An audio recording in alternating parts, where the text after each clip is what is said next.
Charlie, you know me. I've been doing it, you know. Oh, Christian, you listen to UK, bro. There's no way you're gonna bring her over, get her over here. I'll get her a green card. I'll make it better. Have you got a Christian man? Well, there you go. I am a Christian. Oh, okay, Charlie, I got something. To be honest, Nargis always gave me like... It's Nargis. She's one of the guys, man. Yeah, bro. I'm a dude. She probably is an attractive female. I'm just saying, I feel like I've never talked to Nargis like in a weird way. No one does. Actually, they do. No, but you. Yeah, they don't. You don't, yeah. And I picked my friends based on Megatron quality, right? Okay, but this right now is Nargis versus Shay. Who's gonna win Charlie's home? Charlie, I'm gonna get you the new iPhone accessory. I'm gonna get that little sweater. And then you'll be able to call your relatives, and I'll get you a green card. I'll get you a green card for Ramadan. Listen to shit. Charlie, I'm not only a Christian man, I'm also a rich Christian man. He said I'll get you a green card for Ramadan. I heard that. I don't need the Christian so much. I need the Christian money. We'll get you a Christian job then. So Christian of you. What did he say? He probably said something. Is that getting a green card for Ramadan? And they said I'll get you a Christian job when you said you need Christian money. Yeah, that's all. Charlie's not that kind of Muslim. Yeah, so if you think Charlie's that kind of Muslim, I don't want her to do anything haram for the money either. Sheikh, you can't say any of your fake arguments for like Hadith or Charlie. He doesn't give a shit about that shit. I don't. She denounces it. He would be like, I want you to be Christian. I'm going to leave you the fuck alone. Have you heard this Hadith? That's what Sheikh is going to say. And then you're going to be like, oh, very sure.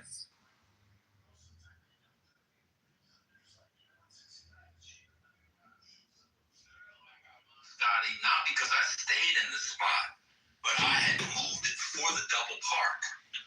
Move it back in after the double park. So I moved to the other side. You know, when you can move it to the other side, so they can, where I live, you can double park. And I can free on the road. Yeah, I was in the middle of the road. I was like, Jesus.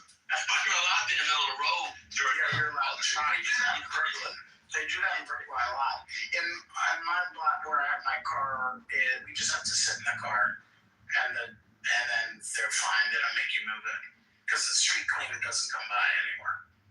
And them city tow guys are reckless. They don't care how they hook your joint up.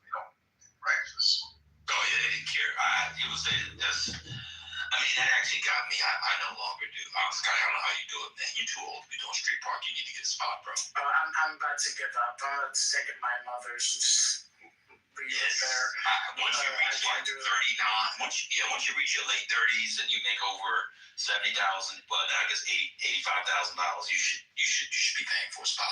I'm sorry, bro. The spots near me. Getting up every no, the spots are in Washington Heights. My homegirl told me the one by her was like $850 a month. Like a studio. Welcome, Najes. I'm worried about you because you come on here and you say, hey, I'm going to read something, and then I got to go because I got things to do. But you never leave. I reckon the plastic rifle was really nice. Yeah, but part of the thing of a meditation is you got to induce the meditation and tell everybody to take the deepest breath of the day. I'm going to read a little poem here. And set it right. Don't just jump into it. You need to relax everybody first. Otherwise, it's not going to deliver the message, and you've wasted your reading. That's how I felt when you read it, because I was like, I don't feel like listening to this right now. You need to. I didn't feel like reading really that much either, like towards the middle. Something was off. I've read the one before and it's been such a great experience, but not this time around. There's a time and a place for everything, you know. Like there's the Barth show. Like that's why I try to like reframe it while I'm listening to it and title it in a separate room because like I want to know like I'm here to like listen to the Barth show for the time that I'm here, and I you were what you did could have been a part of the show, but you didn't introduce it. I didn't do it well. Yeah. Got to Because introduce the it. crowd was not receptive. I sensed it like quite quickly. No, the crowd is receptive. They listen to it. But the thing is, when he says, go ahead, read it, you got to say, okay, everybody, this is a meditation on peace. Take the deepest breath of the day. Oh my God, yes. I forgot that. Like, I usually do that to myself before I read it. Breathing is the secret. That's what gets everybody. Like, if you have to do an intro and an attention grabber, and if you were to tell everybody, okay, stand up and take the deepest breath of the day with me, hold it for 10 seconds, here we go. Now you've just caused everybody to go into a reset hypnosis. Yes. Try it. I remember it next time. Definitely. Can I read something to you? Go ahead, but set it correctly. You know, do what we just talked about. Take a deep breath. 7 in. Stay. Stay. Okay, the socks. One second.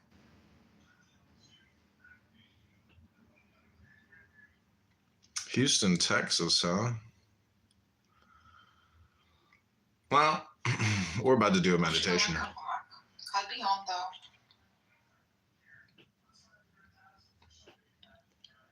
I guess not.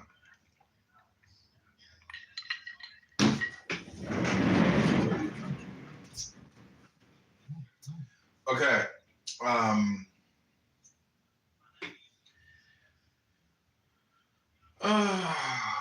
Okay, I'm gonna just pipe in politically correct for a few minutes here when we get set up. Village. Wait, you talking about young? Yeah. He was and I had seen that kind of wealth and concept, but I had never Wealth. really That's my favorite word, wealth. The lower Manhattan $500,000 spot wealth until like he would go like over his friend's house and I'm like, oh, I'm gonna pick him up and go get ice cream and stuff. Those townhouses down there are insane. Elevators, lifts, it's just like, Different $50 world. million joints. So that's the people who are buying those spots. It's a Oh yeah, for sure. Yeah, they need a spot. Like they'll just like whatever it is, they're gonna pay for it. Because they didn't take the first floor and turn it into it. Because their first floor doesn't have that. It's called not a carriage house. Oh my but the ones that have the ones that are in the building. Like Is that what it's called when the spot's in the house? Oh, you mean the parking spot or the Yeah, you have a garage. entrance? Yeah, and you can have a garage as part of the house. Like, they always don't have those. Oh yeah, that's true. Yeah, sometimes they're called. Well, there may be individual townhouses within a complex, or they're called like masonettes. That's typically what it is. It's They have a lot of those on Stravers Row, old school, for the horses back in the day, and they just leave. That's what my grandma found in Stuyvesant. Yeah, Stravers Row was something from Yeah, because you got to go through. It's not. Yeah, that's like once in a lifetime spots up there. And if you're driving a nice car, you don't want to park on the street because people can't park. Your bumper gets scratched. Somebody driving a bike run by your mirrors. It's just not worth it. Bro, they do it every day. You can see Bugattis in fucking $200,000 cars on the street. Buster Rhymes' mom lives up there around. Guess what's my first auntie, man? He was in a Bugatti, right? That's or Maybach, one of those two. And they just parked it right on the street. I was just stunned. I couldn't believe it. They don't care, Kevin. These people, you be bumping it back. Oh, they don't care. Yeah, I think you come out, you see it in the temple. Yeah, I would know. See it in the temple every day. You come out, you scratch. match. Because well, you have to have two spots, right? Really, because you got one spot for your luxury vehicle and you got a spot for your runaround vehicle. Because you're not gonna be taking like your Maserati to the supermarket and running around town with that. Like, well, at least I wouldn't be doing a luxury vehicle. You're not gonna. That's those are not cars to be running errands with, right? So yeah, you probably need two spots really. And that little plastic thing, it's like a little, it sits in your trunk. You used to call it, but you did it. Thank you. You know what you really mean? That's so cool. You know what really made me like Ari? You know what really made me like him? Okay, this is books. We're going to do a book meditation. AK, that's called reading a book out loud. El Santos, welcome. El Santos Morales.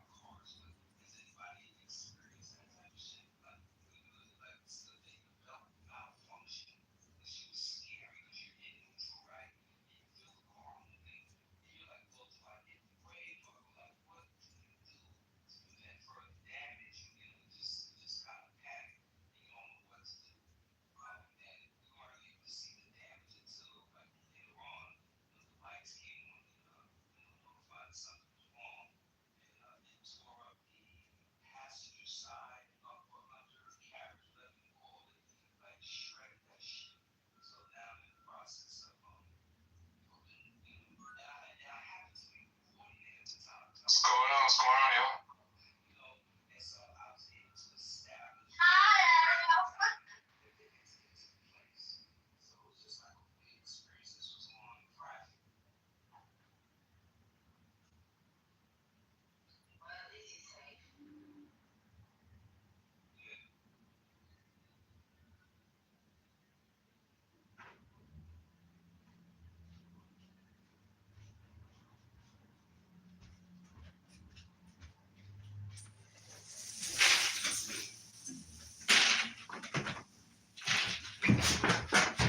Okay.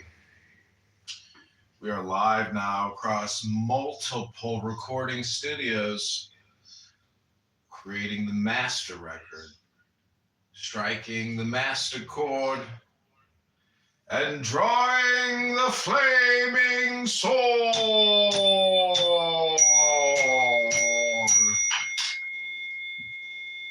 All hail mighty Megatron, the Catholic Bath versus the Muslim cult hordes of the world.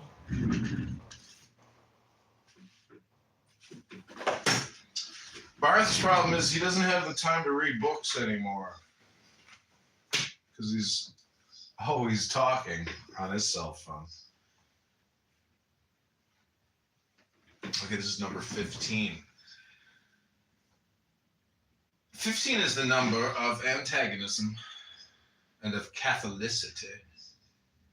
Christianity is at present divided into two churches, the civilizing church and the savage church, the progressive church and the stationary church. One is active, the other is passive. One has mastered the nations and governs them always, since kings fear it. The other is submitted to every despotism and can be nothing but an instrument of slavery.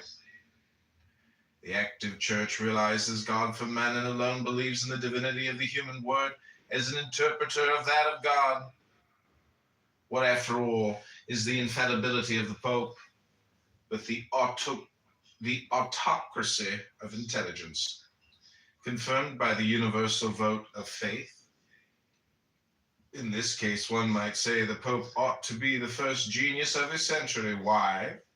It is more proper, in reality, that he should be an average man. His supremacy is only more divine for that because it is in a way more human.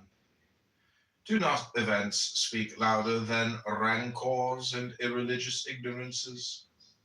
Do not you see Catholic France sustaining with one hand the tottering papacy, and with the other holding the sword to fight at the head of the army of progress? Catholics, Jews, Turks, Protestants already fight under the same banner. The crescent has rallied to the Latin cross. And all together we struggle against the invasion of the barbarians and their brutalizing orthodoxy. Yaakov! It is forever an accomplished fact. In admitting new dogmas, the chair of St. Peter has solemnly proclaimed itself progressive. Ask your question? Yeah, go ahead. Did you take over the Church of Buttercup? That's why there's a Church of Buttercup too. What? Did you occupy the Church of Buttercup? Did I occupy it? No, I created a new. I mean, this is my house that I created. Oh, really? Because it has the same name of Buttercup's original house. Now she has Church of Buttercup with the number 2 after it. So I was thinking maybe something happened to. Oh, maybe they kicked her old house or she lost it somehow. But she was in here earlier. She said hello. She did. That was all she said, and she left. Okay. Thanks. What are you doing? I'm reading a book here. About to suntan, then go for a jog. What are you doing? Just flipping the channels. Clubhouse. Just going through the channels. Yeah. Have fun. Okay, talk to Not one for listening to books. Oh, that's Thanks. okay. Take care, bye.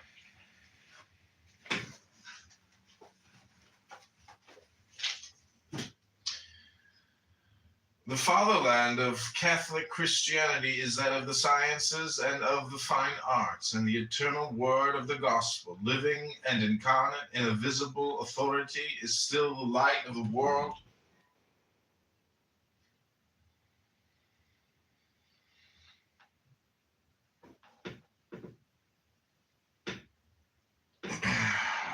On to page 60.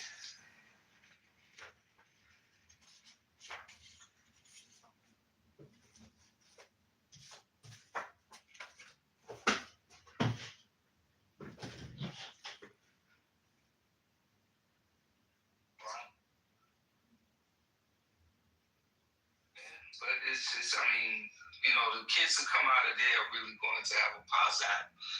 They're not, I can't say their name.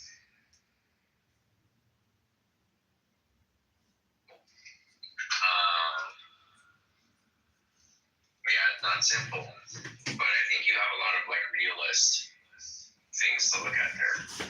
So I'm about to go into a dense mode.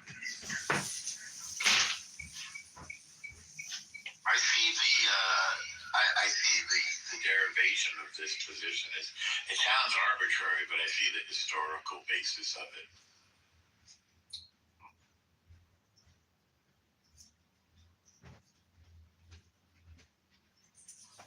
Or it feels arbitrary.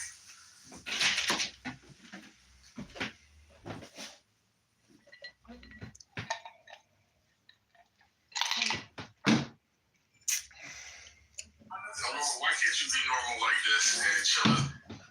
Why do you take full advantage today? Why do you take full advantage of your white privilege?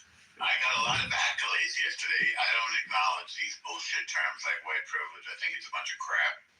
So try again. Well, if we had a lie detector, and you were submitted to a lie detection test, I think you'd be found to be not telling the truth. So you're making up a story now? Yes, I'm using my creative, critical thinking. They were keeper, not lawyer. Go ahead. It's very. I'm using my creative. Say something based in reality, though. I'm using my creativity, critical thinking, about the dynamics of social interactions, and how certain people are privileged over others. It's called more than anybody. So when you look at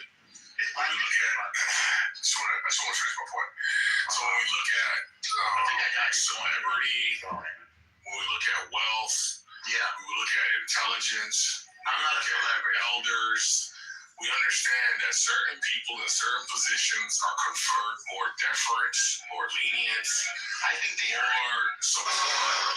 Whether or not it's you are questioning the existence of white privilege. I'm not questioning. And we know. It's just like, it's a silly notion.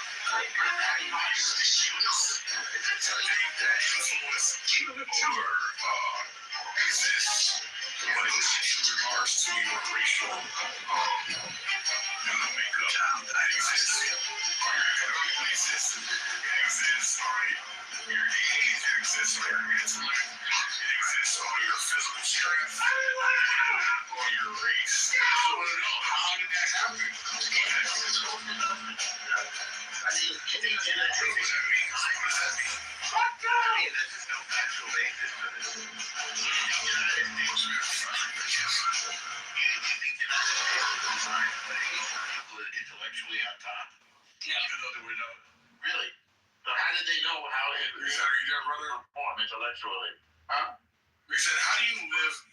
Nah, we were talking about the law. So we want to subject now? No, this is the same thing. Can you stop interrupting, bro? Like, come on, man. You're being so civilized. You You're were so long, talking bro. about money and. Can you just calm down for 5 seconds? I can't help it. Here's flower. Oh, my I'm God. mad. Don't stop whining and complaining. There's only 2 people in the room. Are you done? And you're still acting like a child. No, you're acting like a freak. Don't worry, now I just changed the matter. This has gotta, like, I gotta hook up some psychologists so we can hear. Yeah. You need one. I'll recommend some. Benjamin, could you make me a mod and then I will just like The situation. But I just want to say to McZed, do you agree that white privilege doesn't? Benjamin left? I do not think that white privilege does not exist. I do think that there is white privilege. Okay, thank you. Now, El Normo is so vehemently denying its existence. Yeah. We know he's being very dishonest. And my question to you, McZed, is how do you live in a world where people are constantly lying? In your profession, I just take it that there's always somebody somewhere doing what fucking El Normo's doing. And I know it has to like make you insane. Yeah. So how do you do it, McZed? And by the way, some people play victim all the time, Concrete. We gotta live in that world too. I offer you as an example. A privileged person who nevertheless pleads victim. It's humiliating for a man to do that, Concrete. I mean, come on, be a man. How do you do it, McZed? Stop No, it. but I mean this seriously. Me too. How do you do it? How do you live in a world with liars? Not only are they there, but they're constantly lying to you. How do you do it? Growing up. Sure. Growing up. Concrete. Be a man. That's what it's called. I mean, mostly I would kind of agree with him from like an American sensibility that America has rampant liars and con men that steal and defraud the public. And it is even, has always even been part of the reputation of America, was some guy just like manipulating some fresh off the boat person to their own advantage, whether politically or just for robbery. It's been an old trope of the experience in America. Your question is like, how do you live? I'm saying Norm is somewhat mostly right in saying it's a grow up kind of a thing. We live in a world with liars, and we train ourselves to be cynical and skeptical about who and what we trust. So when you say grow up, you're just talking about how I react to it, or how I I'm saying we all take personal responsibility of weighing our own confidence in what other people present as true. Well, that's not what I'm trying to get at. What I'm trying to get at is how do you stay calm in the face of somebody who is lying to you? Once again, And how do you navigate those interactions where it's just a bombardment of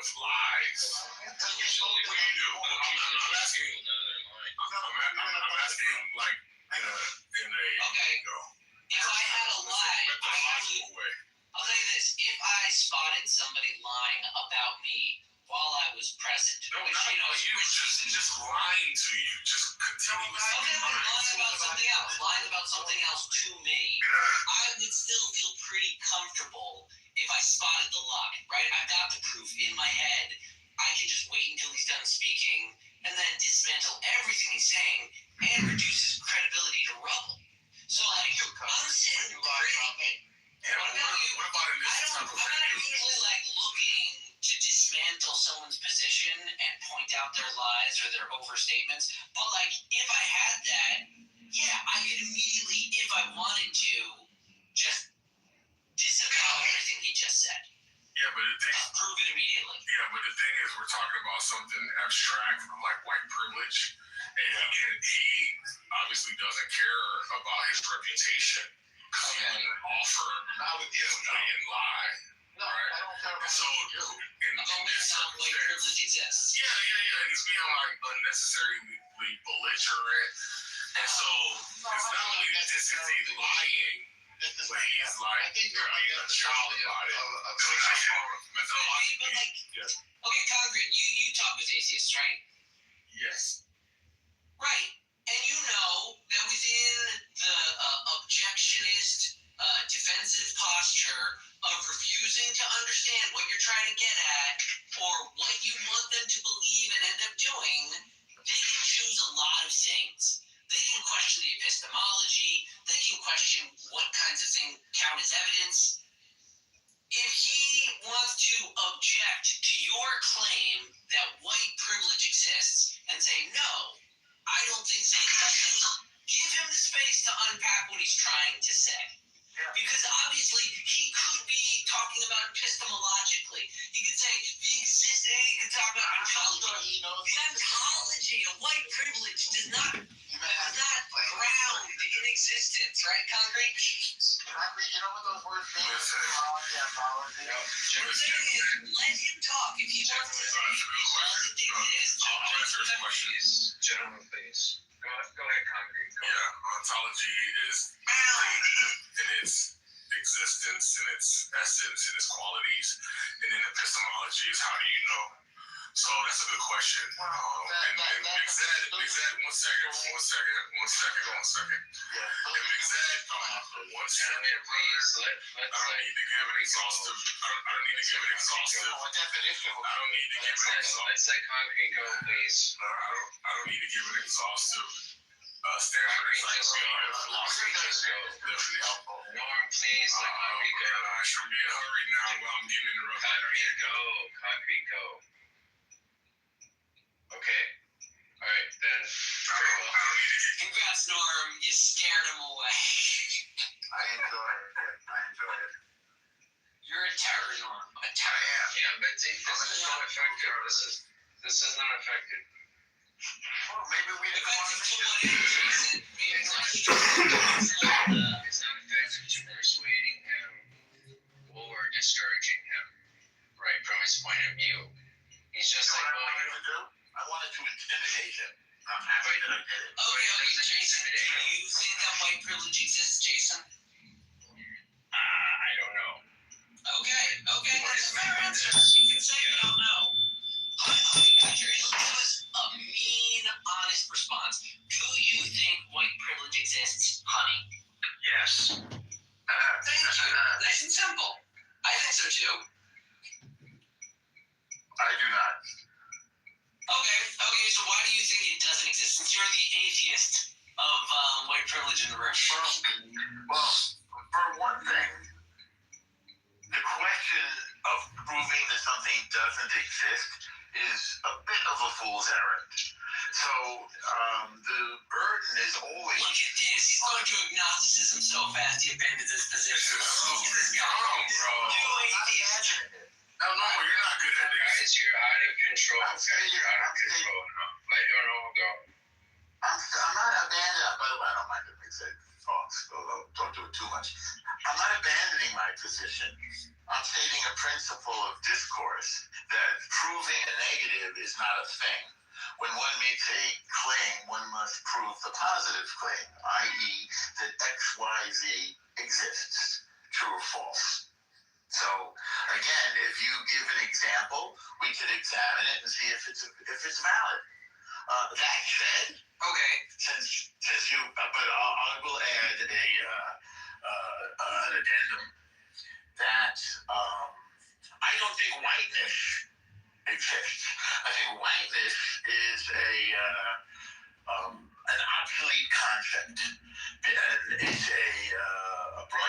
civilization, a catch-all term that somehow purports to include everybody from Norwegians to Greeks, from Portuguese to Swedes. And these are widely varying people and widely varying cultures. So to somehow try to paint them with this massive brush of white privilege is absurd. Now, I think it did exist historically when you're going to get exhausted, and you'll find, again, I don't agree with that 100%. We agree. Yes. Okay, it's okay. I don't mind it. So, but one must point out that Jim Crow, which expressed itself as white privilege, or I would call Jim Crow apartheid, by the way, and I was alive during it. And I'm the first one that I know to call it. Don't put it on now, I just changed your batteries. Again, while we were alive. Coming here and accusing people of being fake Jews living in your country. Aryan privilege. Japanese privilege. French privilege.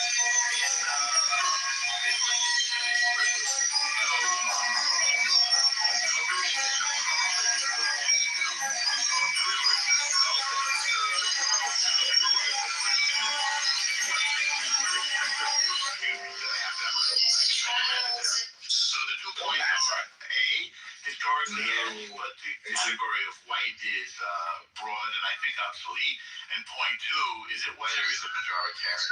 Maybe that distinction is irrelevant. I'll leave it there. Okay, I do like that you transitioned to first defining what we might mean by whiteness, which is a vague term that deserves definition in describing whether or not white privilege exists. Just before intruding, just give me a second. Hey, Danny, I want to talk to you about Fiona's behavior. I don't know why she moved. Could you mute this, Jason? He doesn't know he's not muted. Just give me a second. I want to talk to Danny. Danny's my friend. Okay, Danny's not here. All right. Okay, so in terms of the definiteness, your current that inevitable reality in the past, but that through the reforms we have removed. Okay, he's in the Matrix there. Not Smiler. Dr. Schomburg, welcome.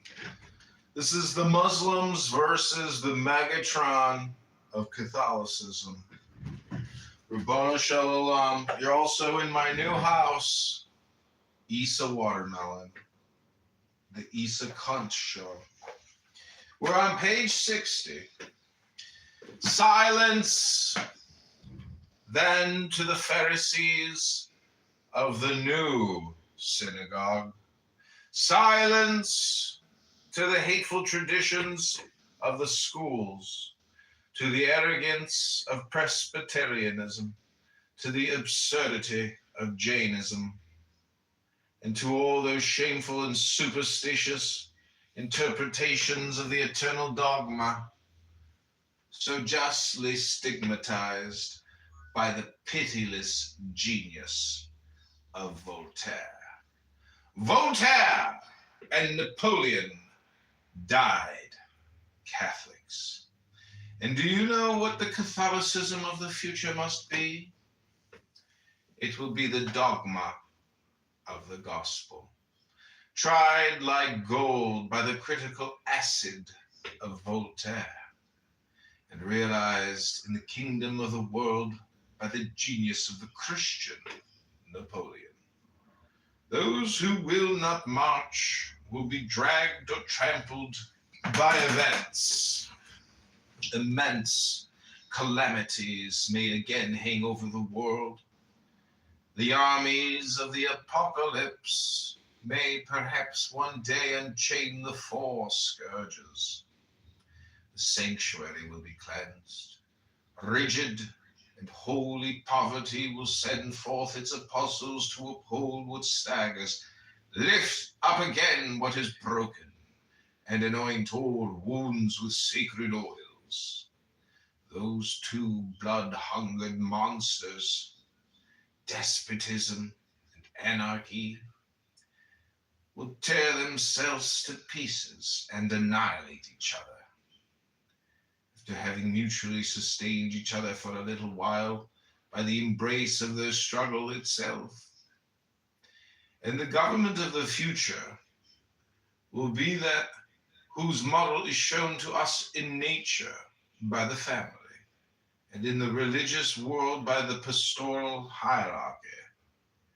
The elect shall reign with Jesus Christ during 1,000 years, say the apostolic traditions. That is to say that during a series of centuries, the intelligence and love of chosen men devoted to the burden of power will administer the interests of the wealth and the wealth of the universal family. And that day, according to the promise of the gospel, there will be no more than one flock and one shepherd. Subnote, I do not say that Voltaire died a good Catholic, but he died a Catholic. Christian authors unanimously hold that, like all heretics, he repented on his deathbed and died blaspheming. What on earth does it matter? Life, not death, reveals the soul.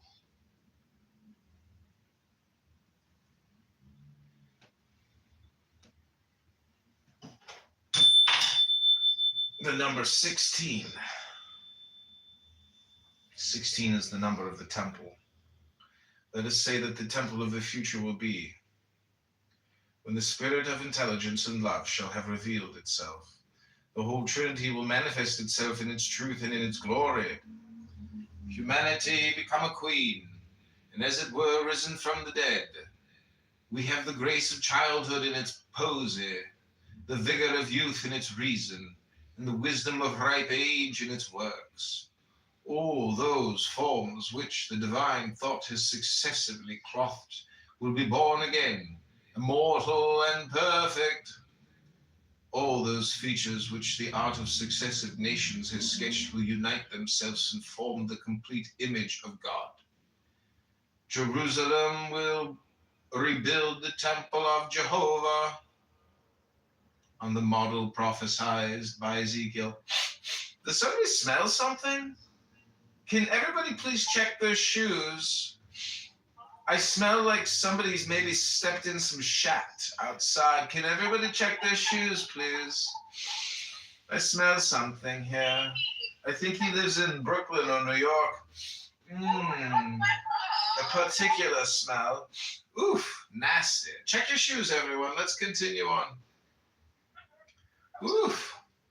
Jerusalem. Oh my God, the scent is overwhelming. Jerusalem will rebuild the temple of Jehovah on the model prophesied by Ezekiel and the Christ. New and eternal Solomon will chant beneath roofs of cedar and of cypress the epithalamium of his marriage with holy liberty, the holy bride of the Song of Songs. But Jehovah will have laid aside his thunderbolts to bless with both hands the bridegroom and the bride. He will appear smiling between them and take pleasure in being called Father. However, the poetry of the East, in its magical souvenirs, will call him still Brahma and Jupiter. India will teach our enchanted climates the marvelous fables of Vishnu. And we shall place upon the still bleeding forehead of our well-beloved Christ the triple crown of pearls and the mystical Trimurti. From that time, Venus, purified under the veil of Mary, will no more weep for her Adonis. The bridegroom is risen to die no more, and the infernal boar has found death in its momentary victory. Lift yourselves up again, O temples of Delphi and of Ephesus. The light, the god of light and of art, has become the god of the world, and the word of God is indeed willing to be called Apollo. Diana will no more reign widowed in the lonely fields of night. Her silvern crescent is now beneath the feet of the bride. But Diana is not conquered by Venus. Her Endymion has wakened, and virginity is about to take pride in motherhood. Quit the tomb, O Phidias, and rejoice in the destruction of thy first Jupiter. It is now that thou wilt conceive a god. O Rome, let thy temples rise again, and side by side with thy basilicas be once more the queen of the world and the pantheon of the nations. Let Virgil be crowned on the Capitol by the hand of St. Peter, and let Olympus and Carmel unite the divinities beneath the brush of Raphael. Transfigure yourselves, ancient cathedrals of our fathers, dart forth into the clouds your chiseled and living arrows, and let stone record in animated figures the dark legends of the north, brightened by the marvelous gilded epilogues of the Quran. Let the East adore Jesus Christ in its mosques, and on the minarets of a new Santa Sofia, let the cross rise in the midst of the crescent. Let Muhammad set woman free to give to the true believer the Horus or the Huris, which she has so long dreamt of. And let the martyrs of the Savior teach chaste caresses to the beautiful angels of Muhammad. The whole earth reclothed with the rich adornments which all the arts have embroidered for her will no longer be anything but a magnificent temple of which man shall be the eternal priest. All that was true, all that was beautiful, all that was sweet in the past centuries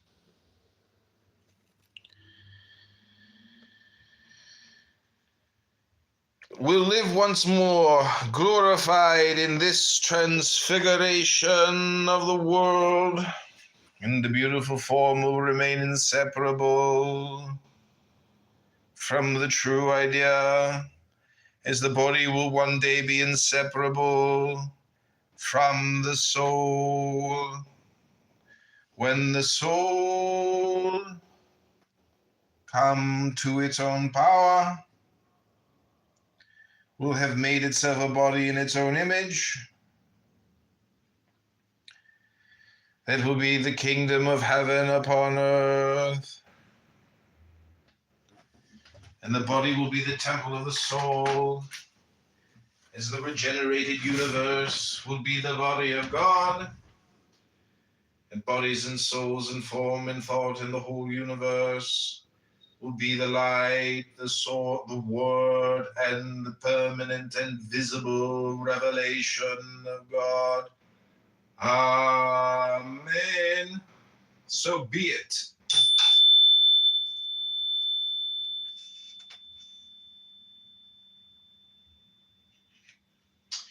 Subnote, it says, it is amusing to remark that this very symbol is characteristic of the Greek church. That's the crescent, which he has been attacking. Levi should have visited Moscow. Okay, number 17, the equinox. 16 is the number of the star.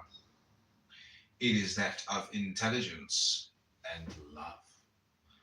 Warrior and bold intelligence, accomplice of divine Prometheus, eldest daughter of Lucifer. Hail unto thee in thine audacity. Thou didst wish to know, and in order to possess, thou didst brave all the thunders, and affronted every abyss.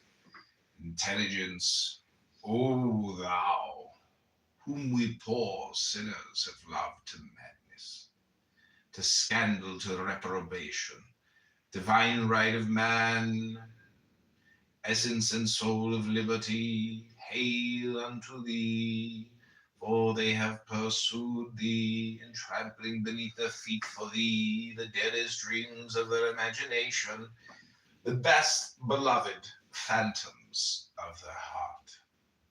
For thee, They have been repulsed and proscribed. For thee, they have suffered prison, nakedness, hunger, thirst, the desertion of those whom they loved, and the dark temptations of despair. Thou wast the right, and they have conquered thee. Now they can weep and believe. Now they can submit themselves and pray. Repentant Cain would have been greater than Abel.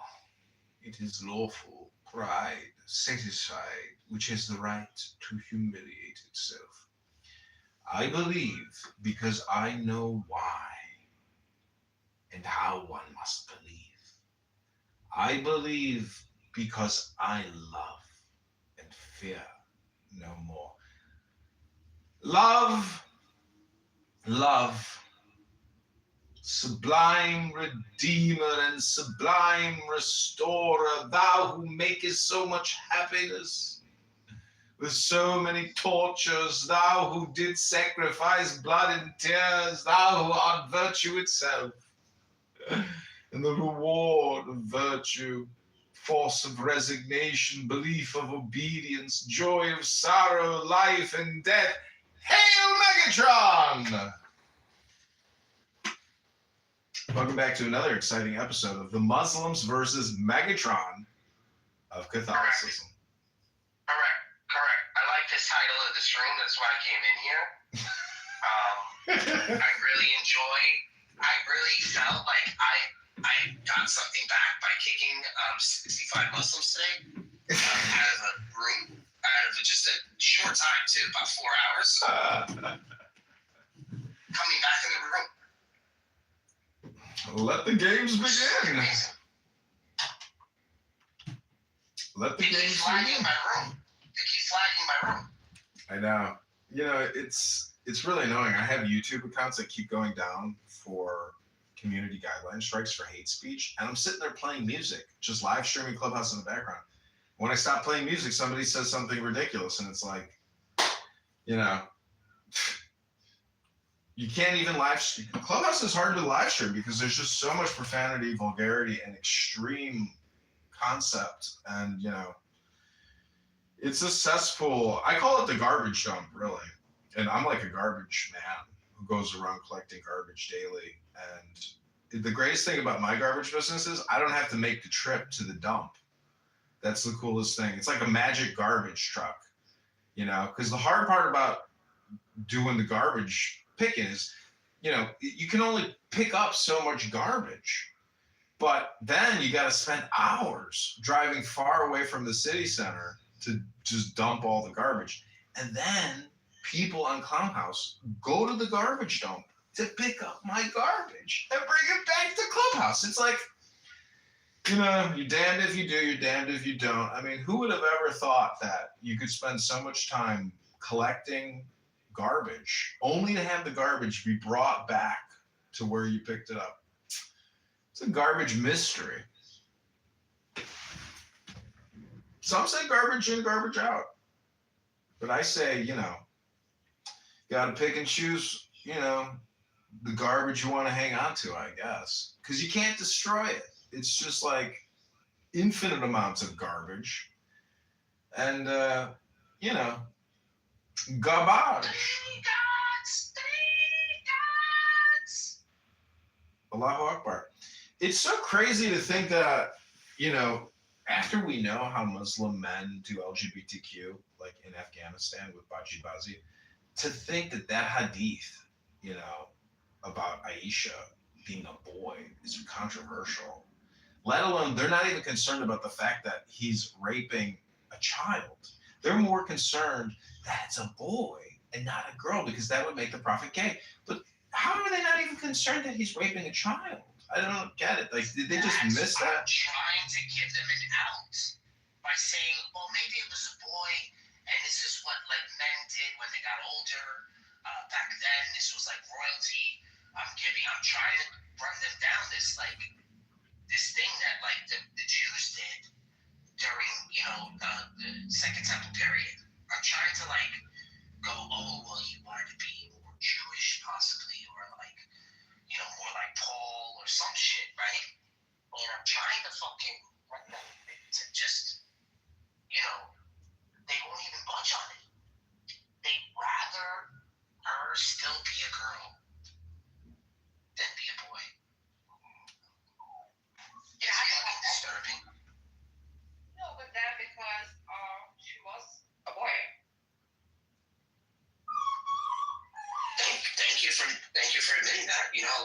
me for to admit that.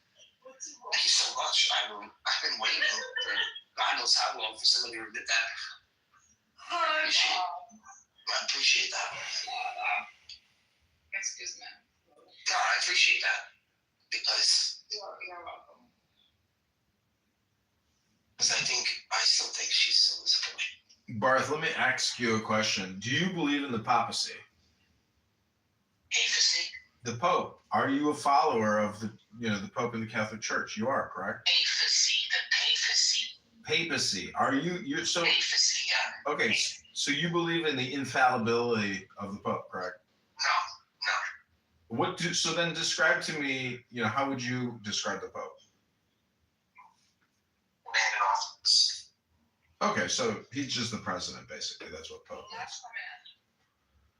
He's the president of the Christian faith, or Christendom in a way, for the West. But then he's got all these offshoots that he's got to deal with.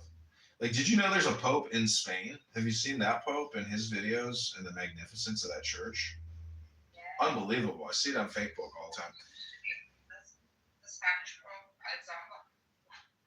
Anyways, my point is, I was going to ask this earlier in your room, but you kicked me to the goo. And my question is, like, even if, we debate like a million different conversations and, you've got an infinite time to do all the debates, I've heard it said that the now is always the point.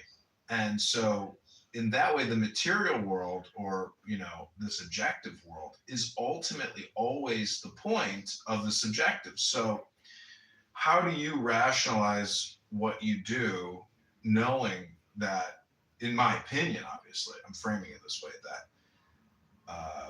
the now is ultimately always back to the point. I like your style and your shtick, and I think the God conversation is the way to go. But you're always left with the same outcome. So how do you do you concur with that in a way or not?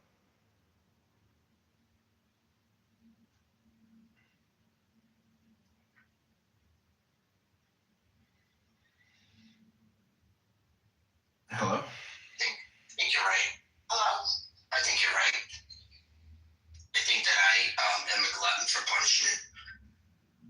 And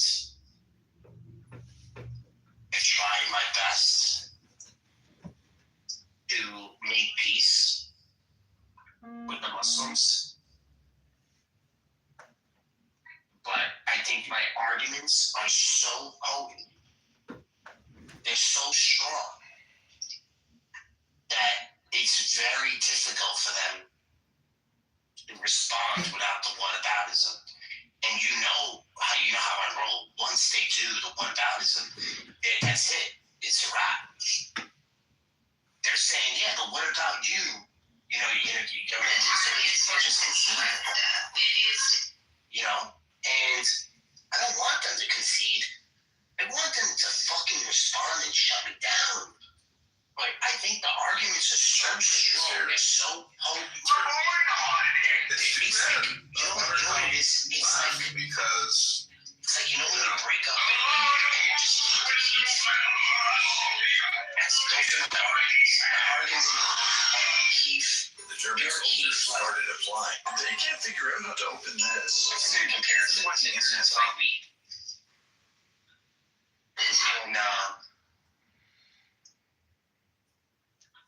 And I'm told I have to lose arguments in order to speak to them.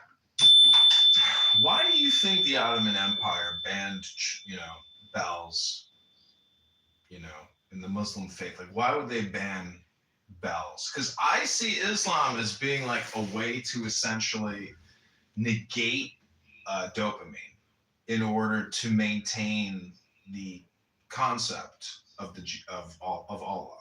And so, like, by covering women, by not having bells, by doing the opposite of what Christians do, they, create their simulation or their in-group. So I'm just saying that, the bell is mystical. And I mean, they may say you can't ring bells, but like by doing that, that's like putting a prohibition on it. And thus it makes it even more intoxicating and exciting to, revolt against the government.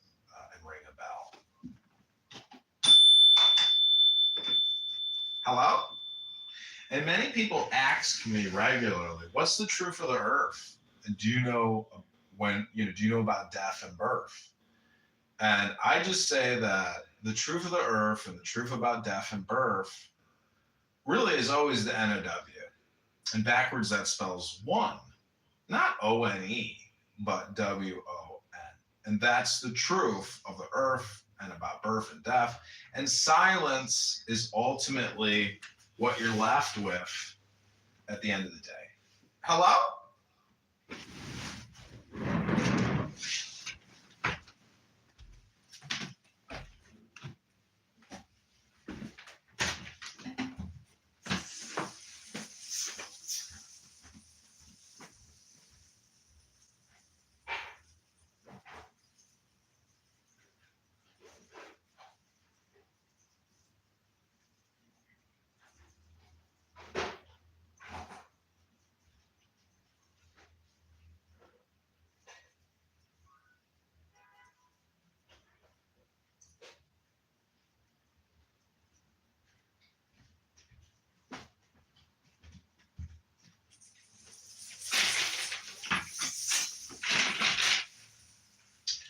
And I want to thank you, Barf. I love you, babe. Love you, babe. Hurry up, God. He loves his babe. That's love. That's love. I love you, babe. Okay, we were doing what's called a book reading here. I call it meditation, but this is the number 17. Oh, this is an interesting question for you. Repentant Cain would have been greater. My prescription was only $8 and it went down. $8.84. Wow, that's a whole lot of. Anyway, we must have done something. Yeah, man, sorry about that. Repentant Cain would have been greater than Abel. It is lawful pride satisfied which has the right to humiliate itself. I believe because I know why and how one must believe. I believe because I love and fear no more. Love, sublime Redeemer and sublime Restorer. Thou who makest so much happiness, with so many tortures. Thou who didst sacrifice blood and tears. Thou who art virtue itself, and the reward of virtue. Force of resignation, belief of obedience, joy of sorrow, life of death. Hail, salutation, and glory to thee. If intelligence is a lamp, thou art its flame. If it is right, thou art duty. If it is nobility, thou art happiness. Love, full of pride and modesty in thy mysteries. Divine love, hidden love, love insensate and sublime, Titan, who takest heaven in both hands and forcest it to earth, final and ineffable secret of Christian widowhood, love eternal, love infinite, ideal which would suffice to create worlds, love, blessing and glory to thee, glory to the intelligences which veil themselves that they may not offend weak eyes. Glory to right which transforms itself wholly into duty and which becomes devotion. To the widowed souls who love, burn up without being loved. To those who suffer and make none other suffer. To those who forgive the ungrateful. To those who love their enemies. Oh, happy evermore. Happy beyond all are those who embrace poverty, who have drained themselves to the dregs to give. Happy are the souls who forever make thy peace.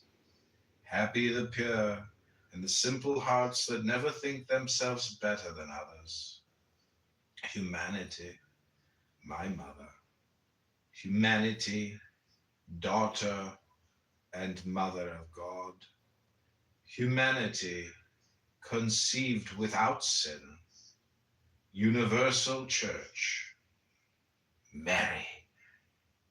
Happy is he who has dared all to know thee and to understand thee, and who is ready to suffer all once more in order to serve thee and to love thee.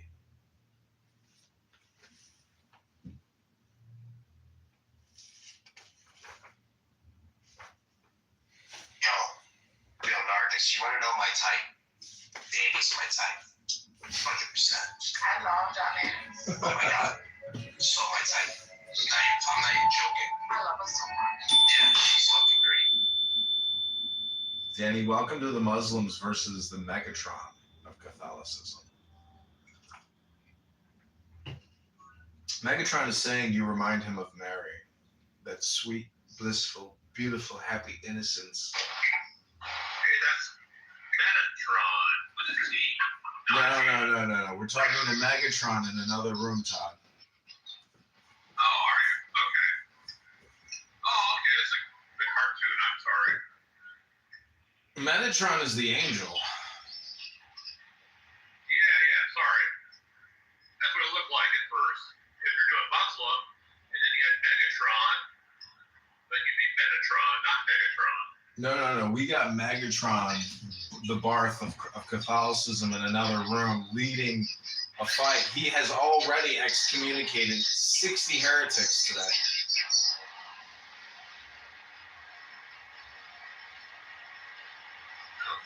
I fully understand. Okay.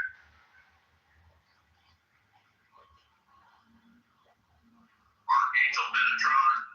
Okay, I just removed Todd from the room because there's just too much background noise there to deal with right now. We're trying to have a soft, quiet space. So soft. Primo is here. By the way, I also have Issa the Cunt show going on in the Issa Watermelon House. Issa okay to do that? Some people get upset. They're like, why do you have so many phones? Why do you have so many Clubhouse accounts? And I just say, why do you have so many questions? You know, like, why do I make you so angry? What is it about me? Is it me personally? Like, is it my life? Is it my communication style? Is it my aesthetic? Is it my smell? It's your ability to come in and hypnotize people, and a lot of people get very jealous because they can't do that. They don't, even if they study, they're not talented enough to know how to do it. When they get very upset, they get very jealous, and they get very, Jealousy. Yeah. Anger. Envy.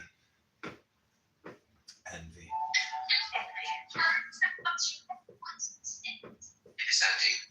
What's the opposite of envy, love? The opposite of the opposite of love is apathy. It's not hate.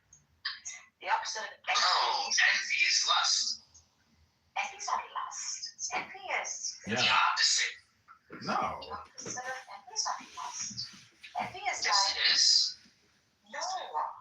It should be fulfilled in. The opposite could be fulfilled, Fulfillment, exactly. We got the Coon Creek Yeah, here. that's lust. How is fulfillment lust? No. You Lust said is the a negation. opposite. Yeah, the opposite. The opposite of envy. Of envy. It's acceptance. I said love because envy is like covetousness. Yes, actually, you're right. And so if you want to love your neighbor, you would not practice envy, you would practice love. I mean, anyways, you get the point. Anyways, Love is acceptance. well, look at You need need to look this up because I Why think they say I'm it's a right. prostitute? The problem with the word apathy is if you break it down, it's apathy, a path. So people use apathy always in a negative light, and I would challenge that assumption. Hello? Hello? I think goodwill would be perhaps the most apt antonym for envy. So we got Rubenchik here. Rubenchik loves to open rooms and just sit there, cool as a clam, letting people just like destroy themselves with their narrative. That's the Rubenchik shtick. Poor Ruben. Yeah, he's so cool. He's so kind. See, if you let people talk enough, ultimately they become the hypocrite. I've realized that. Like at a bar, I'm sitting there talking, and after so many years of talking, I said to this, F word. I was like, you know what? I was like, eventually, you just become a hypocrite if you just keep talking long enough. And he was like, exactly, bitch. I was like, yep, hypocrite. So, this is the Church of Butter and Cup. Your life is what you put inside your cup. I hope it's sweet like butter. Not many people view fat as being sweet, but when I drink whole milk, it's sweet to me. Delicious. Do you live your life with envy? Do you wish you were as good as the Megatron, as good as Dr. Good himself? Are you jealous that his communication style is efficacious and his knowledge of epistemology and ontology is supreme? Just can't beat him, so might as well join him. That's what I say. Oh, we have a surprise guest star. Welcome to the show, the world famous Abby Eva, destroyer of worlds. Hello, Abby. I think Abby has waged a very successful military campaign against the far right. Ultra direction. Why would you say that? She deserves a moderation. You've destroyed the world for these people. And look, Brother Keegan is here. He was so upset with me. You were lying about Brad. You never called the police. Well, brother, don't you know sometimes just putting it out there is good enough? And that's really what a mind virus is. No, do not turn you're shifting, you're turning the tables, you're creating revisionist history. You said to everyone you lied. You're not a man of honor. I will not be insulted on my stage. I'm no liar, sir. I've told you completely what I've done. Just put it out there on X. We will play these childish games with Keegan. Get back to work. Get back to the auto shop.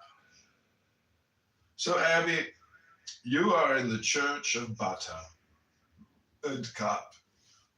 I hope your cup is always sweet, overflowing with joy, and, And you were right. The opposite of it's not lust. I was wrong. It's charity. Charity, that's the word. Generosity, like Danny said. Yeah, charity, generosity, yes. Goodwill, admiration. Charity is That's the the magic. opposite. Yeah. I'm thinking lust because I saw Danny came to the room, and that's all I could think of is the word lust, and I couldn't get my just Darius has a crush on you. whatever. I'm over it. She's just real. That's why I like real people. Abby too. All right, we're going to continue this blessed sacred meditation. This is page 66. The gospel says that at the death of the Savior, the veil of the temple was rent, because that death manifested the triumph of devotion, the miracle of charity, the power of God in man, divine humanity, the human and human divinity, the highest and most sublime of arcana, the last word of all initiations. But the Savior knew that at first man would not understand him, and he said, "You will not be able to bear at present the full light of my doctrine. But when the Spirit of truth shall manifest himself, he will teach you all truth, and he will cause you to understand the sense of what I have said unto you." Now, the Spirit of truth is the spirit of science and intelligence, the spirit of force and of counsel. It is that spirit which solemnly manifested itself in the Roman Church when it declared in the 4 articles of its decree on the 12th of December, 1845, first degree, that if faith is superior to reason, reason ought to endorse the inspirations of faith. Second degree, that faith and science have each their separate domain, and that the one should not usurp the functions of the other. Third degree, that it is proper for faith and grace not to weaken, but on the contrary to strengthen and develop a reason. Fourth degree, that the concourse of reason, which examines not the decisions of faith, but the natural and rational bases of the authority which decides them, far from injuring faith, can only be useful to it. In other words, that a faith perfectly reasonable in its principles should not fear, but should, on the contrary, desire the sincere examination of reason. Such a decree is the accomplishment of a complete religious revolution. It is the inauguration of the reign of the Holy Ghost upon the earth. What is the Holy Ghost, Arth? This is a mystery to me.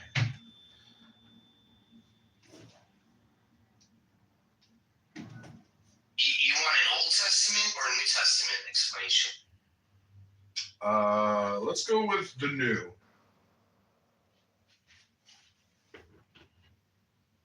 The Holy Spirit is the love that spirates from the Father and the Son. So once the Father and the Son, the two knowers, know it, and they reveal it through the Spirit. So in Genesis 1:1 and 1:2,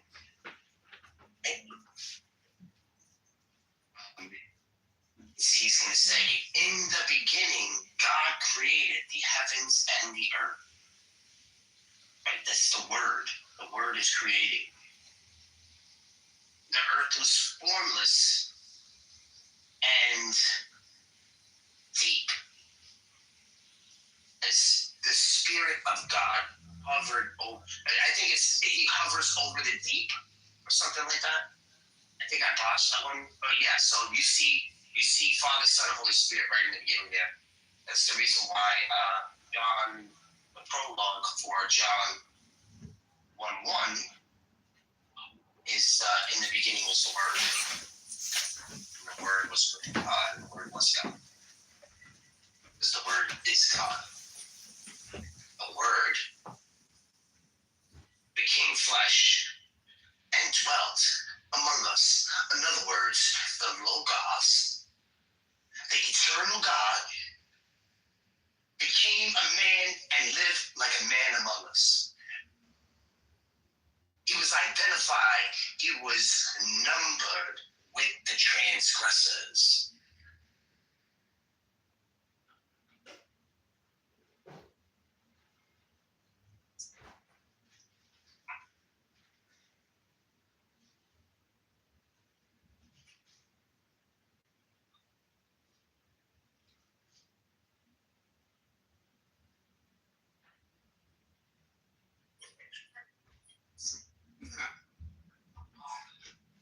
Yo, that's how I know sometimes, bro. Not for nothing, Smiler, but I think your boy, honestly, man, and I love that he does it too. I think he listens into our conversation sometimes. to get some influence. Like, yo, he had a good ass run for like a good month. And when he was debating the Jake, the Italian metaphysician, the Italian Muslim metaphysician, and he brought up that 2946, and I've heard him say he was identified, numbered with the transgressors. That I'm the only nigga out here saying shit like that. He said it. I'm thinking to myself like, yo, he must have heard me, bro. He must have heard me. But that's some straight up fucking what's the guy's name again? The one that I gave you? Billy Graham? Oh shit. I get on my Billy Graham, it's a rap. Who do they say that I am? He said, no, Peter. I don't care what they say. What do you say? Who do you say that I am? God, the Christ, the Son of the living God. Peter, you did well, Peter. But those weren't your thoughts. Those thoughts came from God. It was God who revealed it to you. I love the Billy Graham, man. You gotta listen to that. Listen, you have, Mr. Universe, you have to listen to Who is Jesus by Billy Graham in 1973. Is it 73 or 77? I forget. You might be 77. Hey, guys, enough. You're gonna hurt each other. And stop jumping on the couch with the iPads on the thing. Put it over there, the iPad. Hello? Hello? I heard you say something interesting once. I think I heard you say that Jesus freed the Gnostics. Or Jesus frees the Gnostics. I never said that. Did I say that? I heard you say that. I thought I heard you say it one time. Oh, no, you plugged the link. You put a link up, and it was some Gnostic book or something. But it said something in there that Jesus even frees the Gnostics. And I was like, does that mean because, like, basically doing duality versus non-duality? So, like, if you're always in the non-dual state, basically you're, like, addicted to being in union with God. And that can ultimately, it has to be a fine balance. You know, too much is too much because then you neglect the objective material world, and your garbage doesn't get taken out, and your dishes don't get washed. Hello? Yes. Jesus was the duality in us. He makes the model complex in order for our realization for material. The only religion that has ever been truly dualistic with and is kept to it is Zoroastrianism. Yes. It's the truest dualistic when it talks about evil. But you see, when I asked Mr. Mikhail, aka Cynic, aka Illumi, I asked him once and it made him feel really uncomfortable. I said, what is the distinction, or what are the commonalities of the devil and Christ? And he kind of shelled up. He kind of thought I was trolling. And I'm like, no. I'm like, do you not realize that this is the book of Job? This is Zechariah chapter 3. This is like, there's always going to, because the Christian religion is not dualistic. It's not about good and evil. No, it's not. It's not. And when you compare, right, when we have the devil, Satan, or should I say Lucifer, right, and Jesus, right, he's saying to you almost like, just as representation also of the dad. And you know what? Some people are just not comfortable with that. So, And that's the reason why you ever look in the Vatican and they have that big, huge thing, the black thing that looks like, you know, like they're in they looks like they're in hell or something. That big, huge black. You'll see it. It's in the Vatican. It's in one of their newest cathedrals or whatever. And it looks like this hell like going on in the background, right?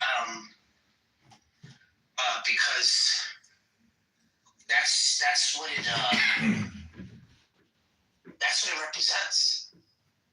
You know, he is the light of justice, but he's also, you know, the King of Kings, the Lord of Lords, the one that he knows no one's name, the fire in his eyes, the tongue as sharp as a sword. He's dripped in blood. Like, he's not playing. Ahura Mazda and Ahriman, where like one is a supreme being, right? That which is truth, light, versus Ahriman, which is in who all evil is sourced, right? And this duality solves the problem of evil, basically. One can posit evil to Ahriman and posit all goodness to the Ahura Mazda. It's monotheistic and yet dualistic in its model. It is brilliant. Well, there's a saying in Zen that I came from brilliance and I return to brilliance. So, you know, we hope that every man and every woman can come to the realization that they themselves are a star. And Clown House is the microcosm of the macrocosm, because we are all on a stage and we are all stars. And when you understand, you know, the opportunity cost of being here versus being outside in the sun, taking a jog through the park and looking at the little squirrels saying, "Give me a peanut." Or you see a little bunny rabbit like Abby run around, shocked when you say, "Where's the coupons?" And she goes, "I don't have any coupons." You know? So the purpose of the Church of Buttercup is not Reese's, it's not chocolate, and it's not even peanut butter. It's you who are the cup. And what you put inside of yourself every day is very important, because everyone likes to cook in butter. Oh, Nora Bandura is here. Maybe we can fill up Nora with some more light today instead of all the darkness of the far right and her lover, Nora and Diego. Little sexual conflict there still. Never really quite had sex. I never had sex with that woman, Miss Lewinsky. Well, everybody, you are now witnessing the most exciting room on Clown House. The Muslims versus the Megatron of Catholicism. Megatron, if you had one message to all the Muslims on the whole planet Earth right now, what would you want all the Muslim brains across the entire planet to know? Almighty Megatron. Jesus will never be a Muslim. Jesus will never be a Muslim. Lord Jesus. Lord Jesus, King, Son of the Father, will never, ever, ever be a Muslim. But you got respect for Islam, right? Because it is a world religion, and that really is a monolith. And there are three major monoliths, but one of the three... No, I do not respect any religion who desecrates Christ. So they're going to hell. I really want to tell them they're going to fucking hell for desecrating Christ and for building on the Temple Mount. That's really what I want to tell. That's really what I say to them on a daily basis. Like, your Umar, the Jew, cursed you guys. He cursed your if he knew the scriptures, he would have read 2 Thessalonians chapter 1, 1 through 12, and it's exactly who the man of perdition is. He sets himself up in the temple of God, saying that he is God. That's exactly what Islam did with Muhammad. They're saying that his words in that book is God. Well, And then they built on the Temple Mount. So I wish them all the best. I really do. I wish them all the best, but all of the shortcomings, all of the things that are happening to them are going to continue to happen to them, because as long as they think that Jesus is going to come back, to break the cross, kill the pig, pass the trees where the Jews are hiding, as long as they keep this in their doctrine, they're going to hell. okay. So thanks for that, Almighty Megatron. We do have some Muslims in the audience, and I was looking at what Nora Bandora has in her profile, and it's very beautiful and wonderful. And I would just say that I find that to be, most expeditious or expedited. The thing is, you don't want to wait in a long line with no coupons. If you have to wait in a long line, well, you better have some coupons. And so in the Church of Buttercup, we're very much focused on what we listen to and what we say. And if we have to talk slowly because we don't want to rush, well, that's okay. The truth of the earth from your birth to your death. With all the knowledge of the earth and your birth and your death. The truth of the earth. With no good book, and if you don't even go to the gym and you don't stretch, well, you're going to have lower back pain. And that's a truth that you can't get out from under without having to do the work of stretching and breathing. Not many Christians or Muslims are going to do a class on breathing, but they should, because breathing is the truth of the earth. Because if you stop breathing, there will be no more earth. There will be no more birth, just your death. And when you're deaf, it doesn't just mean you can't hear nothing. It really means that you can't ever hear anything ever again because you've experienced death. And that's the truth of the earth. Don't die. Now you are alive. But you want to stay alive for as long as you can to experience the truth of the earth all the time, because it's beautiful and it's lovely and it's intelligent. It's not Smiler. Welcome to the Muslims versus the Megatron of Catholicism. What is your truth, Dr. Schomburg? What is truth? No, what is your truth?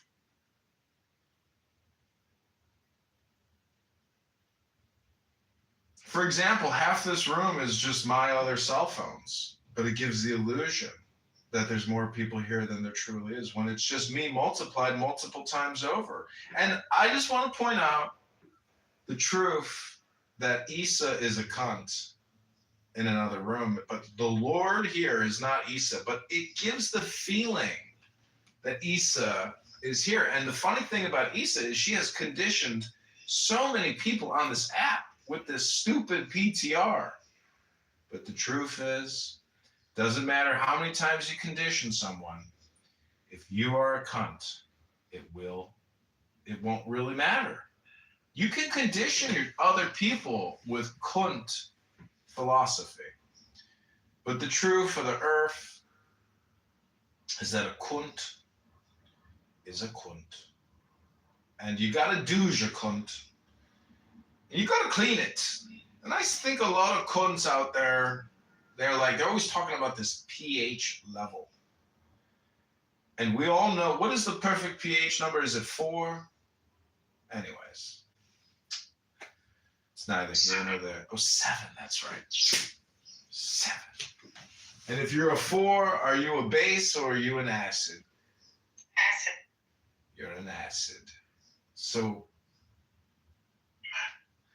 I guess the point is you don't want an acidic cunt, and you don't want a basic cunt. You want to maintain that perfect 7.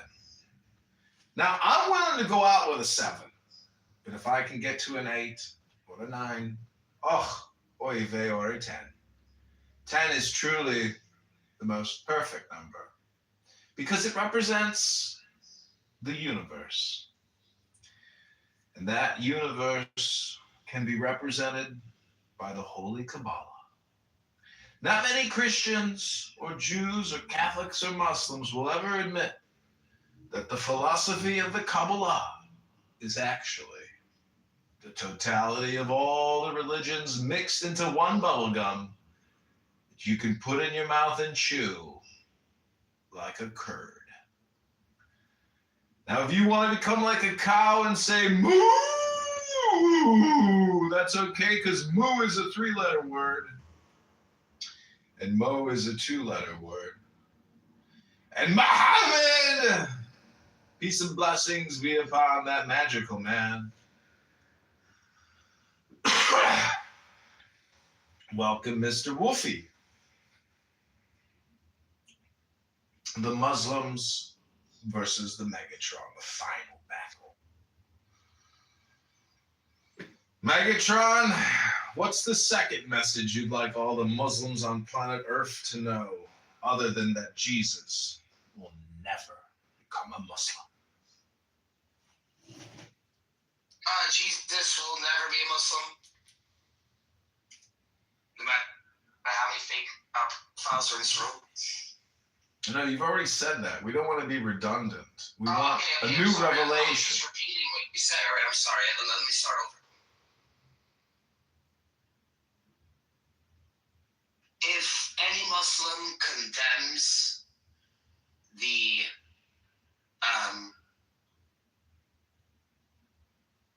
what's this guy's name again? The conspiracy now with the files. What was his name again? Epstein. Pray for it. The state. What is it called again? What is it called again? What are you asking? Who's the guy that has this the prostitution ring? What's his name? Jeffrey Epstein. Epstein. So if any Muslim condemns Epstein, they are literally condemning their prophet. That's it.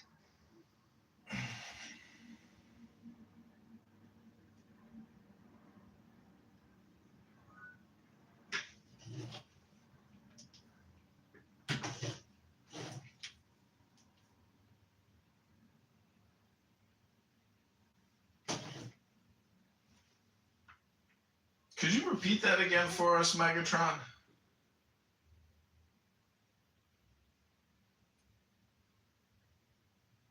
If they think the Epstein thing is bad, then then they're condemning Muhammad. Because how could they think that what he did was bad, but then are okay defending that their morality is for all time, but then in the same sentence contradict themselves and say, well, that was then and this is now. Well, that doesn't work. Then the morality, so then it does change. No, it doesn't change. And you're like, wait. Okay, so will you marry off your daughter when she's 9? Well, Megatron. Think of the conversation. Megatron, we're having it for Muslims. This is a little bit like people who think that we have to increase spending with education or with Medicare, Medicaid. We can't spend our way out of this problem. We have to grow our way out of this problem. And until individuals can admit that, growth or moral understanding or knowledge of the law, unless people are willing to admit that they're fools, they'll never grow out of this dilemma. And, you know, look at Epstein. He's 99.99%, you know, gone, dead and buried, probably cremated, who knows. And, you know, Bill Gates is giggling on TV, and he's still talking about mass vaccination. Some people are obsessed with certain topics and categories. For some people, the vaccine is the sexiest thing in the world to them because they know governments will continue to borrow and spend to manufacture them. And it is a national geostrategic security issue because, you know, we are still investing in biolabs at scale and researching chemical, biological, you know, warfare. And it's madness. But it's neither here nor there in the Church of Buttercup. I see we have Caleb in the audience. And, you know, Buttercup and Emrose were in the room earlier. And I just got to say, Emrose wants all of us to be terrified. She said it yesterday. She said, you should all be terrified. We should all be terrified. Because if they can do this to the Palestinians, they can do this to us. And that type of fear-mongering is not based in wisdom, knowledge, understanding, or any type of comprehension at all with regards to God. And that's why they keep saying nonstop, their mantra is, this is not a religious war. They have to keep repeating that to themselves because it is a confirmation bias of their position. And so, you know, I like you, Barth, because you want to talk about the GOD. And that's great. And education is great, but fear-mongering and political propaganda and distorting facts and causing emotional disturbances by kicking over hornets' nests, it's just going to take, you know, a highly vaccinated, double-boosted, triple-vaxxed, you know, liberal, leftist, socialist, communist, atheist to basically do their shtick, which is performative artwork. And to kick over hornet's nest and scream like a banshee. Hello? Hello? Sheikh, are you in Palestine on your connecting flight to Iran? Yeah, just a little bit over turbulence over here in Pakistan. They're celebrating 4th of July during this time of the year. Too bad. I hear that Barth had a great room earlier about Aisha's box and whether or not she served in the military conquest campaigns. Barth, did you ever come to any resolution whether or not Aisha was a boy involved in a pedophilic homosexual relationship with Muhammad? They'd rather defend their prophet, Swallallah Alayhi Wasallam, and call him they'd rather call him a child abuser of women than call him a homosexual. I'm trying to give them outs. I even asked ChatGPT, and you know what ChatGPT said to me, because it knows me so well?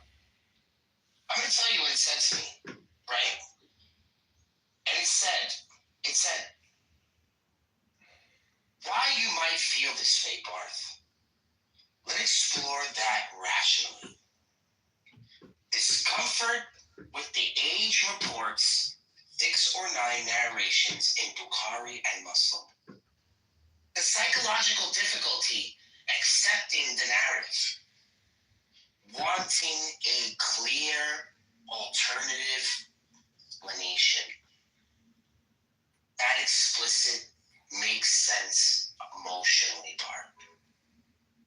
Historically, if you want strong arguments in this debate, you need defensible grounding, and we don't have it. So it's telling me, I understand why you're emotional, why you want to find an out, why you feel the need to try this, to go down this road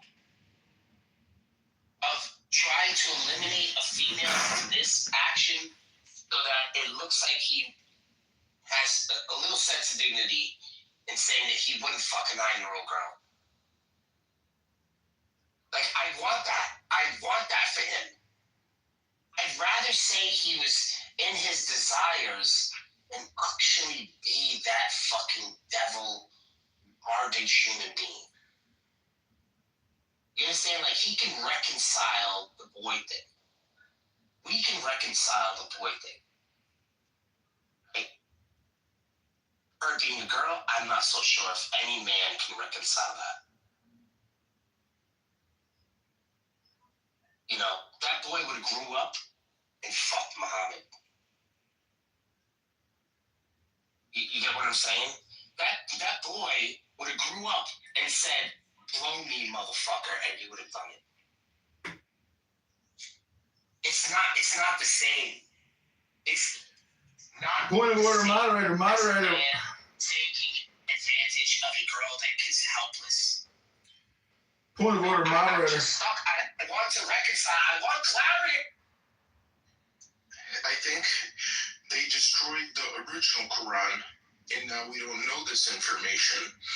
Otherwise, we would have seen the same exact rights Aisha had with other women in modern days.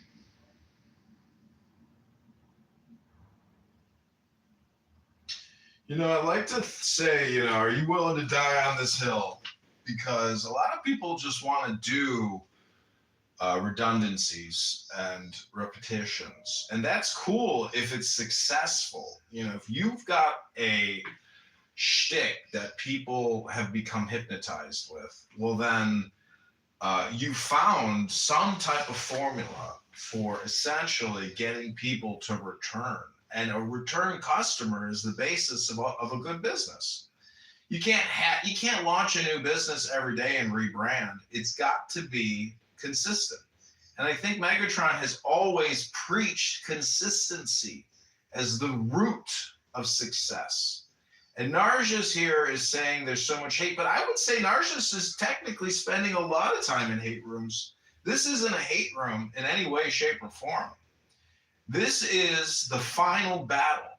I hope that this room will once and for all eliminate all future debates and conversations for Catholics and Christians, Jews and Hindus, Buddhists and Muslims. I hope that this room will satisfy all receipts and demands and debts, and we can pay it all off with a public note instrument. That instrument might be Freemasonry, ladies and gentlemen, because that's a brotherhood where Muslims, Jews, and Catholics, guess what, come together, but they have to declare a one God. And it's not just that they declare they believe in a God, but they declare their faith in the one G-O-D. Point of order, moderator. But the other thing too is men of different faiths come together in prison. Shake, hold on a second. Narja is speaking, and she's requested a point of order. Thank you.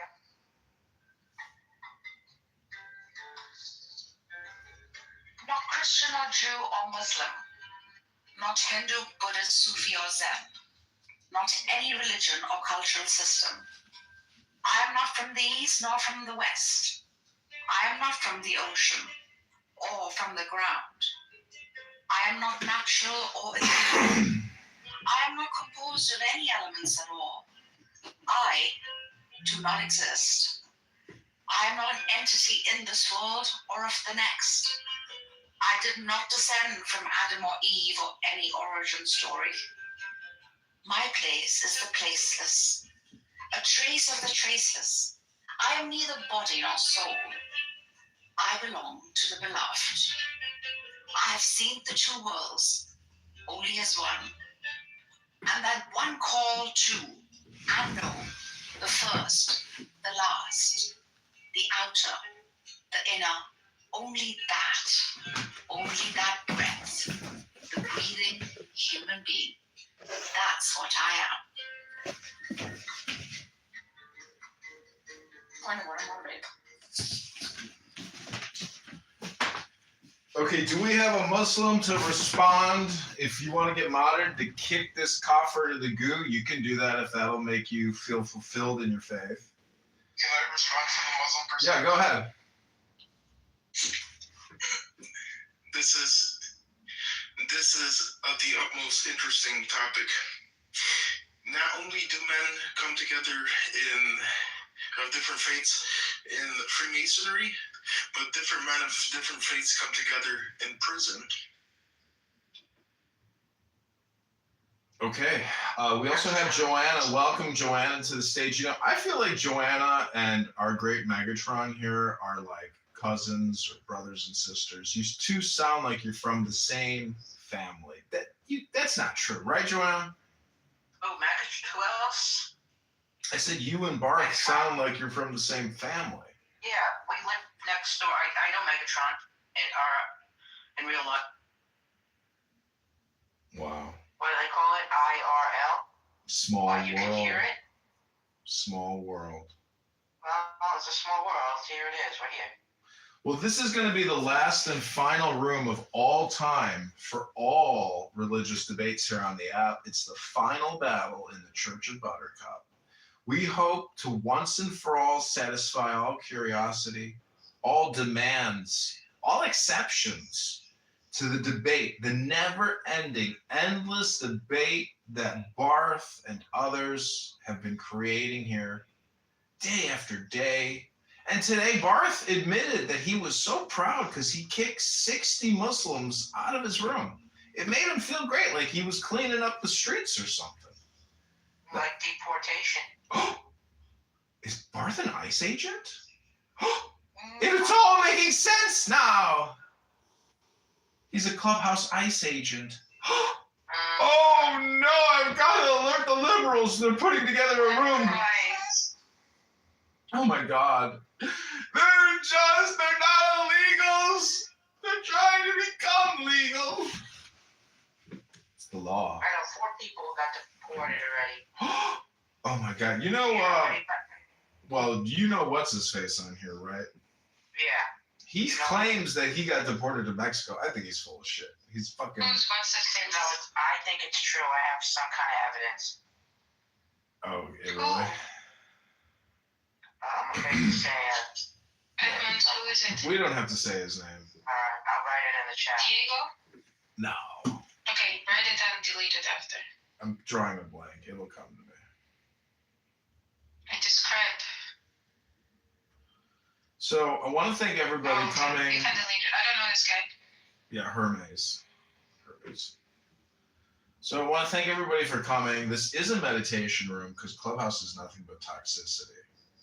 So let's maintain our equilibrium. Point of order moderated. Exactly. Robert's rules. Really? Yeah, look up Robert's rules. Oh, I thought you meant Robert. Oh, Robert Taylor. He's casting me in movies. He's a horrible director, producer. His movies are really shitty. I'm like, for a guy who loves movies, he loves movies so much, but he can't put together anything. He can't even write. It's like, see, the thing is, you're a good writer if you're a good reader. It turns out that reading and writing are like the same thing. And if you read somebody who's really well written, well, that makes you a good writer if you read their book. And I've been reading a lot of good books. I wrote 3 books. They're on Amazon. Can I get? Yeah, I know. You're awesome. Put the link in the chat again. You did a great job with your business there. Oh, yeah. I got 200 this month. You made $200? Yeah, but I want to go bigger. I want to get it out there. Like, I wrote to Oprah. But they never read their mail,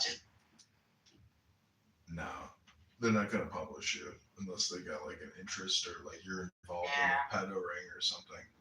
Yeah, maybe you should start a cult. And I love cults. Yeah, not many people really think about it, but if you think about it, you could claim that everything is. You could claim that everything is a cult. I do. I think about cults all the time. Because a call and a T, you're just calling people into categories. That's really all cults are. And so if you claim that you're a cult deprogrammer, well, guess what? You run a cult of cult deprogramming.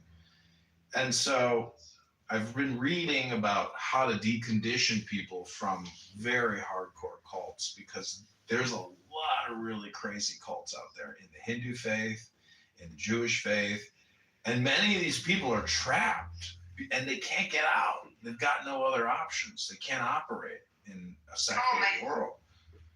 They don't know how to go to the grocery store to save money with coupons. They don't know how to create a Craigslist Exactly. account. That's what I'm here for. That's why I wrote books. You wrote got a book, I'll read it. Yeah, about how to save coupons in Germany, even though we don't have Oh, coupons. you know, my daughter saves people from cults. That's what she does since she went to really? a cult. Yeah. Oh, that's much more interesting, honey. Exactly. For me, it's just to save a few cents on a grocery. The coupon cult. Yeah, my daughter saves people. It's called Healing from a Cult. Healing from Cults. She has a business. She has a website. She has a YouTube. She has a podcast. Fatima. She hypnotizes people to get them deprogrammed. She's a hypnotherapist like you. Like Blue. like John Kitover? Universe. Blue, welcome to the room, Blue. Hey, Blue. True blue, baby, I love you. Blue moon. Let's think about songs that have the word blue in it. Blue Blue velvet. balls. Oh, good. Blue suede shoes. Blue suede shoes. I love blue velvet. Blue velvet. Zaleni, welcome to the room, Zaleni. You're so bad. Zaleni is a trans. Well, look out, everybody. We have a they, them on stage. Is that for real? Yeah. 1 for the money, 2 for the show. 3 to get ready and 4 to Go, go. go, go. Okay, everybody. Again, you're in the final battle. There will be no more battles after the final battle. That's what makes it the It's the final final countdown. battle. We're going all in. We're going all in. Mark the date. Today's the final battle, February 16th, 2026. This is the final battle, the battle of all battles. We will once and for all determine whether or not God exists, number 1. And number 2, we will solve the mystery of all faiths and world religions. And we will ultimately get to the truth through the final battle. We're going to use AI. We're going to use comedy. We're going to use art. We're going to use genius and intelligence and love to get to the final solution. And then we're going to print it out. And we're going to But the 2-step rule? We're going to print it out and put it on the wall with a little thumbtack. And we're going to timestamp it with a stamp and sign it. And that'll be it. And there'll be no longer a need to ever spend another minute on this app. Unless it's a roast and we're making fun of people, of course. But this will be the final battle between all the world's Catholics, all the Jews throughout the world, and all the Hindus, the billion-plus Hindus on the planet, and the 800 million Buddhists, and the 1.1 billion Muslims from Indonesia to Saudi Arabia, to Iran and Oman, to Yemen, and even to Vancouver and Toronto. We give you the final battle. In the left corner, we have a Muslim. In the right corner, we've got a Jew. In the northeast corner, we got a Christian Catholic. And in the northwest corner, we got a Buddhist. In the southwest corner, we got a Hindu. And in the center, we have the final battle. Arm yourselves and prepare for battle.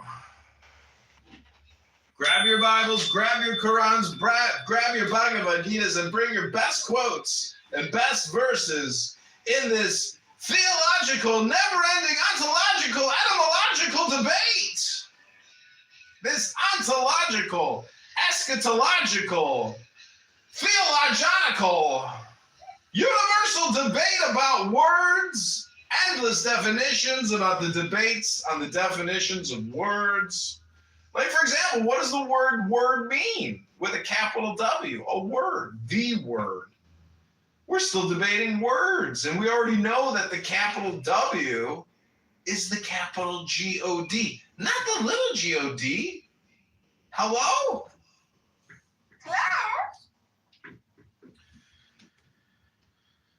The Church of Buttercup is proud to sponsor this all-hands final battle. And you could call this the Clubhouse Apocalypse, the final countdown to the ultimate and final battle of the universe. We finally did it. It only took us 6 years of wasting time debating definitions for the sake of ESL speakers in other countries that want to try to learn English, native English, But we did it. We've exposed all the haters, all the crash outs, all the neurological disorders, the psychotics and the sociologically deranged. You can call them sociopaths. We've done it. We've recorded. We've garbaged out. We actually filled the garbage dump up. That's actually why we're doing the final battle, because there's no more place to put any more garbage, it turns out. Recycling is a big issue. And without recycling, we actually wouldn't even be able to do this right now, because we ran out of landfill space years ago, technically.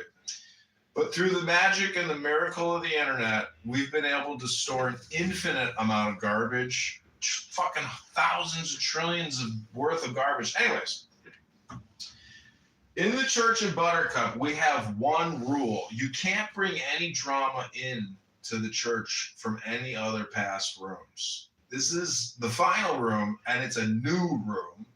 Therefore, that's the only rule. And if you are not here now, but you will be here later in this room, and you don't know that rule, well, we might be kind and let you know about that rule. But that's the inside joke room rule. You can't bring up any old drama in the final battle. You have to be in the now. The now is all important, just like all when you realize that everything is God. Everything. And when you create a room called Prove to Me God Exists, but you won't let anybody actually speak for more than 3 sentences, that's an ADHD problem with your brain. And you could call it a disability, and you should be compensated for that disability by your government and your fellow taxpayers. And I'm so happy you've chosen this room as your final room of the day, the final battle between the Muslims and all the other world religions that they deface and destroy at every opportunity they get. Those beautiful Buddha statues in the meditative mountains of the Afghani Kush. How could they do that? Destroy that beautiful artwork in the name of God. But in some ways, it's kind of cooler now that the Buddhas don't have any heads. It's almost like through destruction, you get to see the truth of the earth and the G-O-D. This is the Church of Buttercup.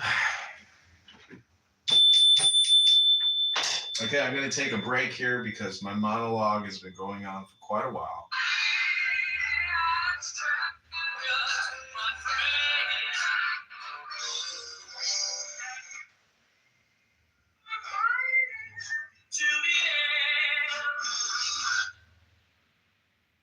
Sorry, great contribution, Arjas, but I can't do any copyrighted music longer than 1 to 2 seconds. So unfortunately, we're going to have to forego that beautiful Queen Rhapsody by that Persian F word.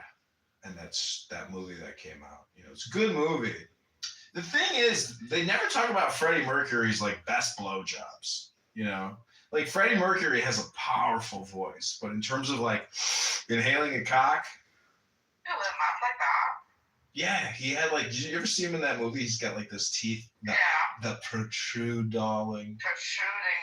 My teeth protrude. That's how you can always tell someone can do a good blowjob, because that means the teeth are angled right for the job. Correct. Do not interfere with the process. Well, I'd like to prove that I can clear out a room by the power of my wand. Let me demonstrate for you a little song. I want to dedicate this to the final battle. Take the deepest breath of the day and hold it for 10 seconds. 10, 9, 11, 10, 9, 9. The beautiful sun is setting. Here we go.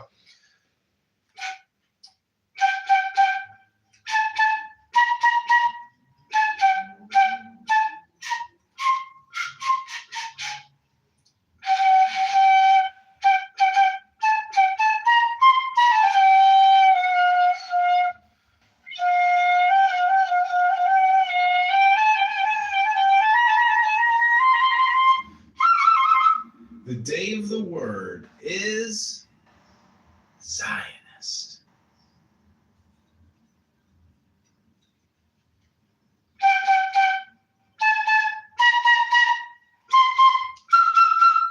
The next day of the word is occupation.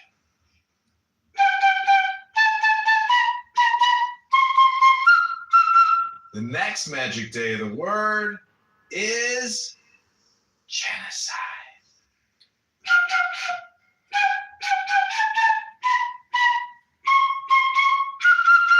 The next day of the word is neocolonialism.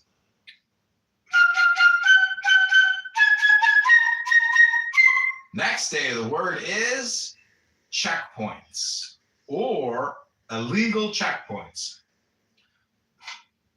This is the glossary to a Free Palestine instruction manual, by the way, with flute accompaniment.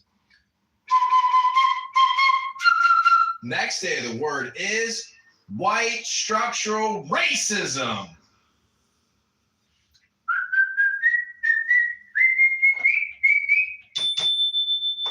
Just remember that all communication is conditioning, and all communication is suggestion, and all communication is political, and all communication is hypnosis. You have all been hypnotized in the Church of Buttercup.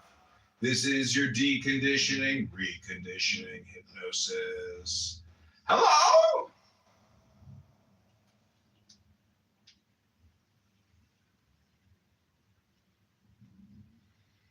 I also want to thank the Anon in the audience. Those are both my accounts. If Norbandor is wondering which Anon is mine, they're both mine. Hello? This last song will be called... What's a good woke leftist term that I'm forgetting? Anybody? Narja Zabi? What can we add to the glossary? CRT, BLM, DEI, LGBTQ? TDS, sensual understand. You failed to understand my question, Abby. Are we watching TV? Sorry.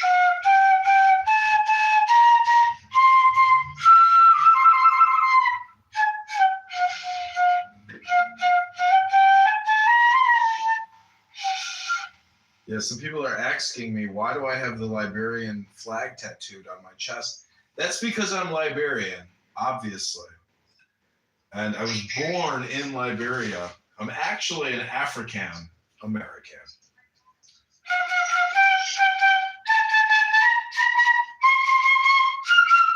Flag of the 12 stars.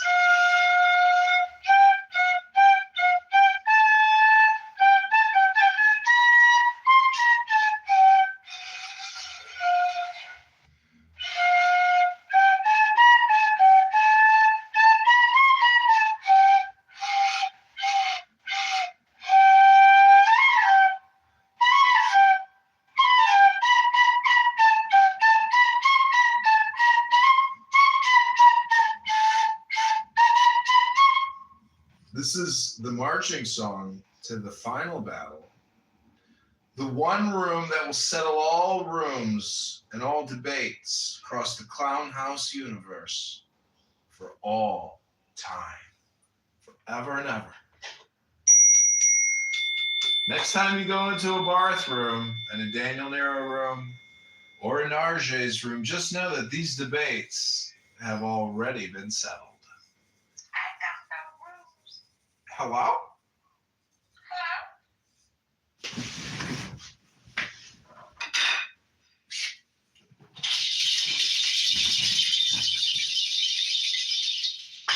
We are now invoking Jehovah to come and give us the war engine for the final victory.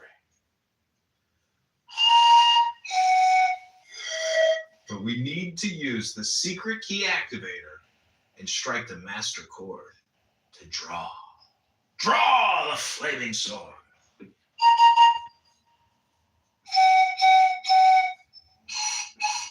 Oh, Mixed is here. He's here to represent the Jewish army, the army of God. I'm loving this flute. Thank you. Mixed, how do you say army of God in Hebrew? I don't know. Oh, you don't know that secret magic Hebrew word? I don't know what the word for armies would be. I read it in a Kabbalah book one time. There's a definite Hebrew one or two words that describe the army of God in Hebrew. Isn't that like what Sahel stands for? Sahal. Sahel. Early Zionist youth movement. Oh. I think it's up in the chat. It's Saba. Well, maybe I'm right. Oh, it's in the chat. It's the short word for what's that? No, that means Mossad means supreme intelligence. Meaning like armies that they apply to other Easy. places. Well, the Sadi. The Sadi is first. What considers a Sadiq? A Sadiq, and then there's a Sadat. Rabbano Shalom. Judy, we got Judy in the audience. Judy loves. Oh, Judy laughed. She thinks it's the Church of Buttercup, bro. She's Buttercup's friend. I love how Buttercup always says, Judy is like my best friend. I've known Judy my whole life for 25 years. And anyways, this is the final battle, Mixed. Army of God. Rabbano Shalom, what? What's your question about an army of God? What's the Hebrew translation? Army of God. I don't know. Well, Rabbano Shalom, you'll never be a soldier with that attitude in the army of God. We need. I'm not a soldier. I know, you're a priest. That's okay. The priest also serves in the army. I don't know if you know that. Rabbano Shalom. Do you know how the priest serves in the army? Yeah, absolutely. Do you? Yes, there's a special prayer they give. What's the special prayer? It mostly tells people to go home if they're scared. Go home to a clubhouse? No. Like, I think the specific instructions are if you got married in the past year, if you recently, like, purchased a house, or if you invested in a property, go back to tend to your possessions so that your distraction will not distract the rest of the army. That would be like every one of us.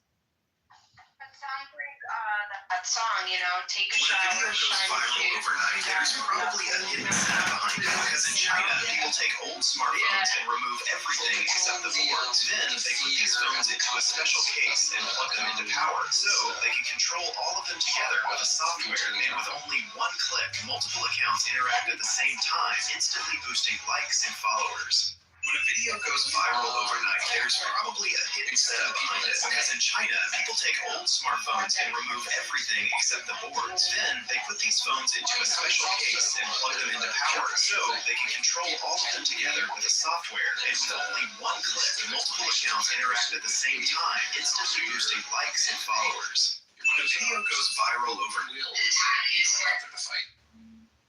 So it's a bit of a game theory thing, but everyone by the end of it commits to not running away.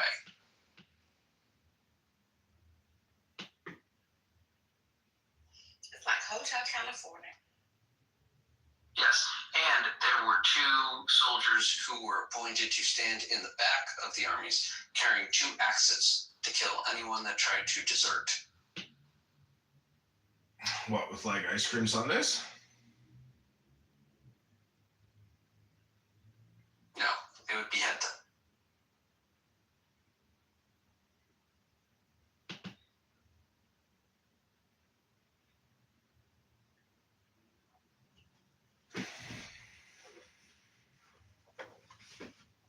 Why the bloody prayer though? What purpose does a prayer serve? To fortify the troops, that only those who are committed to go out and fight go out. But even with that happening, people still get scared once the fighting starts. And if people abandon the line, especially with that style of warfare, with like phalanxes and siege warfare, a single break could cost everyone their lives. Which is why you have the two guys pointed at the backs to tell everyone, if you run away, we're going to have to kill you because you're risking the life of everyone. Yeah. And that's also why court-martials exist with their own justice system, and going AWOL is a criminal offense. Militaries are old structures. Yeah, when I was in the Army, this guy left the base and then he got arrested at the airport and he came back in chains. And I said, "Where did you go? Why did you leave?" And he says, "This sucks. I just wanted to go home." I was like, "So you just called it? How did you leave?" He's like, "I called a taxi and I left." I was like, "You called a taxi and went to the airport and just tried to leave?" He goes, "Yeah." And they brought him back in chains. Knucklehead.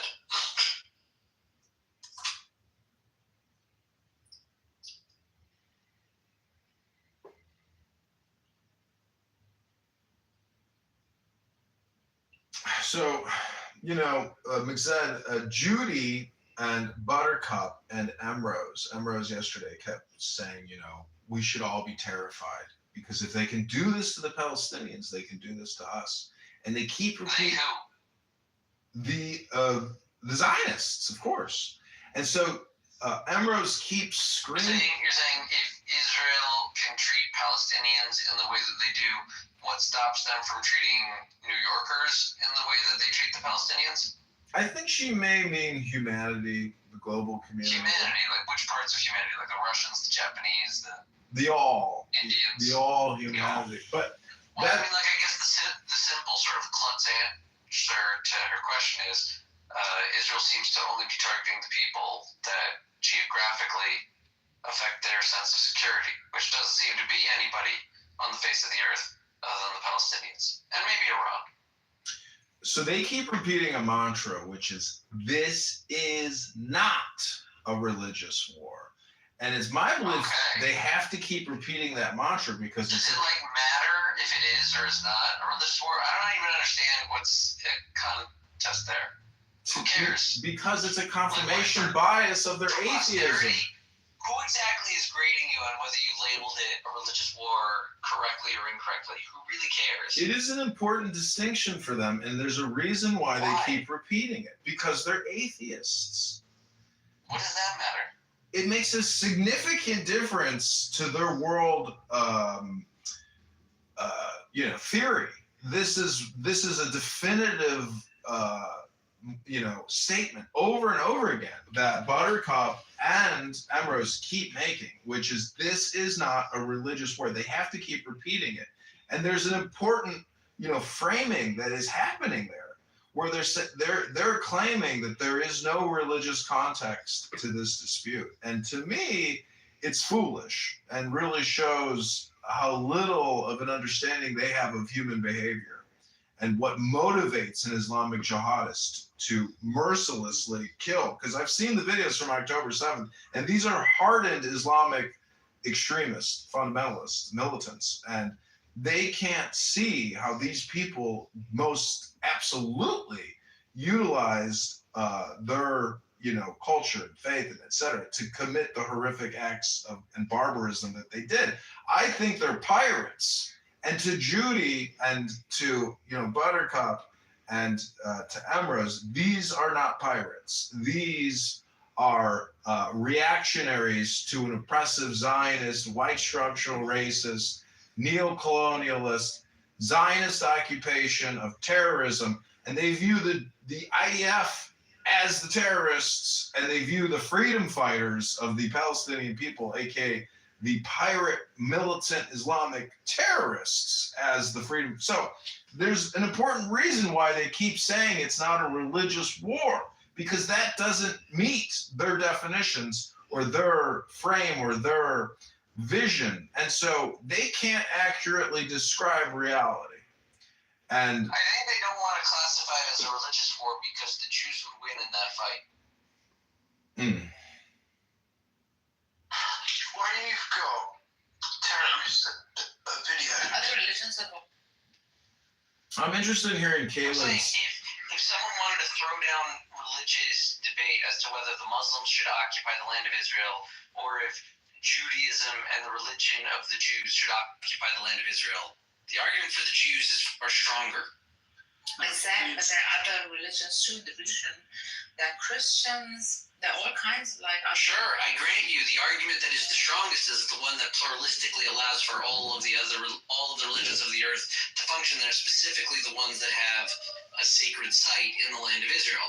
But the religious argument, if anyone concedes that it's a religious war, that the Islamic religious position is to wage jihad against Israel because of the occupied territories, which are by right property of the Islamic caliphate or communities, that religious argument is not as strong and not as compelling as the Jewish religious argument of their commandment from God to live in only that land, to them and them alone, and to usher in the Messianic age. That's not it. I'm just saying that's true if you make it a religious argument. They don't want it to be a religious argument because they lose. Because they and here's my optimism. Okay, follow me. They still want there to be something redeemable about Jews and Judaism. That's why they don't want it to be a religious war. That's why they can't have Zionism be connected to Judaism, because they actually are still tribal in the way that they are fighting against. They still love us, but they think there's still something redeemable. And they're standing with people that hate us and want to kill us because they can't tell the difference. What? I don't understand. How does I that don't know track? at the last part. I can't. They can't tell the difference between people who are saving Judaism and people who want to harm it. I don't know. No, I think they can tell that like the Muslims or the Palestinians aren't like engaged in a righteous mission to preserve Judaism. They know that. Their concern is that Judaism, in order to defend itself, is taking dark turns that will corrupt it and also make it unsafe in the world at large. Yeah. I don't believe that. I don't think they're saying that. You don't think they're saying that? They're Yeah, I not don't saying think that. You might think they don't believe that. That's fair. Yeah. I think they probably don't fully believe it. I think It's a bit of an outlandish claim. It is, and I keep saying that, even though it's not apparently like a fight for religion, right? Or pursued by religion. Tonight, neighbors and It's It's obviously colored by religion. It You is can't colored like by just religion. that. You can't Like the very take it out of identity of the Jews is seeped within both its own religion, its own religious identity, its own religious evolution, and the religious evolution and determinations of nearby religions. Like, you can't remove religion from Jewish identity or its political existence. Or the Middle East. Or the Middle East, or and Middle East also, much can be said about the Muslims too, right? which makes it a religious war, which makes us wonder why is it that the liberals, in fighting to campaign for the Palestinians who are poor and disenfranchised, why won't they engage with the religious components of the argument? But Mixed, you also identify as a New Yorker, not just a... I am a New Yorker. Yeah, so Mixed asks a good question. Why won't these left woke socialist, liberal, Democrat, communist, atheists engage in? Yeah. Because you can't critique brown people. That's We critique them all the I'm time. telling you, it's That's racist. I can critique anyone I want. Yes, exactly. I'm telling you. You're a racist. Go away. Maybe in a certain ideology, right? Brown people are always lesser than white people structurally, and the Racist. No, That's racist. That's not racist. Super racist. I'm telling you, this is their racism. That's like the people that say, black people, can't get an ID, so we can't have voter ID. That's not Right. like. I'm saying I asked you why they won't engage with the religion. You told me because it's the wrong race. You can't ignore religion just because you've got another hot button issue called race. You got to engage with the religion. This isn't about race. It's about the religion. That's right. Yeah, but it's all right. I don't know. Maybe a little bit. What with the temple and the old sites and the dead bodies and the ancient languages and the scrolls, maybe it's about the religion, maybe not the race in this one instance. But you guys have In their worldview, if you critique Islam, you're an Islamophobe. If you critique migrants, you're anti-immigrant. If you critique, Okay, how about I this? mean, if you make a picture of Muhammad, you can get In killed. a liberal mindset that acknowledges the existence of religion, that there can be a pro-Judaic region of the world that in that particular region doesn't endorse Islam or Christianity and sticks to their understanding of Judaism. Can that happen pluralistically? Sure. So that's racist. But I tell you, this is about religion and it's the brown people's religion, so it's okay. Get the hell out of here. I think Kitover made it very good What's a brown person's religion? all kinds of everything. I think I think That's racist. it's so anti-Semitic. Racist.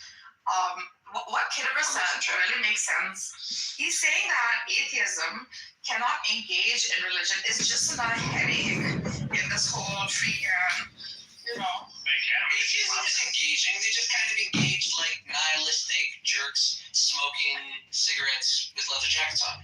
I mean, think about it, Right? Like, show me more. atheism can be religion in itself. this is. Just because it's not a problem. Did you see it by yourself? I think it's an easier argument to make without involving the whole freaking shebang of theism, right? So that's what they're saying. There's no such Maybe thing that's as it. It's their religion. Well, what do you think about this? Way of engaging with religion. Well, hold on. What do you? Fact of humanity. They feel left out. So wait, if we believe that there's opposites like Zionist and anti-Zionist or atheist and theist, my point is they will never get the solution they want to get because they declare that we can't have God in this conversation. There's no need for it, and we will have the liberation we want, but we have to organize. So my point to them is, if you take God out of that equation, then there's no intelligence, and you won't win. Because if you are a God believer, you do believe that supreme power, intelligence, is your winning factor. And so they can't win or achieve what they want because they don't have the war engine, or basically the perpetual energy that they're really looking for. But for them, they are the God. What? Well, they deny. Atheists, right? See, the thing is, they can't. believe in God because they are the God. You have to look at their mantra. Their repetition is, this is not a religious war. This is not a religious battle. This is not a religious conflict. They say that over and over and over again. But that's just like a lie, right?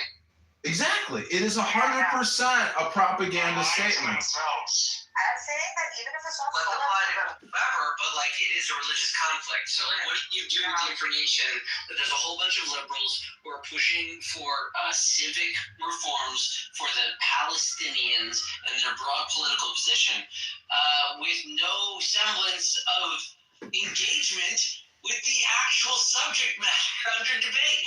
They're not talking about the religion. Actually, this is a good point. Haviv Rettig-Gur, who, if you're not reading and listening to, you should. Yeah, he's amazing. I'll put his name in the chat.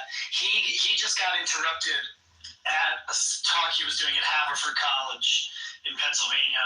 Yeah, and he's stuff like that happening. yeah, and he was like, Haverford. yeah, I mean, a bastion of liberalism, and he was no, seriously. No, I know. And he said the exact same thing. He's like, you think you are going to interrupt me here and have that message get to Israelis? You don't know anything about Israelis. You don't want to engage with Israelis. You only want to engage with Jews in the diaspora because you think that's your target. It's exactly right. They don't want to engage because they don't want to be on the side of power. I'm saying, no, I don't think I agree with No, listen, I see the question. They're not engaging.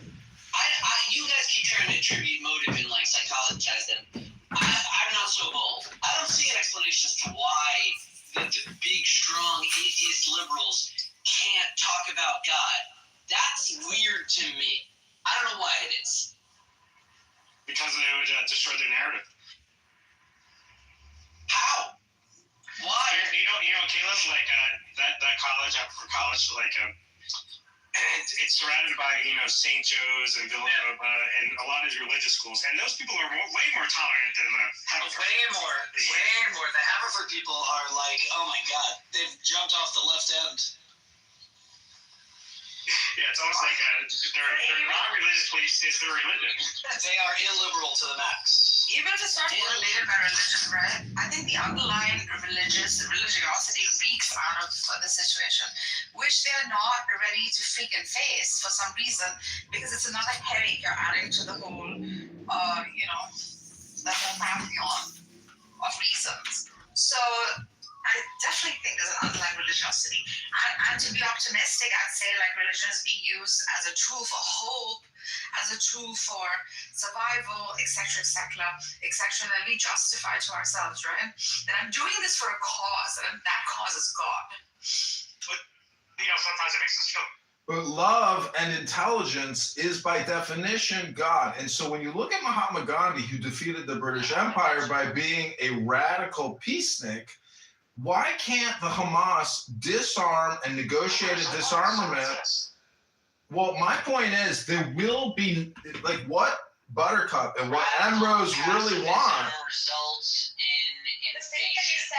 I get it, but that outcome could still be better than the alternative, obviously. If you care about something, defend it. Why is everyone trying to reinvent the wheel every It's single not day? this is game theory. I'm just introducing game theory. And if you want to look, it's not a chessboard here. We're talking about human lives that are suffering beyond belief on both sides. And what are you doing about it? I'm here complaining in the complainium with the rest of the complainers. That's it. This app is a complaining. You should run for Congress. I have run for Congress, and part of the point is what Stop running for Congress and start winning your seat. I'm a writing candidate, and part of the critique that I've witnessed is that people don't talk about the issues. They just want to attack me personally and just throw the fraud word around. And it's kind of like the debate here where they can't engage with the theistic aspect of this conflict. Ambrose and Buttercup. You're in the Church of Buttercup right now. My theory is that they don't do it because they lose. My theory. And nobody likes losing. Well, they're going to lose because they don't have the intelligence to do the debate to begin with. And thus they go low on the political totem pole. If you measure up a disinterested, and this is I think what the evangelical American Christians are looking at. If you assume a disinterested stance and measure both of their religious claims in terms of the worldview they're trying to create on an ethical basis, you'll end up siding with the Jews. Like they try to characterize them as racist, but like the alternative from the religious Muslim perspective is genocidal. Wait, who says that Jews are racist? Who says that? Well, you're a lawyer. The whole thing comes down to an interpretation of the law. Look at the laws of Moses. Liberals say that the Israelis are racist Against the Palestinians? Yeah, upon its inception, that's like the Buttercup is that the premise of the Declaration of Independence of Israel, securing a sovereignty under a Jewish state, to create that is racist per se in Buttercup's estimation. So we have, go ahead, Lee. I think Buttercup, as nice as she is embarrassed that she's Jewish. Therefore, maybe the people she mixed with are very pro-Pali, so she's come out with this pro-Pali dialogue. Well, she's got a Zionist It's a sister. dangerous dialogue because 80 odd years ago, we still had, 80 years ago in a few days, we had liberations of concentration camps, and to be embarrassed of what Israel's doing, you only have to look, and somebody says they've seen a load of September the 7th videos, of guys on motorbikes phoning his father. Killed the Jews, you know? What's to be embarrassed about? Hamas have committed genocide. They've blown their own people up. Yeah, other countries. Well, you have to emphasize that Buttercup is, at least within her estimation, in a privileged white liberal American bubble, by which she can adopt the very pampered perspective of pacifism and decry all violence as not related to her, and for her own security, she can just disavow every violent action as not having anything to do with her, even when people are engaging in violence to nominally defend her and her homeland. So doesn't this always come down to the? Doesn't this always come down to the fact? America, like she doesn't have to. That's part of the privilege of being in America. Can't you take personal responsibility for everything that you're not responsible for and make that the basis of your moral argument? No, you can't. Knock it off. Well, welcome everybody to the Church of Buttercup. This is the final battle of Clown House, where the Catholics, Jews, Hindus, and Muslims will fight the Muslims in the final battle. You are witnessing some of the most intelligent, learned, educated, knowledgeable, and human beings with the greatest understanding on the planet use a social audio conference call app to have the final battle conversation, the ultimate debate. Bring all your big words and definitions, ladies and gentlemen. We need a Muslim, we need a Jew, we need a Christian or a Catholic, and we need a Hindu and a Buddhist to give their testament and their final deposition affidavit. We need a signature with a notary on this one, ladies and gentlemen, because it's the final battle. It's the final court case. We've got our priest in the left-hand corner, McZed. Since this is President's Day, what's your favorite president, John? Do Do you have a favorite president?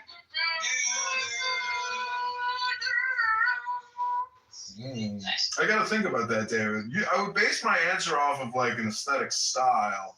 I'm leaning towards FDR because that guy looked like Mr. Monopoly, and that's a pretty cool, you know. Who's the guy that dropped the bombs? That was Truman. Truman dropped those big boys. So FDR developed them. Yeah, FDR. He got Einstein, you know, freed him with a paperclip, brought him over, said, "Make us a big one, Einstein. You got the mathematical equation." By the way, Jewish. The Manhattan Project. Didn't build the bomb. Let's just go with it. All right, everybody, this is the final battle. No need to use ChatGPT, just recite from memory. Sheikh is here. He's in a layover right now in Palestine on his way to Iran. And we've got everybody here, including the Lord, Issa Kunt. Was Oppenheimer Jewish? He was. What? Yeah. Wow. Well, that's true. I do actually have a Jewish book by Rabbi Oppenheimer out of Tel Aviv. So, Rabbono Shel Olam, Gekachen Lichtigen Dein Eugen, and Fushta, you're in the ultimate battle space. Bring your best stories of your best traditions and your best memories. No ChatGPT allowed. And also, the number one rule here is you can't bring in drama from old rooms. It's got to be new drama. And that's it. What about, can I bring a point from chillism? There will be no drama permitted in the final battle. But this is the ultimate theological religious debate room you've never wanted to join. And it's your time. It's your choice to be here, ladies and gentlemen. So bring us what you got. Hello? It's our time down here. It's our time. The goodies. So who here speaks for the people below? Anyone? Anyone here? Have you ever seen Les Miserables? Who here speaks for the people here below? Yeah, but I was rooting for the bourgeoisie. Really? Why? Oh my God, we've got Emrose here. Emrose, our honored guest. Emrose, we're debating why you keep repeating this is not a religious conflict. If you can help give us your perspective or answer or worldview, I'm interested to know. I think it's because you need confirmation bias of your atheism, but I don't really know you well enough to actually accurately, psychologize you, as people have put it. But we're curious, Emrose, because I find you to be so annoying that you've made Buttercup look tolerable, which is a very difficult thing to do.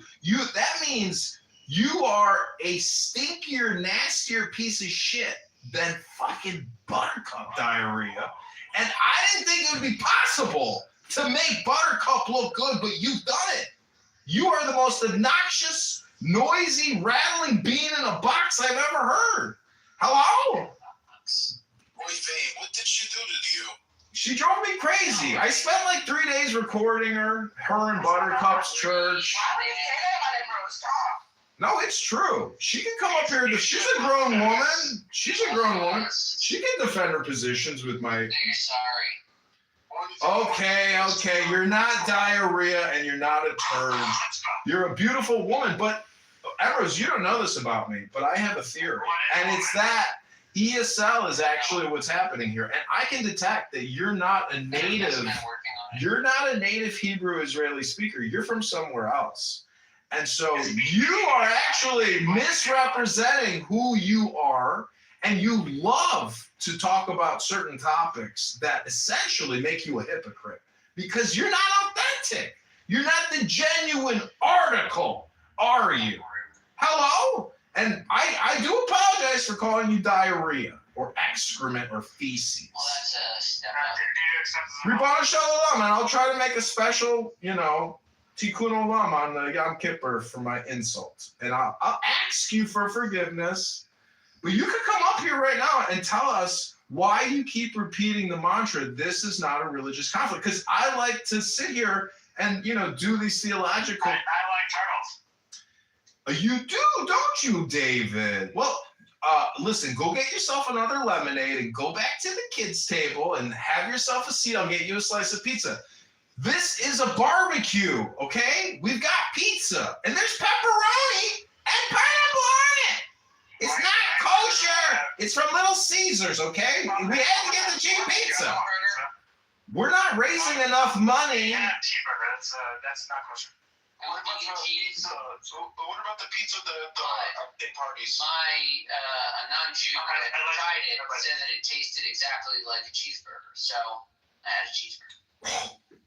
Oy vey. I've had vegan butter. I've never vegan cheese though. Have you ever had a... cheese? Apparently it works. Have you ever... Cheese is cheese. Regular American cheese is actually not real cheese anyway. Well, if Yes, you are Jewish and you've never been on Pico Boulevard in Los Angeles, there is a restaurant there called, their slogan is quality forever. That's, to me, the greatest slogan for a business ever, quality forever. Are there a lot of... It's a burger joint, and, their cheeseburgers are great, but it's really their banana cream pie afterwards, right. which is what really tops off that cheeseburger. Yeah. A lot of Yiddishkeit and souls have been destroyed at this cheeseburger restaurant, and it's all powered by illegal alien labor. I'm sure ICE has put that cheeseburger restaurant out of business. It's unfortunate that laws have to be enforced. The one thing you'll never hear out of Emrose's It's mouth. unfortunate that laws have to be enforced. Well, in Emrose's version of her, world view, law enforcement is the problem. Wouldn't you agree, Mixed, that she would agree with that? I don't agree The with that. pursuit of justice? The pursuit of justice. That's law enforcement. we will treat justice in the American way, right? Superman said it best. That was Superman. Well, Emrose is, I'm not going to call her a coward. Let's just say that she's... That's cowardly of you. Is there anyone here that will speak for her? It's really mean. Is there anyone here that will speak up for her, for the people down below? Yeah, I like Emrose. I don't know why you're being so mean. Well, You're really mean to my friend. she's noise. To me, she's just a signal. Yeah. Loud You're and not- obnoxious. Nobody thinks of you like obnoxious. Nobody thinks of you like that, McZad. Nobody thinks of you like that either.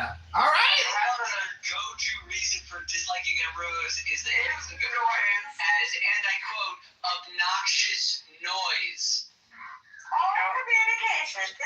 meditation. She's not singing any songs. Hello? You know, as a wealthy person, you know, I give my money away to help the little people. A wealthy person says wealthy. They don't say wealthy. And you got 2 PhDs. We know, David. What a true bonfire. I bought a People that are on that hat, and I bought a $200 hat for another person on set. Well, you guys are accusing me of being mean to Ambrose, but I would just submit that having recorded her for multiple days, it was like having a migraine real time. Because my brain thinks the opposite of everything that she says. Who's your favorite president? You haven't answered yet. Oh, David. He said FDR. Well, he was thinking. He didn't. That wasn't He definitive. said FDR because he looks like the Monopoly man. Yeah, Mr. Monopoly. Is he the one that couldn't walk? Yeah, he had Yes. polio. And he lied to the nation about it until he died. It turns out that it was actually a vaccine. That reminds me of like Biden when he said like he was fine. He's fine. He's you know, nothing's wrong with him. Wow, we've got the buttercup in the house. Buttercup is here. You set the trap, the fish will get caught. We got the fly, the brundle fly. What happened? Hello? Hello? Hello? He was talking about you in another. Welcome to the Church of Buttercup, the final battle. What did you were saying? We were talking about how you and Ambrose gave me a migraine over the past 72 hours. Aw. And then I said that Ambrose is so obnoxious, she makes you tolerable. Okay. That's it? That's all you got? I also said that you are human shit, or you got the intelligence of a dog turd, and Ambrose is diarrhea compared to your dry dog turd. Some people say that that's crude, crass, or vulgar. I just say that I've heard people make death threats on here. And, you know, the thing in literature is some people don't like sex. They don't like fucking. They don't like love making in liturgy, but they will tolerate violence. How is that possible? Including the add-ons in the audience. The add-ons in the audience are here too. Yeah. You're insane, John. Why? You live in a superficial bubble. I can create superficial realities if you can live in them and project them. Hello? You know we're being live streamed on 6 different accounts right now. 40. I mean, watching at least 40 accounts. The point is. I do not consent to being recorded. Okay, David. Holy crap. The Blessed One wants to speak. Let's further tell David he can't do it. Like, oh, yeah, Who's more annoying, David, Clara, or me? I wonder if I can sue you, John. I- We have a family lawyer. Maybe I should ask him. Ask him, yeah. Go ahead, David. And so, you know, Buttercup was asking, how can she be considered more annoying than BB? And I gotta admit that at first, I thought BB was really, really annoying. Like, I hated him. But then Elnorma was like, oh, he's being aspirational. Let him be aspirational. And then I was like listening more closely. But it took time for him to essentially ripen into the beautiful plum that he is now. Because the fact of the matter is, Buttercup, the longer you listen, the more you will realize that there's a lot of psychopaths, sociopaths, and violent people who have no problem literally being vile with their words on here. It takes one to know one. Incapable of even having a conversation.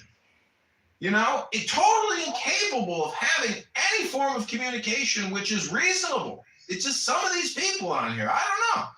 You might think that the way they speak here could be the way they are in the real world. So this is a compliment. You're like the Lenny Bruce of Clubhouse. Who's Lenny Bruce? I've been compared to Andy Kaufman. A comedian, right? Like a real comedian. Right, best comedian there. No, it's impossible. I may have more videos out there than any comedian who's ever lived. I like Jerry Seinfeld. He's a funny comedian. Well, Andy Warhol. see, Jerry Seinfeld is a transcendental meditation practitioner. He practices He's also TM. Jewish. He's got a book called This Is It. You should read it. It might help you, David. I have this book. It's Letters from an Idiot. I Well, you should read This Is It, because he goes into meditation. And my complaint against Buttercup and Emrose is that they're not teaching meditation classes. They're actually teaching people how to complain. They are the perpetual complainers. Their social do-gooding is nothing more than complaints and a complainium. And I am a garbage collector collecting complaints, bringing it to a garbage wasteland dump, but we've run out of space. John, can I play up? Like, how are your legal troubles going? Do you need a lawyer? Because we have lots of them in the Jewish community. You do? Yeah. Well, is that projection? Because I don't have any legal problems. Do you? Wait, don't you have campaign finance problems? No. No, that's gossip. That's just gossip. What about fraud? It was published. Fraud. Oh. Remember Rick read the article? You know what? See, this is. We don't judge. We don't judge. That's okay. I know you don't judge. You're not discerning or discriminating. You're a schmuck. And so my point is that having run for Congress, people want to attack me personally and say, oh, you got legal problems, don't you? But they don't want to talk about my political positions. They never want to talk about that, which is what I'm actually, the whole fucking point is what my opinions are. Not whether or not I got some legal problems from some liberal AG who ain't doing shit, but we're complaining about Trump. John, where do you stand on immigration? I stand very highly on all topics. I have great dignity, incredible nobility, and great dignity, unlike you who associate yourselves. I asked you a real question. I'm answering your question, but you don't listen. You don't. You just talk. That's your dopamine fix. That's your Buttercup world. I like Reese's Peanut Butter Cups. I'm sorry, I couldn't hear you. David was saying something. Answer on immigration? This is your final position? You want this to be the record? Oh, God, yeah. Go ahead. Timestamp it on my YouTube Live. Ooh, hello? So, Buttercup, my point is, I create artwork by recording clubhouse rooms. What do you do other than complain? Hello? I interview very talented congressional candidates. Like your friend Judy? This is my friend Judy. I've known Judy for 25 years and we're best friends. This is my social proof and credibility for all of my genius opinions. My friend Judy. Hey Judy, welcome to the Buttercup Show. Hi Judy, welcome to the Buttercup Show. How come he's top left? Because I'm the creator of the Church of Buttercup, duh. This is gold. I love it. Thank you for doing this. I'm honored that This is the roast of Buttercup. This is when you know you've made it into the pantheon of Jewish entertainment. Congratulations, Buttercup. You and Emrose are worthy of being roasted. You've done it. Mr. Universe, aka Dr. Universe, is now roasting you. You are now being roasted. Everybody grab some coleslaw. I got Miller High Lifes in the fridge. Everyone is welcome to the roast of Buttercup. Okay, now do an Argus. Try to do an Argus. You want me to? Yeah, you say one sentence, and in one sentence, you literally, reverse yourself twice to get back. Like, That's an Argus. Someone makes a really imbecile point, and she goes, "That's a really good point. I think it's fair. It's a fair point. It's a fair point. Let's dissect." And then she'll come up with some philosophical jargon that nobody knows. That is a fair point. well, okay, so this is my other point. Now that, I've been recording you, if you were to listen to yourself, how many times do you think you'll repeat yourselves? Because this is part of the thing that I've noticed with people on this app, that they repeat themselves a lot. And so I always hit a bell when I hear a repetition, because the truth is, if you want to move quicker, you've got to stop repeating yourself. No one wants to hear the same thing, because then they literally identify that it's redundant, that it's monotonous, and then they feel angry because they feel like they're wasting their time with you because they've already heard you say it. They don't want to hear you say it again. They've already heard your shtick. So if you've ever seen a stand-up comedian do his routine twice, you're like, fuck, why did I pay for this? I already heard this. Hello? Clearly you guys aren't Muslims, otherwise you wouldn't be hitting a bell over and over again, because Muslims don't hit bells. Hello?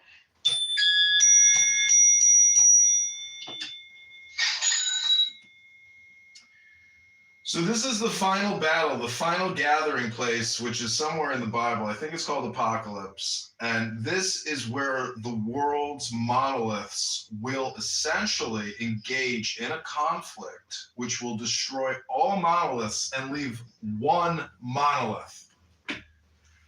And, you know, Buttercup and Ambrose, they sit in their apartments and they squeal like banshees and harlots. Jewesses, you might say. Jewesses. And they scream like banshees. And some guy on a boat named, you know, Matt Damon is going through the ocean in this movie called The Odyssey. And then he hears Ambrose and he hears Buttercup in the distance screaming like banshees.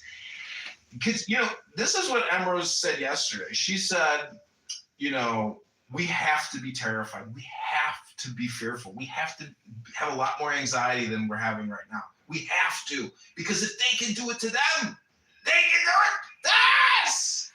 Us! We the people! Hello?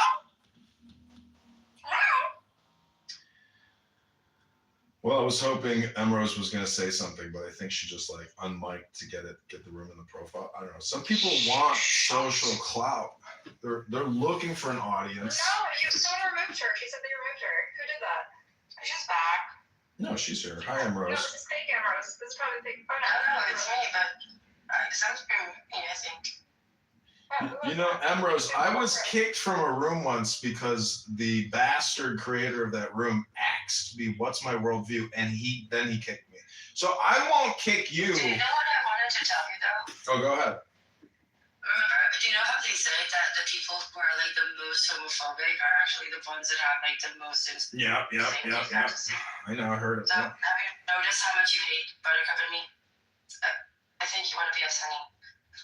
I think we need to address this. So wait, you're saying that I am homophobic because I hate you? No, I think it's the same parallel. You know, you're obsessed with Buttercup and me because you actually want to be us.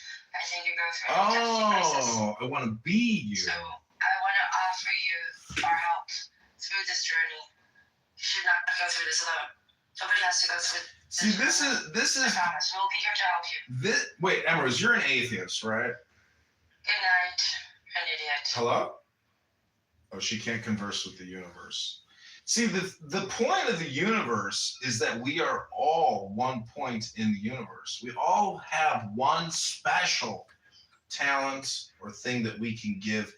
Again, I like to give the metaphor that I'm a garbage man, that I collect trash. And when I mock you for being garbage, it's not personal. It's a self-mockery as well. Like, I didn't make it, and here I am having a conversation with a bunch of other people that didn't make it big enough. But I'm pretty sure that if we mock enough people and condition enough people, eventually we will achieve our objective of tremendous growth. And we can't describe the problem quick enough, because the fact of the matter is we have to grow.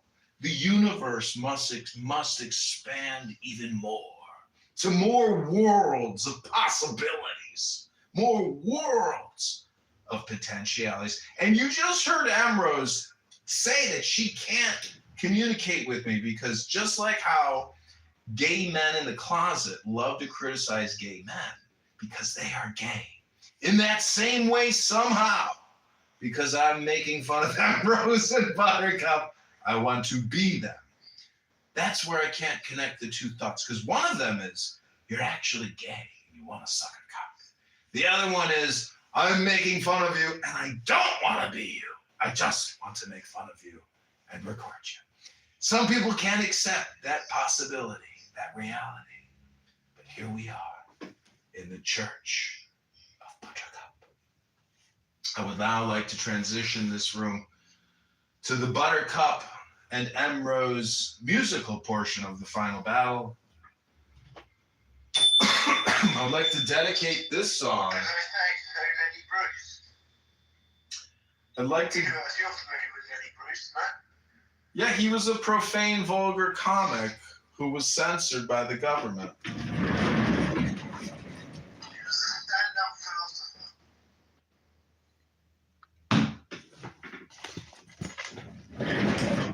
Well, cup and Ambrose to know the perfect piece of intelligence and love. I can't really give it to them, but I can suggest it to them. And I really hope that they go to the gym, read a good book, play some music, and depoliticize from your rhetoric. Because your rhetoric, to me, is just noisy, obnoxious, immature, low IQ garbage. And I'm a garbage man. And I'm here to return a little garbage to you in the form of music. I'd like to dedicate this song to my favorite rose, the Ambrose. Here we go. The name of this song is Occupation, Genocide, Zionist. Checkpoint, checkpoint, checkpoint. Illegal checkpoint.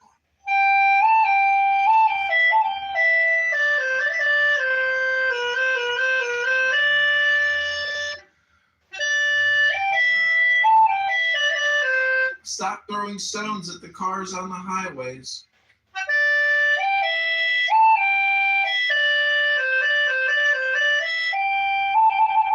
No need to kill people over land. That's illegal.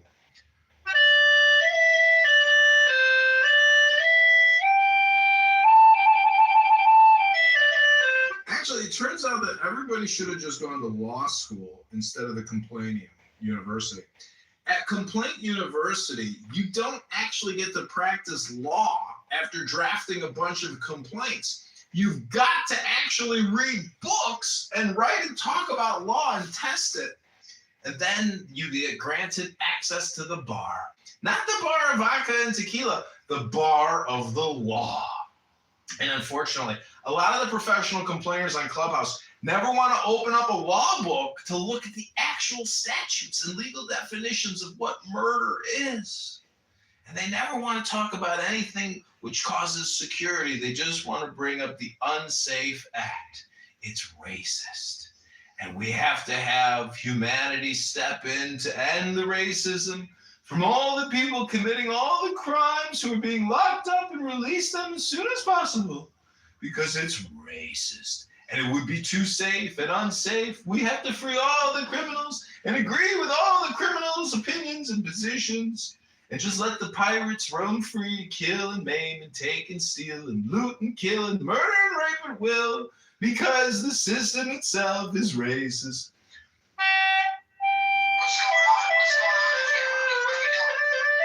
Oh, I was dedicating a song to my favorite Ambrose. Megatron, welcome back. All hail Megatron. Oh, she doesn't like me. I don't think she likes me very much, Ambrose. She's kind of feisty.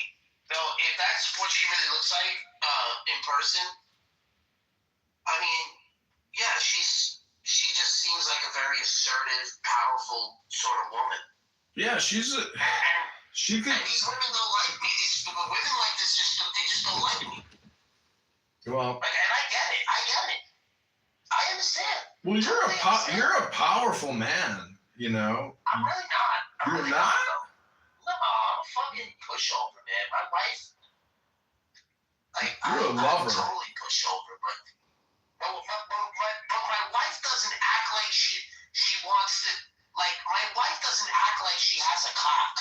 You understand? Mm-hmm. She doesn't walk around like she's got a 9-inch dick. You understand? And I think it's important for women not to do that. And Ambrose, I get that feeling from her that she thinks she's walking around with a 9-inch dick. And that's the only thing that kind of annoys me about some of these women. They I don't know, it's weird. Why do you think it's a 9-inch? They just want to go around, you know. Why? I thought it was a 10-inch. Why do you think it was a 9-inch? I was anticipating She's it was white 10-inch. because she's white. Well, you know, if you're white but you use a black and white photo, does that really mean you're white, or does that mean you're black and white? Hello?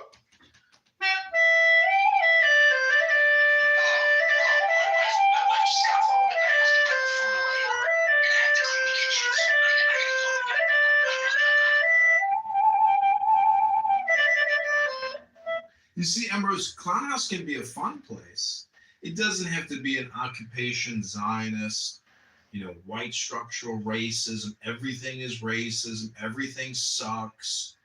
See, Emrose, I come from the position of philosophy, which states that there's not a speck of dust out of place in the whole universe. Even yourself with your position, you're not out of place. 2 hours. Hello? I'm gonna do it right now, babe. 2 hours passed. 2 hours passed. I'm gonna clean the kitchen right now. I promise. I got it.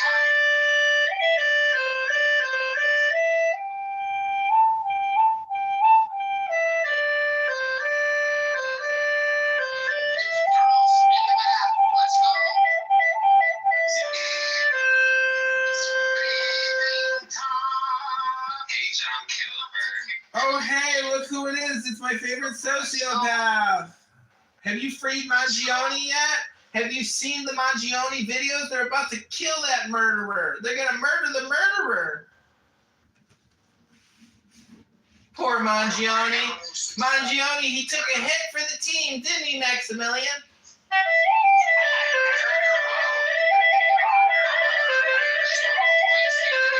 Universe. I heard her talking points. Very powerful. Powerful. Well, it sounded powerful. I'm not sure how powerful it was, but it sounded like, she was like coming with this,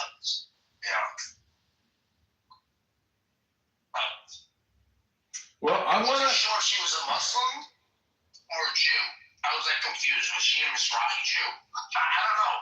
Is she Jewish or is she Muslim? Is her mother Jewish? I don't know if her mother's Jewish. Well, Emrose doesn't follow the law. Emrose doesn't care about the law anyways. Emrose is a law breaker, not a law studier, not a student of the law. She's a politician. I think Emrose thinks she's going to get into the Knesset one day and make everybody annoyed. She's going to give a big speech at the Knesset and everybody's going to go, ugh, can you turn that volume down? It's annoying. She's giving me a headache. This bitch fucking is annoying. Oh my God! I can't take her anymore! Can somebody please mute her mic? Jesus Christ, she's so fucking loud! That's what you sound like to me, Emrose. Try to take like a Toastmasters speech, thing where you can learn how to give a public speech instead of like a public, banshee screaming like. It's not. If you want to sell what you've got to make it more enjoyable to listen to. And I'm a speech consultant and a music consultant working in Nashville with musicians to help them learn the art of relaxation. And unfortunately, Ambrose, you have failed in your communication efforts to relax the audience. And I've told Narjas here multiple times before she does a little Gnostic poem and reads a little meditation to remind the people, I'm about to meditate with you. I'm going to relax you deeply. So let's take the deepest breath of the day. Yes, this is the roast of M. Rose and Buttercup in the church of Buttercup. My sweet little buttercup. My sweet little buttercup. Zionist occupation. All day, all night, they occupy with delight. Zionist, occupy. Why do they occupy the legal checkpoints and starve the people? Genocide, occupy. Ah, we just got shot at. Somebody just shot at us. Did you add the flute quick? I've been reading stories about this supposed peace deal with the Hamas, and the Hamas violate the peace deal multiple times a day. Is that really fair, Ambrose? Why are the Hamas militants still taking shots at the newly constructed border wall? Why are Israeli soldiers still being killed by Hamasniks dedicated to an Islamic jihadist state for their people in the Gaza? We want disarmament and we want peace now. It's beautiful, Joanna. It reminds me of a haberdasher. Yeah. It's a quilt. It's a skirt for the beach. It's a skirt. No, it's a skirt for the beach. Oh, I see. Like it hangs down on a V on your hip. It's like a fishnet. Well, it looks like a shawl. It could be a shawl as well. I mean, I made all those stitches with my little fingers. Oh, you made that? Yeah, I'm an expert quilter. I teach quilting. I teach quilting, crochet, and knitting. Oh, wow. Dope. I've seen stores like that. I like that as a hobby for people because that's a very zen thing to do. And that's what Buttercup and M. Capara, and not M. Capara, M. Rose, that's what they don't do. They don't provide moments of zen. M. Rose, I hate to break the bad news to you, but you just, no, they go up to hornets' nests and they kick them over. And they call that the light. Did Israel violate the ceasefire? No, the Hamasniks did. Ron, you're welcome to the final battle in the Church of Buttercup. Hey guys, I'm Hindu. You're a Hindu? Oh, you're going to represent India. Great. Welcome to the final battle. Well, Isn't it confirmed that Israel violated? Maximilian. Oh, you're Hindu? Great. Well, we've confirmed that. Listen, everybody, this room is going to be an all-nighter. So you don't have to worry about getting your statements out and rushing them. You will not be kicked to the goo. And, you may be modded. And you can come here and complain about anything you want because I'm a professional complaint gatherer. I go out on Clown House 100 hours a week and record people complaining. And we listen closely to the words that they use in their complaint so we can accurately take the complaint down for future recall and confirm the exactitude of that complaint. Now, the first part of a complaint is answering the who, then the what, then the why, then the where, then the when, and then the how. It's called the 5 W's and H. That's the basis of our complaint form. So don't forget the 5 W's on the H. And next time you complain, make sure you use all the 5 W's and the H. Otherwise, we may not be able to accurately record your complaint in total detail so we can try to rectify the complaint. So, That's really surprising. yeah. Universe, I put on my PTR, since ceasefire was announced on 11 October, Israel has reportedly committed at least 390 violations, killing 339 Palestinians, including more than 70 children, injuring over 871 others. And it's like I'm not against them, but like I just think like you have to be honest in like conversations like this, just like being fair, like Okay, I'm going to give you another 30 seconds, but this is your 30-second warning. So go ahead and land your plane, Maximilian. You got 30 seconds. Well, I was going to say much. I was just going to say that, I think in these conversations, you have to be fair, because on both sides there are cases where they don't might not play fair, or there's an atrocities committed. So yeah, and just because of that, I'm not against I'm just for humanity, outside community. So I'm just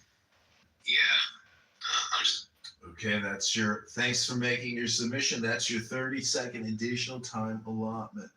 Anybody else want to submit any complaints to the I complaint? just want to complain about how he talks. He talks like a child. He talks like he's a 12-year-old. My son sounds like he's like that was just that was, oh my god, dude. Like, how do you, does that work when you go on a date? Megatron has provided some feedback on your public speaking engagement here, and I have to agree. I think he does sound like a juvenile, young African-American child who is... Yeah,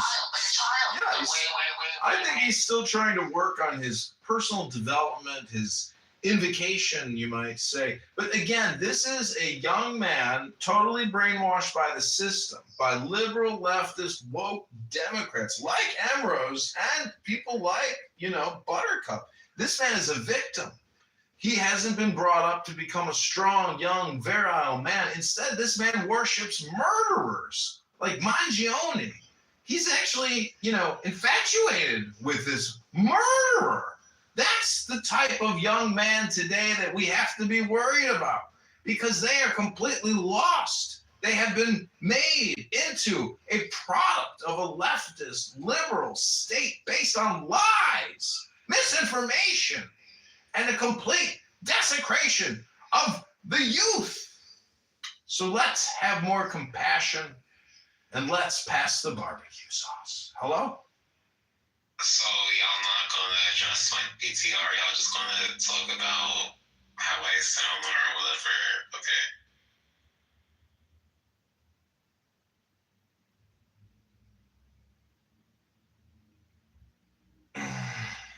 Well, we've read it and we've contemplated it and we're going to respond to it with a little music. Here we go. I want to dedicate this song to all the martyrs, all the Israeli martyrs, all the soldiers that died, the young men that died fighting these terrorists, these pirates, these that refuse to disarm and become peaceful people.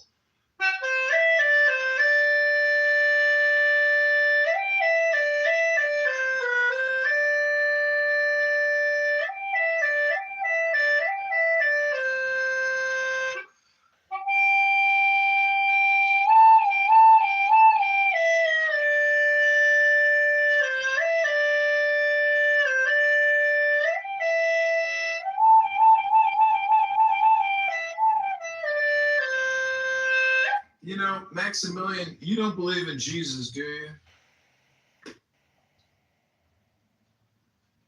I didn't think so. I do. You believe in the Christ, the Lord, the Savior of mankind, who died for his fellow man instead of killing men, like the men that you support, like Mangione?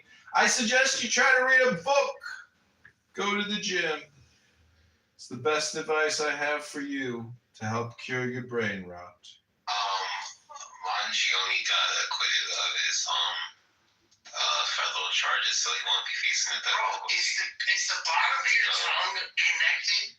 Is the bottom of the tip of your tongue connected to the bottom of your tongue? Because you sound like you ever see when kids get that their tongue is stuck to the bottom of their mouth? That's what it sounds like. You sound like English isn't my first language. What's your first language? Swahili. Swahili. French and Swahili. Why are you lying? Why are you lying? I'm being dead ass, okay? You're dead ass. You're from New York. You ain't talking no Swahili. Dead ass in New York. So stop. I'm New York as fuck. You're New York. You sound spoken Swahili. Oh my God. I'm hella New York. Like you got that right. I'm hella New York. You must help a child. You're a hella toddler. But let's move on. Because this gets boring after a while. Also, universe, I am Christian. No, you're not.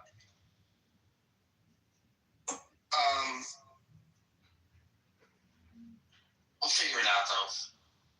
You'll be alright, though. Promise. Elias.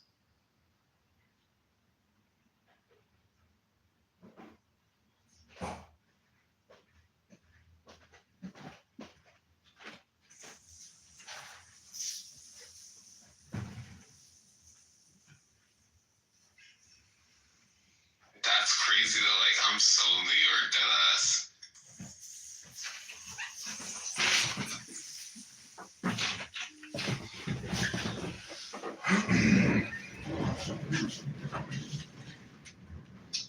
Okay, everybody, welcome back to the final battle. This is the Armageddon, the apocalypse that you've been looking for, the final religious debate room of all religious debate rooms so you can go on with your life and live your best life now. We've heard from some of the dumbest people on Clown House in this room today. I have taken your complaint and put it in the garbage. That garbage can is going to the dump with your complaint. And if you want to go back and watch a video of you complaining, that's like going back to the garbage dump to get the complaint that we gathered. And I want to thank you. We need your garbage. Otherwise, we wouldn't have a garbage business. And there would be no landfill to fill up with your complaints. And the sooner you realize that your complaints are just garbage, well, then guess what? You can stop filling up the bins with all your trash. And if you want to recycle some of your trash so you can cut back on all your waste, that would be great too. Now, just remember that your farts are actually more expensive than your belches or what you say, which is actually just garbage. Because if you have a nice Persian kebab, and say it's $30, at a nice restaurant, well, your farts are far more valuable than your opinions because you spent a lot of money eating that delicious food to fart it out.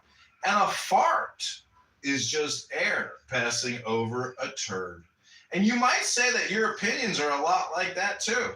They're garbage, but that's okay because in the universe, we can collect your garbage for free. You don't have to pay a monthly fee or a tax to actually have your garbage removed. You can literally go on Wi-Fi and just complain, and we will take your submission for free. Remember, though, we like it in a specific format. Who, what, where, when, why, how. So that being said, are there any fresh complaints?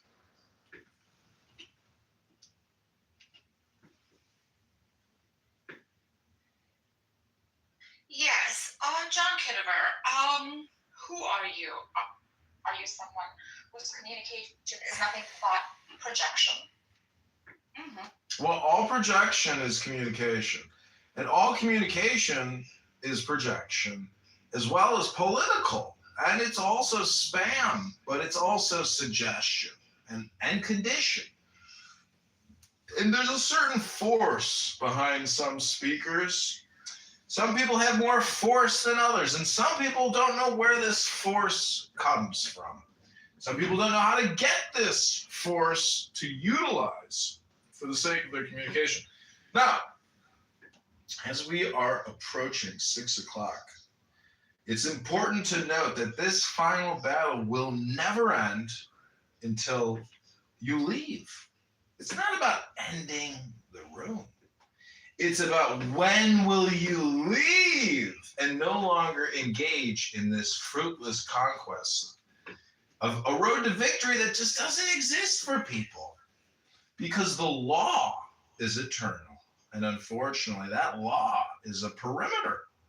And perimeters are a reality. Perimeters must be defended with the power of the law. Some people want to penetrate that law.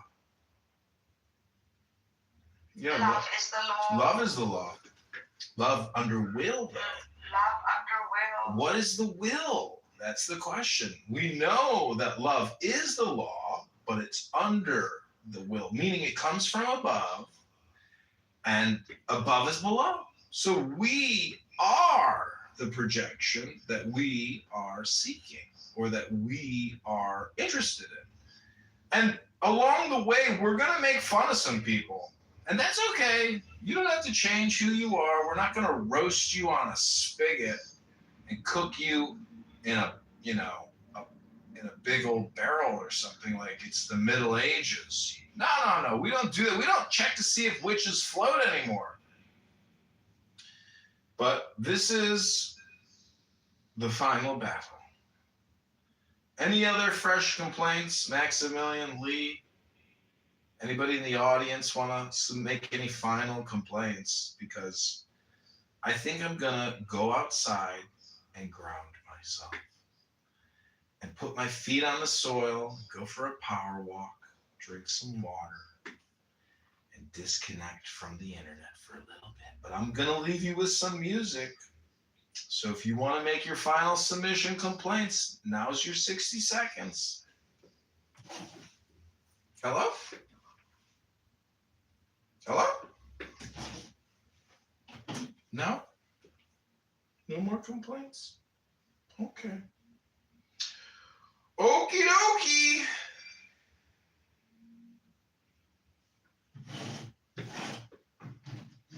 I want to thank you guys for coming to Armageddon, the apocalypse,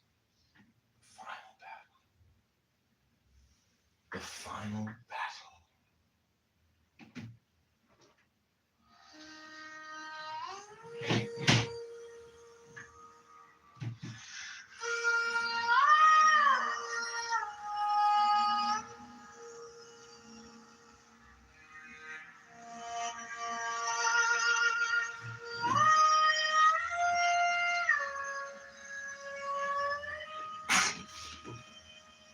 Bare feet on the circle, ash and salt in a ring. I breathe in the thunder, exhale a silver stream. Eyes close to the chaos, palms lit with steady glow. I call down the stillness from stars you used to know. This is my magic meditation, crown of quiet thought. Yeah, tonight neighbors are over there talking about it. I turn every sorrow into soft golden brown. In this meditation, hear your heart slowing down. I hold the storm inside my hands until it bows. Old words on my tongue tip, soft as falling snow. Your fears in the lantern, I watch them lose their hold. I trace you a doorway, made of breath and light. Step through, leave your armor. You're safe in here tonight. In this meditation, of guided fire, my brow. I turn every shadow into soft golden brown.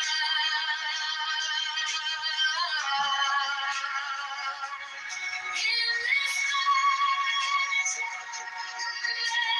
meditation, hear your heart slowing down.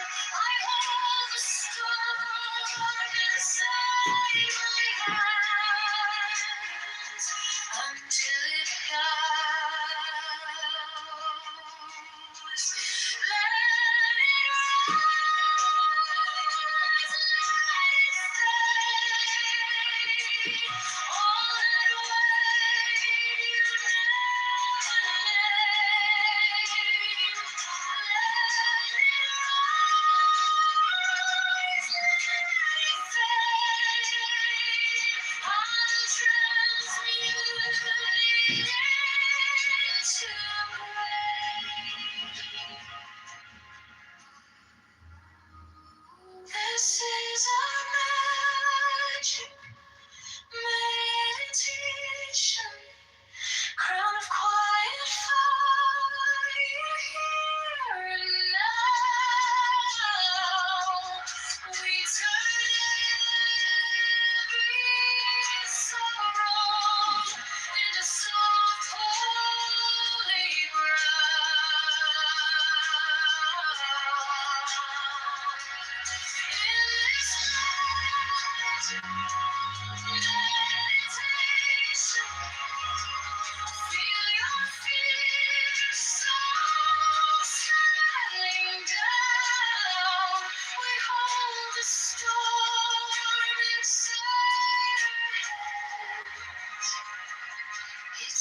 Bare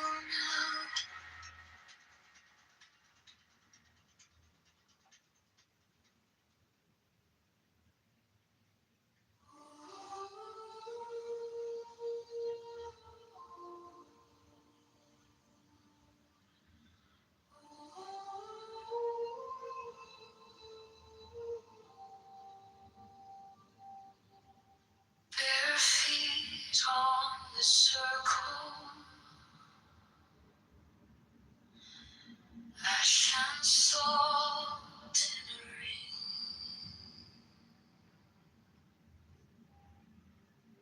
I breathe in the thunder, exhale a silver stream.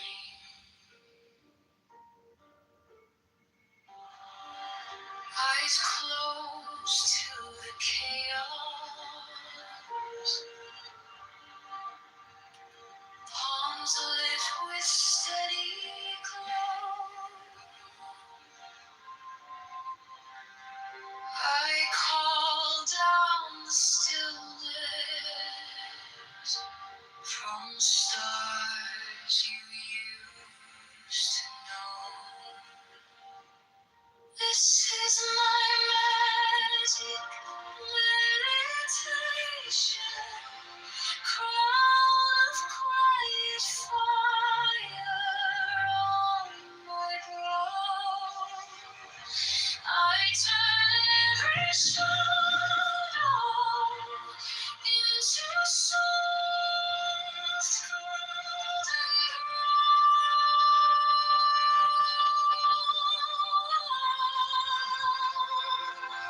in this magic meditation, hear your wild heart slowing down. I hold the storm inside my hands until it blows.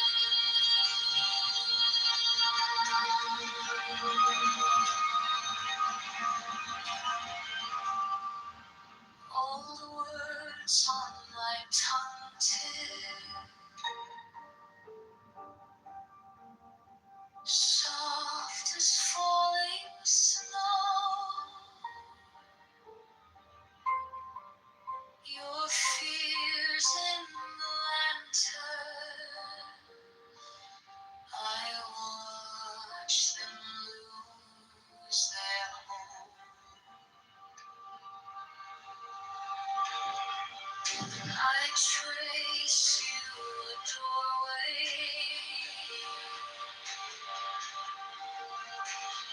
made of breath and light. Step through, leave your armor.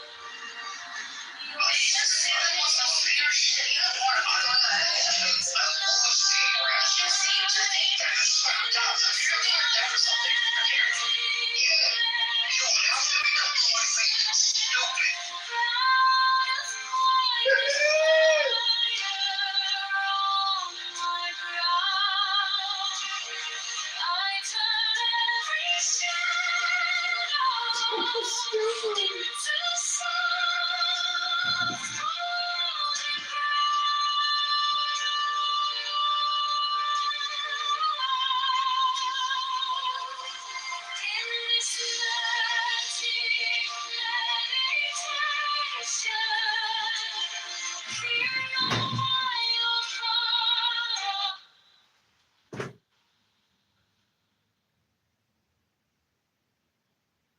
because people gonna be arguing just like.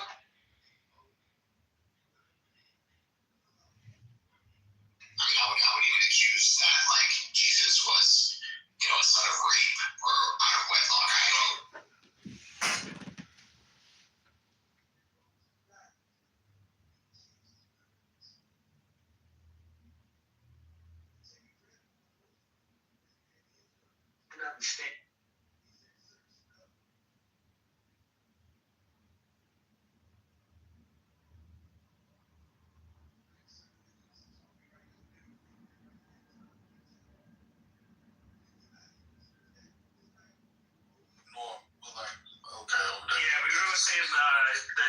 W Lakeshore, like that area right there. Oh yeah, downtown. Yeah, I like Chicago.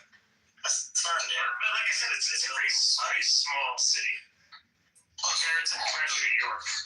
It's the third big. It's after Tokyo and Yeah, I know. Like, I get it. I get the numbers. New York is the biggest. I But think. having been there so many times in Chicago, like, we really always find the area that we hang out in, where all the good bars and clubs and restaurants, it's a nice little area. Well, compared to New York, I guess. Yeah, if you've been around New York, Yeah, that's where I live, so yeah, I'm just used to it.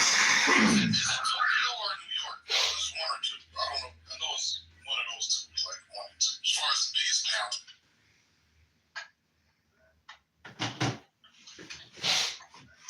I hate Atlanta. Yeah, you know what? I've been to Atlanta a couple times, but we spent more time in Midtown and Buckhead than we did in the downtown area. More fun. I really like Midtown area is nice. I like Toronto. It's just too cold. Toronto's a good time. Yeah, I like Toronto.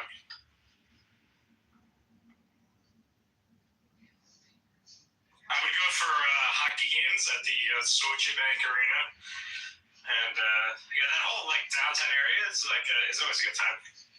It's one of the cleanest cities I've been in. Yeah, I agree. Yeah, for sure. No offense, but New York, like, it's kind of dirty, man. Well, that's the appeal.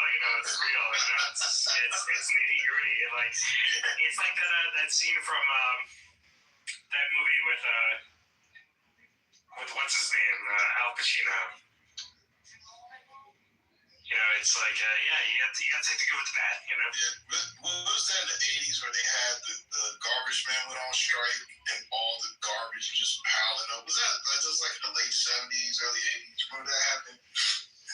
Yeah, his name is Al Pacino. Yeah, but I forgot the name of the movie. Whatever they need, Urban Cowboy or I'm Walking Here. That movie. But yeah, that was a very great. Almost like the movie Joker. It's based on New York City, even though it's Gotham. But Whoa. You excited? Hey, okay. You done? Devil's Advocate is probably Al Pacino's most underrated.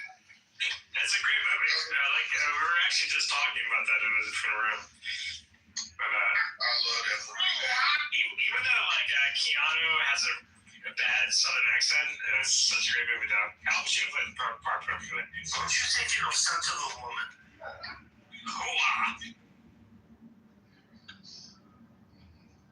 I still don't get the ending. Like, did he really die, or was it? He was a devil, right? He was a devil, but Keanu. Spoiler, by the way, anybody who hasn't seen Devil Advocate. Yeah, he was dreaming the entire time. It's crazy. Yeah, okay. So dreaming the entire time. But wait, no. He went to the bathroom and he was at his. Right, that's the part I'm trying to understand. Yeah. So that's not a dream. So the entire movie was him.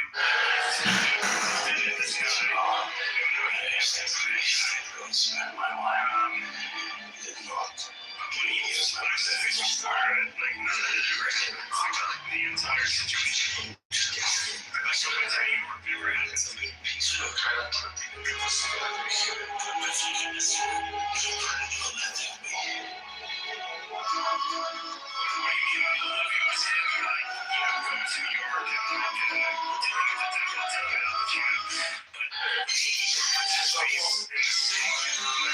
I told you that a mountain. Nothing ever happened. What happens in the staircase? I forget. Yeah, he smiles. Okay, so maybe as a John Kitover guy. It's me, John Kitover, the face behind Kitover TV, where we talk money, growth, and smart moves, stacking cash is one half of the game. Grow up around animals, learn respect. Thought I'd have to fight myself. This is the first time for it. It was either a dream or the devil just time jump reversed everything back to that. It was either one of those two. Because I thought it was a dream. Elephant sounds something here. Yeah, or the devil just reversed the time back to the vision.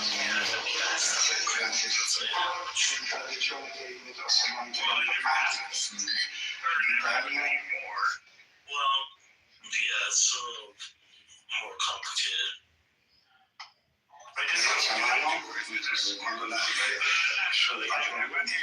There was a YouTube. Getting ready to do a press conference at the South Carolina State Capitol. He's going to be talking term limits for judges and why. But he took the right path and decided not to defend the guy he knew was a pedophile.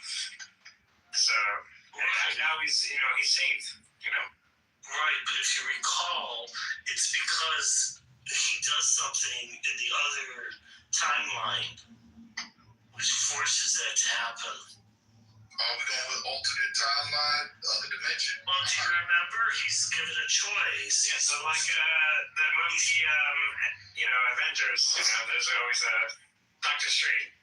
He's given a choice that should have led him to do what the devil wanted, and instead he deprived the devil of that choice by doing a certain thing, if you recall, and that certain thing ended everything.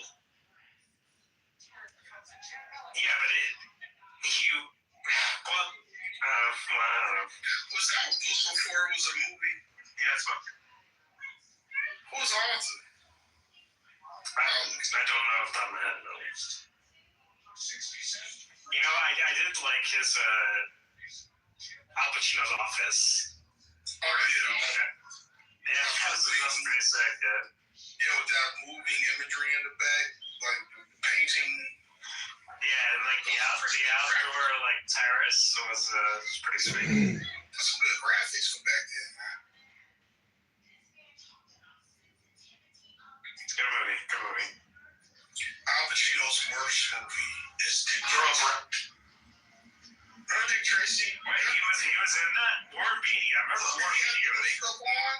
Did you see yeah, because every single character, every single bad guy looked weird. Yeah. They look like Tracy. Yeah. They were like literally walking caricatures, right? That movie is so horrible, but I loved it. I thought Warren Beatty was good. The little kid was good. I thought he played the part well. I don't know what his name was. What is your favorite bad movie? Like a movie you know is bad, but you watch it repeatedly because you're entertained. Hot Time Machine 2. I like Hot Time Machine. It's a terrible movie, but for some reason I just laugh at that movie. What's it called? Hot Time Machine 2. I don't think that's most people don't say that's like, bad movies is like Highlander 2. Right? Oh, actually, I take it back. I like the movie with the James Franco and there's like a Disaster Artist. It's like there's an earthquake and it's like the world is ending. Do you know the movie? I forget, but that is a terrible movie, but it's hilarious. I like it. I like Cold as Ice, Vanilla Ice. No, it was with it's That's my pick. James Franco. Cold as Ice. Here's the thing. If you say you care about students, but half of you are not sure what gender is. Transgender. No, I said transsexual earlier, that's not. There's no debate on this. Killer Clowns from Outer Space. That's a great movie. I love that. That is the best bad. Correct term.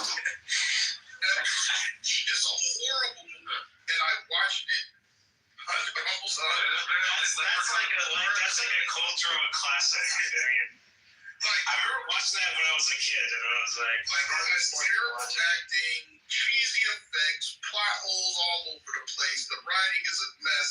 Yeah, the candy. You're entertained looking at it. Killer Clowns is great. The other one I like too is One Spin with is also hilarious too. It's great. It's funny. Are you thinking of San Andreas as the film? That's the rock. No, it's This Is the End with James Franco. This is the It's Seth Rogen. Man, Killer Clowns from Outer Space. Just listen to that plot. You got alien clowns whose spaceship is a big old tent, and they turn people into cotton candy and stuff, and they eat like this. Like somebody went to a studio and said, "Hey, read this script," and they're like, "Here's money to make this movie." Like that's the '80s, man. Yeah, that was a classic. Yeah. That's a good pull. That's a good pull. Or Gremlin 2. Or Troll. What if I told you that? Breaking 2 Electric Boogaloo. Well, Breaking was. Their music was so good. Even though it was like a terrible plot for this. I had no idea how corny it was until I saw it again when I was like 20. I was like,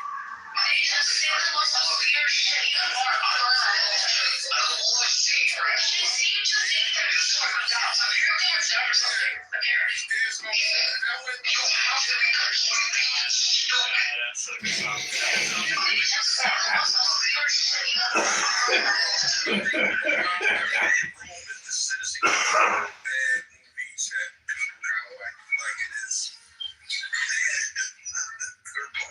So stupid. Actually, that's competing with Killer Clowns. There's a last summer that I'll never eat. But the Bee Gees did a movie about Sgt. Pepper's, the Beatles album, where they played like characters on the album, and it's pretty bad. It's kind of a train wreck. What's it called? I think it's called Sgt. Pepper's. On Bee Gees. There's actually a recent. Did anybody see that Cats movie that came out like 5 Yeah, years it's ago? called Sgt. Pepper's Lonely Hearts Club Band. Look, Cats. Yeah, Cats movie is crazy. Yeah. Those weird animate the computer cats. Yeah, it was crazy. Everybody hated that movie, but I'm like, when I looked at it, my eyes couldn't leave the screen. Somebody brought up the Return to Oz, like Oz Part 2, like the one that Oz Part 2. No, that's not Oh, that was terrible. I don't know. That was with the pumpkin head. Yeah, the fucking head. And the guys with like the wheels, like. The wheel guys. So first of all, it was creepy. Yeah, it was a weird movie. I don't think it's that bad of a movie. Like, it's not great, but it's not like terrible. And it's got like a lot of Will Vinton animation in it, like all that. Yeah, the weird. The Wheelers. Yeah, the Wheelers, yeah. Yeah, Return I mean, the animation stuff, not the fucking Wheelers. The guy that did California Raisins and Will Vinton, his team animated a lot of shit in that movie. It's really great animation too. It's like pretty. You mean the Gnome King? The Gnome King, there we go. Yeah. Now, Watch that. It's spectacular the way that shit's done. when you look at some of the, go look at the Dark Crystal. That's Labyrinth. Like Dark Crystal has such deep concepts. Like, Wait, was Dark Crystal the same as Labyrinth? Or no? No, that's Dark Crystal was Jim Henson. Yeah, when they had the Muppets, right?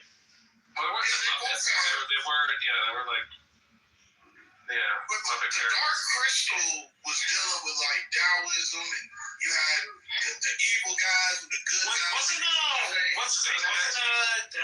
Tom Cruise in that movie? No, how do you do a Legend with No, that's Legend. Oh, Legend. I like Legend. Legend was good. Yeah, Legend was dope. Yeah. That terrified me as a kid. Nobody mentioned Plan 9 from Outer Space. Well, that fucking Ed Wood. That's okay. Yeah. Wait, what's the movie with those little alien guys? Mars Attack. Mars Attack is the last one. That's the Burton movie. No, the other one. Supposed to be campy, but yeah. What's the one? Those little Martian guys that were walking around. Oh, jeez. Little Martian guys. What's the name? Yeah, they were like. You don't mean Gremlins? No. The other one. There was like they were like cool little Martians, and there's some Mars Attacks. No, not Mars Attacks. That's a good one too. We'll table that one and we'll figure it out. But what about They Live? I don't think that's really a great movie, but it's an amazing concept. That's probably one of my favorite movies. you know, They Live with Roddy Piper. Nothing, no. WWE, Roddy Piper? You seen the movie They Live? No. If you look it up, Invaders from Mars, you mean? So They Live is the one where he puts the glasses on and he looks at advertisements that says like obey and it says like get married and reproduce and everything's black and white when he has the glasses on. If you haven't seen that movie, it's fucking crazy. I don't know if it's not a good movie, but the concept is great. So it's one of my favorite quote unquote bad movies. I think you're thinking of Invaders from Mars. No? Invasion of the Body Snatchers. Oh, that was pretty good. Well, there's two of those. Come on, what's the name of that movie? I can't. Invaders from Mars. Invaders from Outer Space. Is that the one? Yeah, it's a different movie. This could be a little. Anybody seen The Bear and Munchausen? Now this. Yeah, but that's a Harry Gilliam movie. That's a good movie. Yeah, that's a weird. Man, I don't know why my dad made me look at all these weird movies. There's a thing in metaphysics named after that character called the Munchausen trilemma, because there's this one story where he pulls himself out of a swamp by his own ponytail, like he lifts himself out. And so that's like kind of like explaining, human epistemology in a sense. When you take a very strange movie. When he went to the moon or something. Yeah, Robin Williams was on. Remember Robin Williams was on the moon and his head would detach. He would be free to think and to talk about philosophy, and his body would do horrible body crude things. And this was for kids. This movie was for kids. Oh, was it? That's not a kids movie. Well, I thought it was. No, there's too many adults. He's playing poker with death. Munchausen by proxy. That's not a kids movie. It's the same guy. I found it. Is it Munchausen by proxy when you think you're sick, so you bring your kid to the doctor? Okay, so I found the name of the movie was called Space Invaders. Oh, that one. That's a great movie. You should. It's very campy, but it was funny. I wanted to say hi to the guy who did 12 Monkeys. There was also 12 Monkeys is a classic. Hey, Benjamin. There was also Showgirls. Oh, that's what that Showgirls was fucking horrible, directed by Paul Verhoeven, who did RoboCop. That was That's the whole point. That was the girl from Saved by the Bell. Yeah, that movie was fucking terrible. I don't know how. And then there was The Happening. Could you see her boobies in that movie or not? I forget. I think so. Yeah. Is the Blair Witch Project the worst movie ever made? Really quick, I was a fan of it. Quick story. I remember going to the movie theater with some friends for the Blair Witch Project when I thought it was real. Like, I remember going to the movie and it was like, everyone was telling us, like, this is a crazy film. They recovered all these tapes from this weird thing that happened out west. So I actually went to the movie theater. I watched the Blair Witch Project in a movie theater thinking that it was real. Wow, they got you. They did get me. Yeah, they got me. I went there and walked out. One of the few times that I ever walked out in a film. No, Blair Witch is so amazing because it started a whole new genre of movie, found footage movie. What's that movie? Janet Cloverfield or whatever? Cloverfield. There was one that came out a little bit like what was that other one? Contagious, whatever. Like they came out with a whole Contagion. Contagion. They came out with a whole bunch of found footage movies based on Blair Witch. Oh, that second Blair Witch was horrible. Yeah. Doing the job, whatever. That was a horrible. I totally was happening. I was like, I'm not watching any more of this. Another one was Paranormal Activity. Now, look. So that first Paranormal Activity. I slept with the lights on. Oh yeah. It has that Blair Witch Project feel to it. Yeah, that Paranormal Activity, it was kind of creepy because you never saw no monster or demon. You just heard footsteps, right? You just heard sounds. You didn't really actually see anything. Yeah. And then when they started showing stuff, then it wasn't scary anymore. Now you're like showing me stuff. And then I found a movie, but you know what I liked really that did it really well was American Horror Story. Amazing. When they, in my opinion, the hotel one was the best one, but there's also, the one where they do it like in the middle of like nowhere. I forget what that one. I like the one with the nuns. I thought that was Yeah, dude, they were so good. There's so many good ones. American Horror Story, I highly recommend. the one where he was like a terrorist. I didn't really like that one. With the one guy. With the gun, like the shooting, yeah. Yeah, that's what I like. Where he was like a cult leader, like far right thing. Yeah, I didn't really like the cult leader one. But then like the Antichrist one, where they like brought all the characters together. That one was good. The clown one was my favorite. Everyone loves the clown one. Somebody kind of, I don't know who laughed. I wasn't looking at my phone, but I don't think any of you guys took it down. Like, stop the conversation. Oh, wait, so you don't think that those two stories, you don't think that you were being hypocritical in that moment, given what Britt told us about your First of all, I've used the term I feel uncomfortable many times about. Okay, you're not answering my question. You're not answering my question. Answering your cult You're question. badgering the witness, sir. Badgering the witness. Nigga, please. I answer your question. You aren't answering it. That's not the question I had. Wait a second.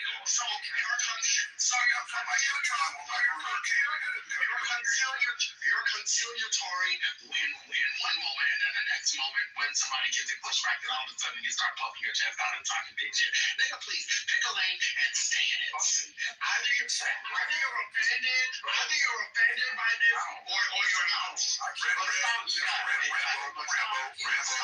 Let's stop this flip-flopping. As defense counsel, I'm It's a hypocrisy. That's what's hypocritical. Because one minute you see Britt's point, another minute you don't. I think that he does see Britt's point, and he started to express himself to the point where it took away from what he had already put out there. I think we should just leave it where it's at. Rambo, I think you should take the fit moving forward. This is a hostile environment. You have multiple attorneys coming at you currently. I don't think this is a win. So, Rambo, stand on your shit, bro. I'm not. No, Miss Rambo, no. I'm talking to my client, brother. We live to fight another day, Rambo. We live to fight another day. I'm not entertaining. We live to fight another day. Take the fit.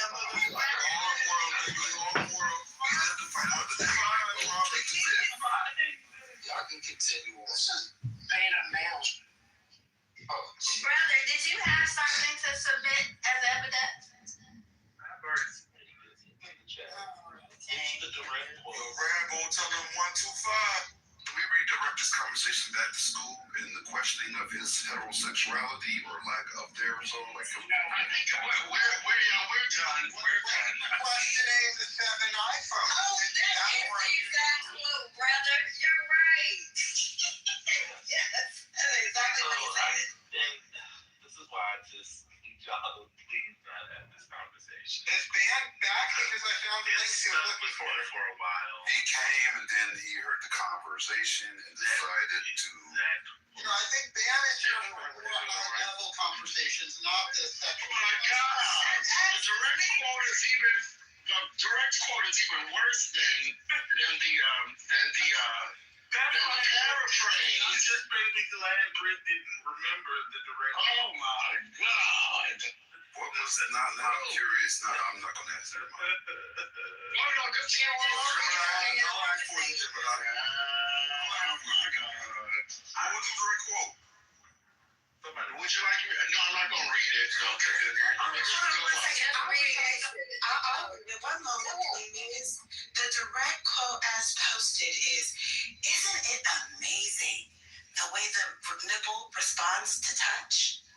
Wow. Isn't it amazing the way the nipple responds to touch?" Rambo, is this misaccurate or they misquoting you. So it's like one nipple or both at the same time. I'm gonna tell you Is that squeezing both nipples together?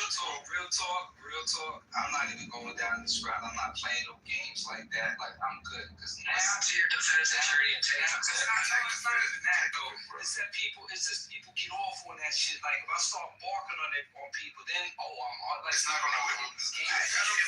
That won't work. I'm not into this. Yo, this shit right here, I don't fuck with this kind of shit. This ain't my lane. Y'all could go ahead with it. If y'all want to try to play around, play games, and make fun, I don't play with certain things. And I definitely don't play with disrespecting women and all of that creepy shit. I don't fuck with that energy. So if y'all want to have that, y'all got it. I'm good. I don't have to prove anything to anyone. I'm good.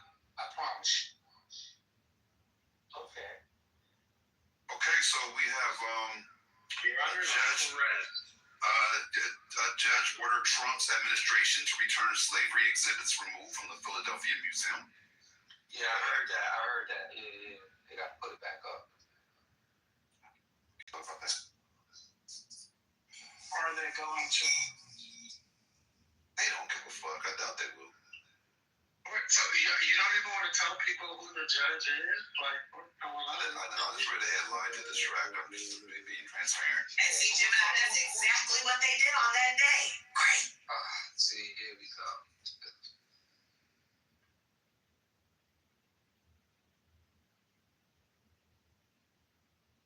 Scooby-Doo, are you there? Yeah, I posted links that I think answered Dan's question about donors. He's back. You're looking for him. Yeah. So the contention I made is very simple. The average donor to the Democratic Party is to the left of the average voter. That's why trans surgery for prisoners was such a big issue, and trans hormones for kids, and all these fringe issues which alienate voters are popular with donors. That's why they're in AOC's platform.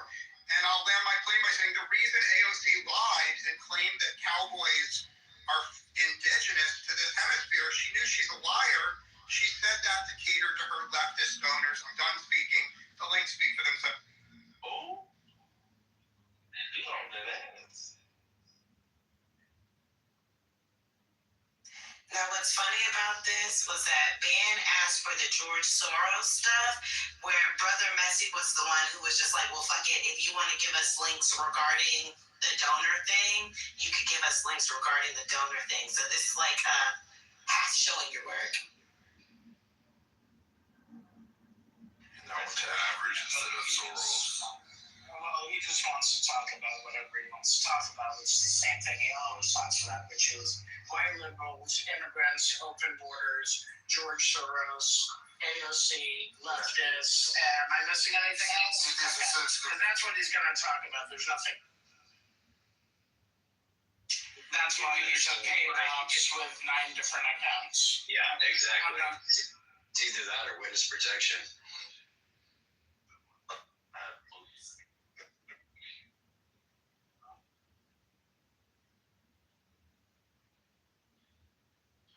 Never mind, I keep on going back to Soros is also anti-Semitic. I don't know if you know that too, but go ahead, keep going.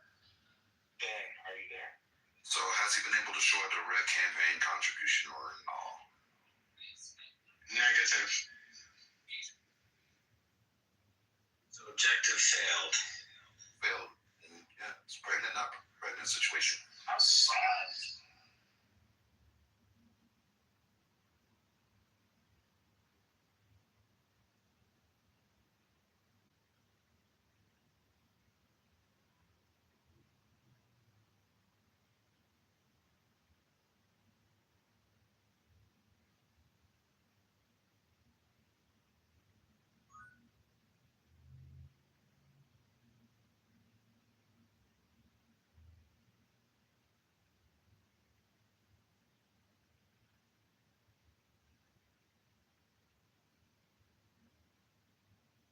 I'm looking at these links, none of them show a direct campaign contribution, sir. I mean, anybody, we don't want to necessarily engage, but anybody can go to opensecrets.org and take a look. It's all there.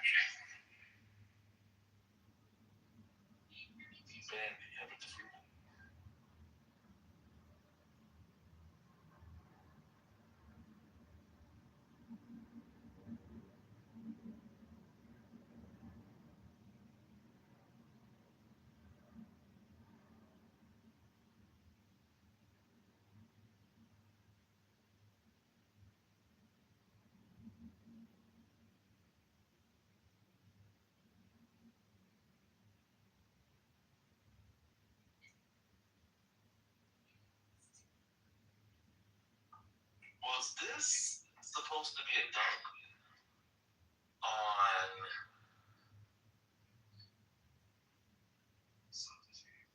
on Rubio, or was this supposed to be a dunk on Spain? I'll answer you if you want me to. It's very simple. It was a dunk. It was a dunk on Western civilization. So Rubio said Europe brought horses and cowboy culture to the New World. And AOC said, and AOC said no. Europe gets no credit. Horses and cowboy culture were indigenous. It's a lie. I'll answer you succinctly, brother, if you care. Every good thing, and IOC's. Damn. Did he say IOC? Yeah, I didn't mean to say AOC. Sun Quarter Howard. Well, still happens. Where do you go with this phone? I don't know. But yeah, I don't know. It just seems weird. It just seems like So I think somebody was saying interjecting and saying Spain, so he didn't say Western civilization or European civilization. Okay. All right. It just seems like I don't know. Are we like beefing with Spain? And this needed to be. So this was supposed to be a dunk on Rubio. So it was pretty unnecessary in a way that doesn't speak to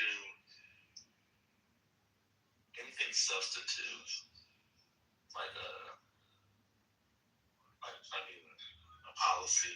There's a lot of stuff this administration, is doing, and Rubio is, responsible for, or I guess is part of that they could be engaging with, and to try and dunk on him only to be wrong about just where the fuck horses come from just seems to be very still. But the lie, why did you lie? Oh, why did you lie? My take, Brother Messi, on why she lied. Yes. I think that bad performance has emboldened pro-blackerness to Puerto Ricans, so we'll see more things like this more often. So that's my take. They have to deny European involvement. They have to say things that aren't true to stay true to Puerto Rico. Yeah, I think that a similar thing would be if you gave a DNA test to AOC and it showed No, thank you. majority. No, thank you. Please let me finish. No, thank you. No, thank you. Okay, I'm gonna say No, thank you. If you gave a DNA test and she was mostly European, she would deny that too. The same way. No, see, that's why that's unnecessary. No, Well, thank you. yeah, but Elizabeth Warren lied about being in European, didn't she? Who lied too? You gotta learn to read the rooms. He likes to be an asshole, Johnny. He does it purposely. Why do you think we want a white man's take on where colonized people's DNA comes from? What's going on? Please. Nasty word. No means no. I hope he knows that. Maybe he doesn't. Apparently not. So it would be taboo to ask her to take a DNA test. Is that what you're saying? It would be racist. What is this shit? Would it be one to ask you to take one? It would be racist if you asked that. It would be racist. Thank you for correcting it. How old are you? I can't. I'm sorry. Brother, I didn't realize that because Elizabeth Warren took the test. Everyone in this room is in favor of Elizabeth Warren taking the test. Who the fuck cared about Elizabeth Warren? Nobody cared. Nobody gave my flying I was in this room. about that goddamn test. Nobody cared. She decided she wanted to take the test. She took the test. For you to ask a person who comes from a colonized island, by the way, take the test because I don't think you're indigenous. Are you fucked up, bro? It's not white privilege, bro. The answer to the question was yes. Yes.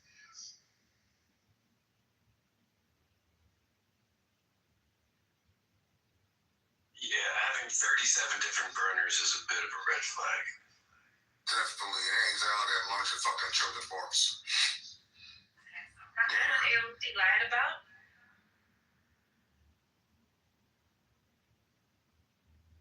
Who gives a shit? I have a question. Was this about horses or cowboys? Like the term Yeah, cowboys? because cowboys came from. I mean, I put all the details there. The Spanish, literally, it came from the Spanish. I didn't know. I thought. Okay. Oh shit. That's what I thought. No. Like when I think of cowboys, I didn't know that they had those hats and they would have the black. I don't know that. I'm staying in America, and when it came to cowboys, the Spanish, because remember, North America was divided, and the Spanish owned Mexico, the Spain owned Mexico, California, Arizona, and they're the one that bring their ranchos people there to show them how to do cattle, and it just stuck in that area. You know, they got it from West. You know what they asked, brother? You know what they asked? In the 1500s, they had people from Senegal, Mali, the herders, and all the cowboy shit came from them. If you look it up, they was in Mexico. It's just white people just lied. It's the truth. That's what I mean. Africans. So the people in Mexico were reading about Senegalese cowboys? But whatever. So it's true. Cowboy culture in Mexico comes from Senegal. Yeah, a large part of it. Yeah, give me. I need some links. Yeah, give me. Oh, okay, yeah, I got you. Learn something new every day. Let's keep it black in this bitch. Lang, that PCR is amazing. Thank you for that.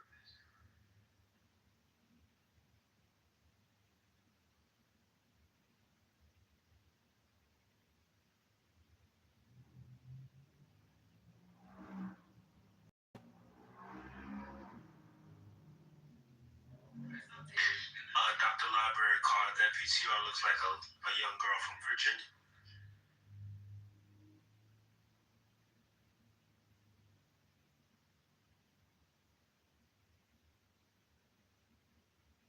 I'm sorry, a young black girl from Virginia.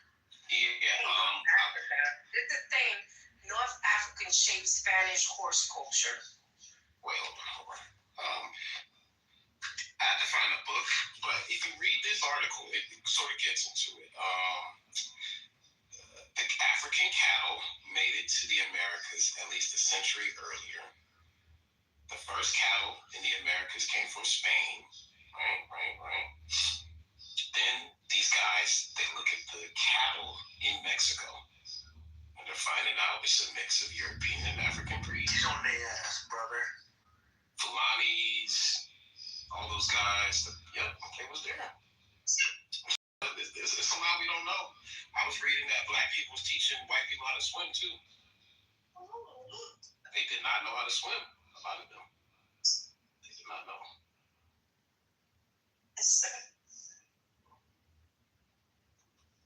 North African.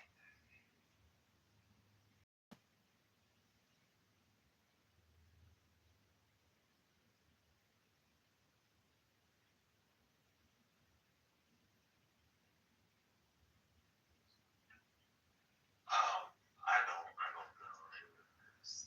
I'm just asking.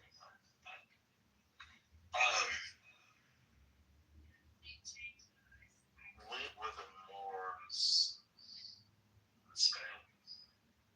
How long? It was for a long time, right? So I'm sorry. So Let's get into it. 700 years. So I thought cowboys was the settling of the Midwest and like the whole. I've been watching too much John Wayne. Like what was? Oh God. I've been watching too much John Wayne. Not that I watched it, but okay. What were they called? Someone says it's from another land. What were they called? I need help here on this cowboy thing. I need help.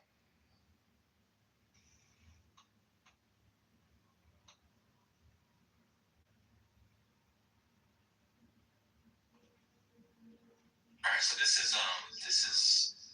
Rubio's quote. Our horses, our ranches, our rodeos, the entire romance of the cowboy archetype that became synonymous with the American West. These were,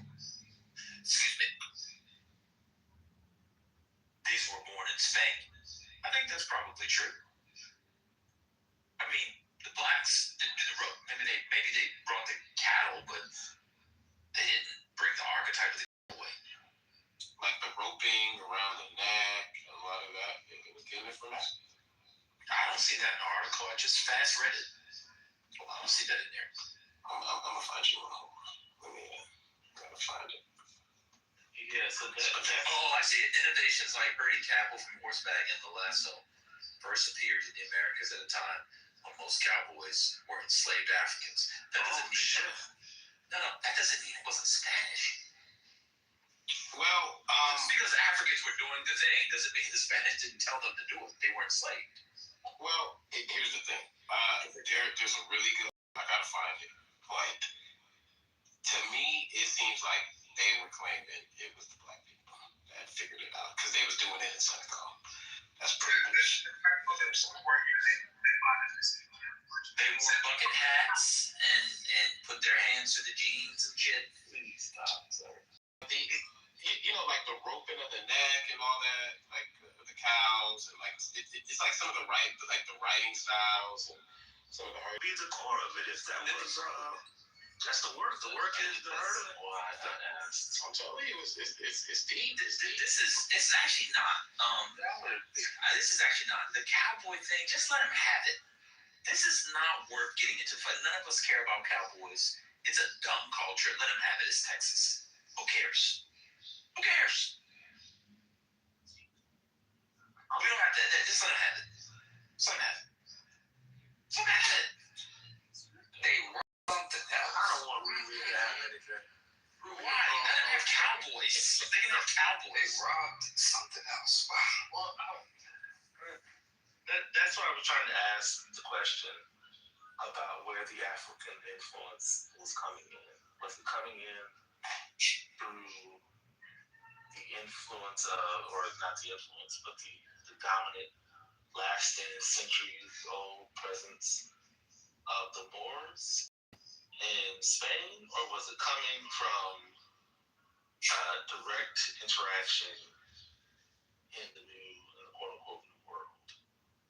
Sort of the African, enslaved presence rather than the North African presence in Spain. That's why Uchias, right? Because you can have African cattle or sort of a hybrid trade. Well, that kind of makes sense, right? Because Moors were in Spain, they came from Africa, they came from North Africa, so it would make sense that there would be some, if they had cattle, right? And the presence was long lasting, that there would be some types of that. Not all Moors were black. The article says they fall into one bone of an African cow. Oh God. Let me build on what brother's saying. See, if I were AOC, I'm confused. Yeah, let me build on what brother's saying, because they can come from Spain and still be African. This is why people like AOC aren't as good as they think they are. Because if you're talking about Spanish culture from the late 15th century, a la Cristobal Colombo, it was full of African culture. So instead of her saying, why wouldn't she just say Rubio's right and it was the Africans? He tried to whitewash the Spanish. Why didn't she de-whitewash the Spanish? And by whitewash, I mean Europeanize. That's the issue. That's the issue. UG, I'm going to be honest with you, brother. Nobody in here is going to give Senegal credit for backbone buckaroo. Sorry, bro. It's not going to happen, brother. I know you're trying. I know you want to give all the Muslims and the Abrahamics credit for a lot of stuff, brother. Nobody's interested. Unfortunately, you and your Muslim brother you're supposed to be studying for your orals. I'm good. I'm taking a break. Don't worry. That's fair. That buckaroo, John Wayne. There's nothing African in that archetype at all. Come on, man. You gotta let them have their colonizer stuff, man. We ain't gotta remember that. Like nobody wants that, brother. Let them have that. Boogie boo, cow stew. Like nobody. That's brother's people. That's brother Nessie's people. Brother Nessie's people are the ones who abuse horses, torture cows and enslave and murder. I'm almost done, sir. This is your people. This is your people. Yeah, I got your back channel. I saw what you wrote. Yeah, I got it. Yeah, I'm on your ass. Pause. Anyway, we don't need to have that. Let them have this one, brother. Telling with these Muslims. That's a different discussion. But one thing I wish people would do is this is what the problem with the pro-blackers and the Latinx people is. That Iberian culture was thoroughly Africanized. Absolutely. Why don't we start going there instead of doing the Hegel thing and pretending like Iberian culture that was Africanized was really Europe? Yeah. Why don't we allow the Europeans to claim North Africa?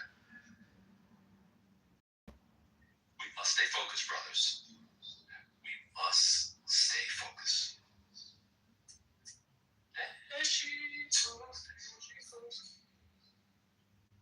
You know, it takes a lot of work to do this, but I appreciate this. Sam, what you said about Texas culture.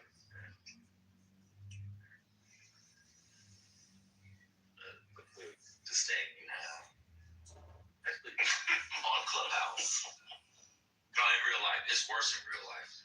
I've only been to Dallas. I'll never go anywhere else unless I'm paid in the high four figures. Plus, I would now never go to Houston unless I get paid at least $9,000. First of all, let me be clear with you. You would appreciate the hill countries of Austin, Texas. You ain't like Johnson Street? No. But you would appreciate the hill country. So I'm not gonna. What would I appreciate about it? Go there and find out. Go there and tell me something. Go there and tell me. No, if I say something now, you'll of course. We know how you like to do it. I'm so never going there. I didn't say you are. I said you would appreciate it. Would like it. You know, right? Brother, you're a locker room. Hey, They believe they're specialists in everything. They're very charismatic, so they got the cult of personality. And then you got the people who, and sometimes the first things they do is kill the specialists because they don't want anybody arguing with them. Right? Like Trump, when he fired the lady that said, hey, the economy's not doing quite as well as you think it is. Right? Then the people that are believed, they're only believed by fact of, having outstanding personalities. They're not actually knowledgeable about stuff. So we have a combination of, the Dunning-Kruger effect in leadership as well as the masses. That's just a horrific, that's a bad combo, right?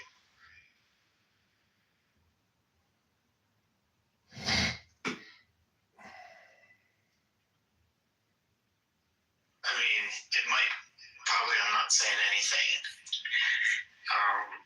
special or of deep insight, but that's a problem.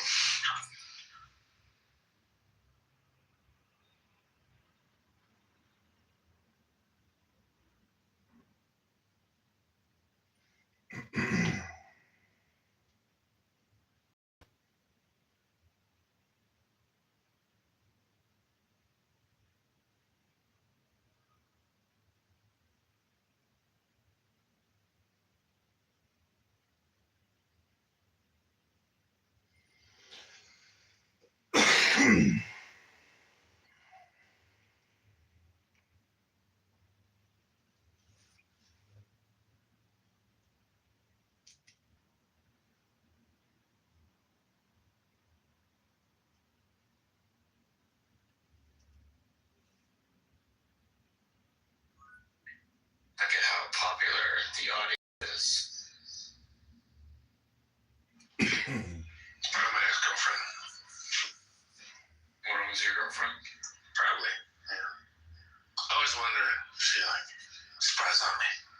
Does she know you're on Clubhouse? Or she just... Yeah, I met her on Clubhouse. Oh. I'm not talking about the 10 days ago. No, that's a different one. Yeah. All right, wait. It was a big drama over that. Yeah.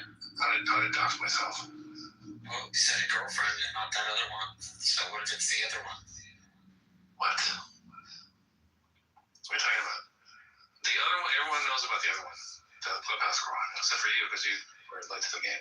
I didn't follow your interests. Some people did, though. See, a lot of the incels in Andrew's room got extremely upset. The fact that, it was a whole great lot of drama. That's why I blocked on there, on that room. See? I could never stand Andrew that long to be in his rooms. I usually couldn't hang in there for more than a half hour at a time. Yeah, it's pretty bad. Especially with Sasha and Piper and the other fucking weird, dysfunctional idiots in that room. Yeah. Yeah, I mean, I live in Texas. If I want religious nuts, I'll just go outside. We stand with Charlie Kirk in Texas. He seemed to be more of a corporate sponsored, troll than anything else. I don't know how well. Something about Texas, you gotta fit in with, I don't know, some kind of Texas connection. Or you get moved here and you're just like, all right, well, I guess I'll be with these dumb fucks.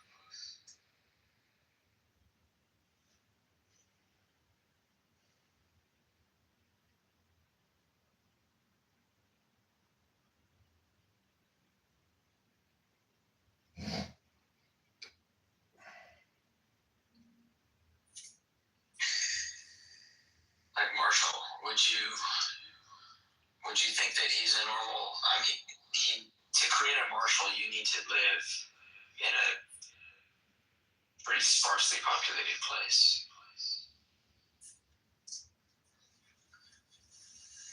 and not finish college, probably due to drinking. October 7th. My wife asked if this is talking about women. She asked if it's a relationship. So little time to even get the petition signature. Usually we're talking about politics and stuff like that. Boring for you. But David, Your wife's jumping. Marshall's not even that bad, eh? Yeah. Yeah, well, You want to say hi? God bless her heart. Yeah, hello. I've never been to Japan. Closest I've been is Thailand and Australia a couple times, but I'm an American. Been to Canada. Yeah. Vancouver and I'm not here. Windsor. But I guess I've been closer to where you're from than where you've been. You're shy. You don't even say that. She's Japanese. When it goes. Duh. Refusing to say anything. Doesn't mean you don't listen. Doesn't mean you don't have something to say. They just don't say much. Most nationalities aren't like we are. That's true. I'm including Canada in the royal we. Right. I mean, Canada listens a little bit more, but they're still kind of dragged into the American problems. You just don't really understand the system. You're on the metric system, so you don't know how bad it is in America. We've been exploiting our own population for longer than all of us have been alive. Yeah. I don't know. My sister's in Chicago. But she's okay. She stays busy. Has she been to Japan? No. Your sister is on us? I don't talk to her. Well, what's wrong with your sister? She's not nice? No, she wasn't nice. She's not very nice. You should have beat her up more when you were a kid. Is she older or younger? My sister's younger. Yeah, you should have tormented her. Yeah. It's really strong the other day.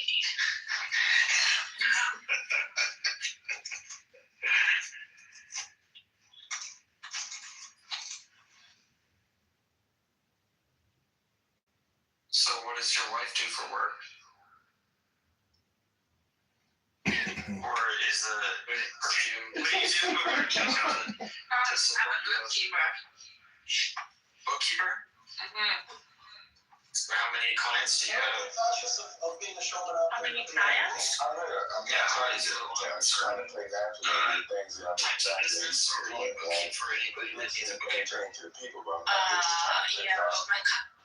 My company provides bookkeeping services. I manage 10 small businesses.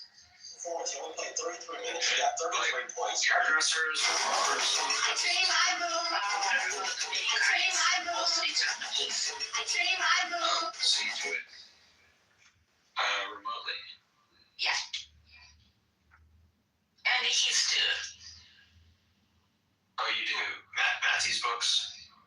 Yeah, but he never paid me. He needs to sell more before you actually.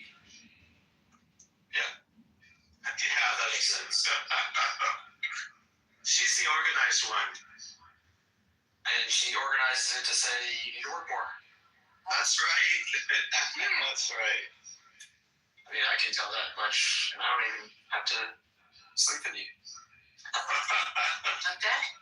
Neither does she. Personalities. I can see that. He doesn't work very hard. Well, all right. Well, who cooks better? Neither. Yeah, me, maybe. What do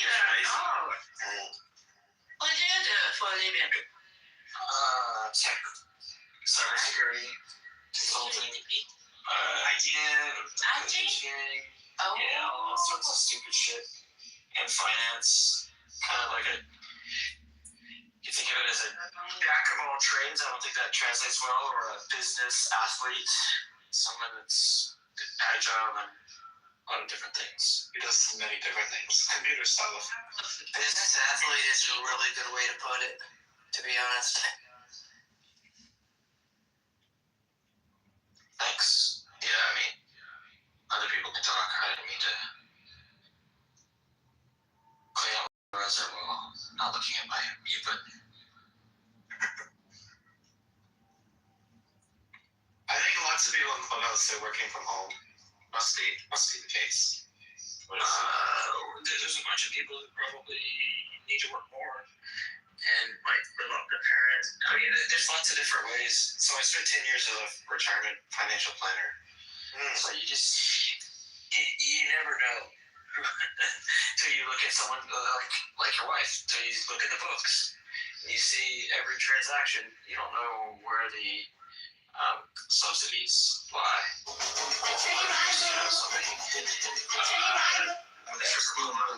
Donald Trump went to the Palm Beach police and said, paying for that car they drive is all I'm saying.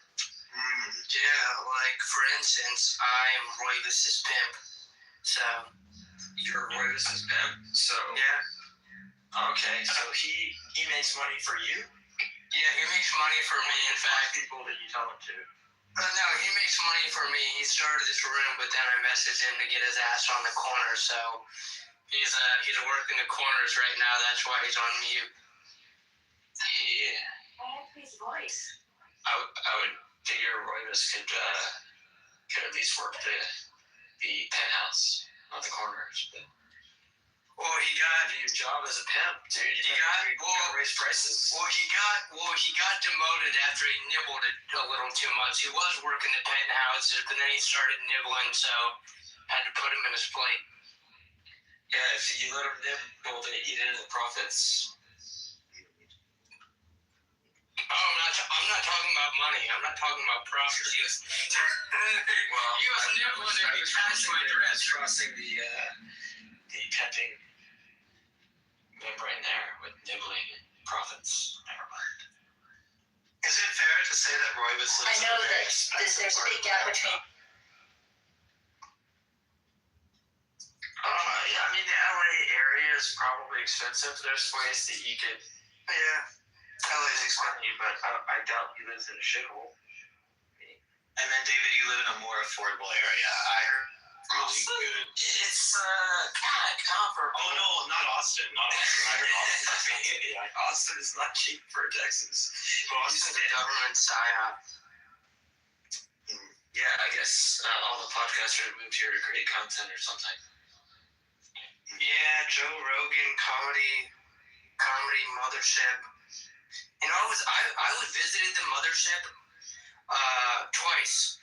Both times I've been there, worst shows. And like I lived in New York for a year, so I would like occasionally go. Overrated. They get you captive, take your phone, put it in. His laptop had kill switches in it. It was filtered crap that wasn't supposed to be there. You never get to see it. Supposedly 9 cops watched the videos on Wiener's laptop. They had to keep leaving the room because they couldn't stand what they couldn't see. Tear people down kind of comedy. I like the people that are more creative than that, but.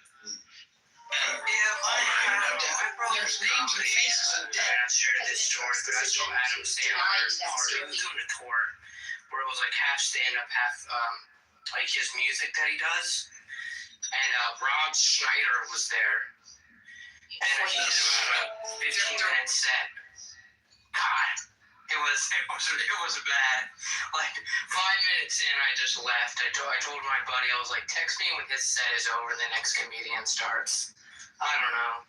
The whole Rogan Sphere, they have like 5 jokes and then variations of the 5 jokes that they told before. I don't know. It's not funny to me. Like, I like comedies that makes me think, and if you're just punching down all the time, like, it's not entertaining. It's like old, bad comedy. Yeah. Adam Sandler's, he's probably better, but it was good. The rest of the show. Yeah, so like it was about like each like warm. So it was Adam Sandler and friends. So the first 30 minutes of it was and friends. So like other people that he invited on the tour. David Spade was there. Spade did some stand up.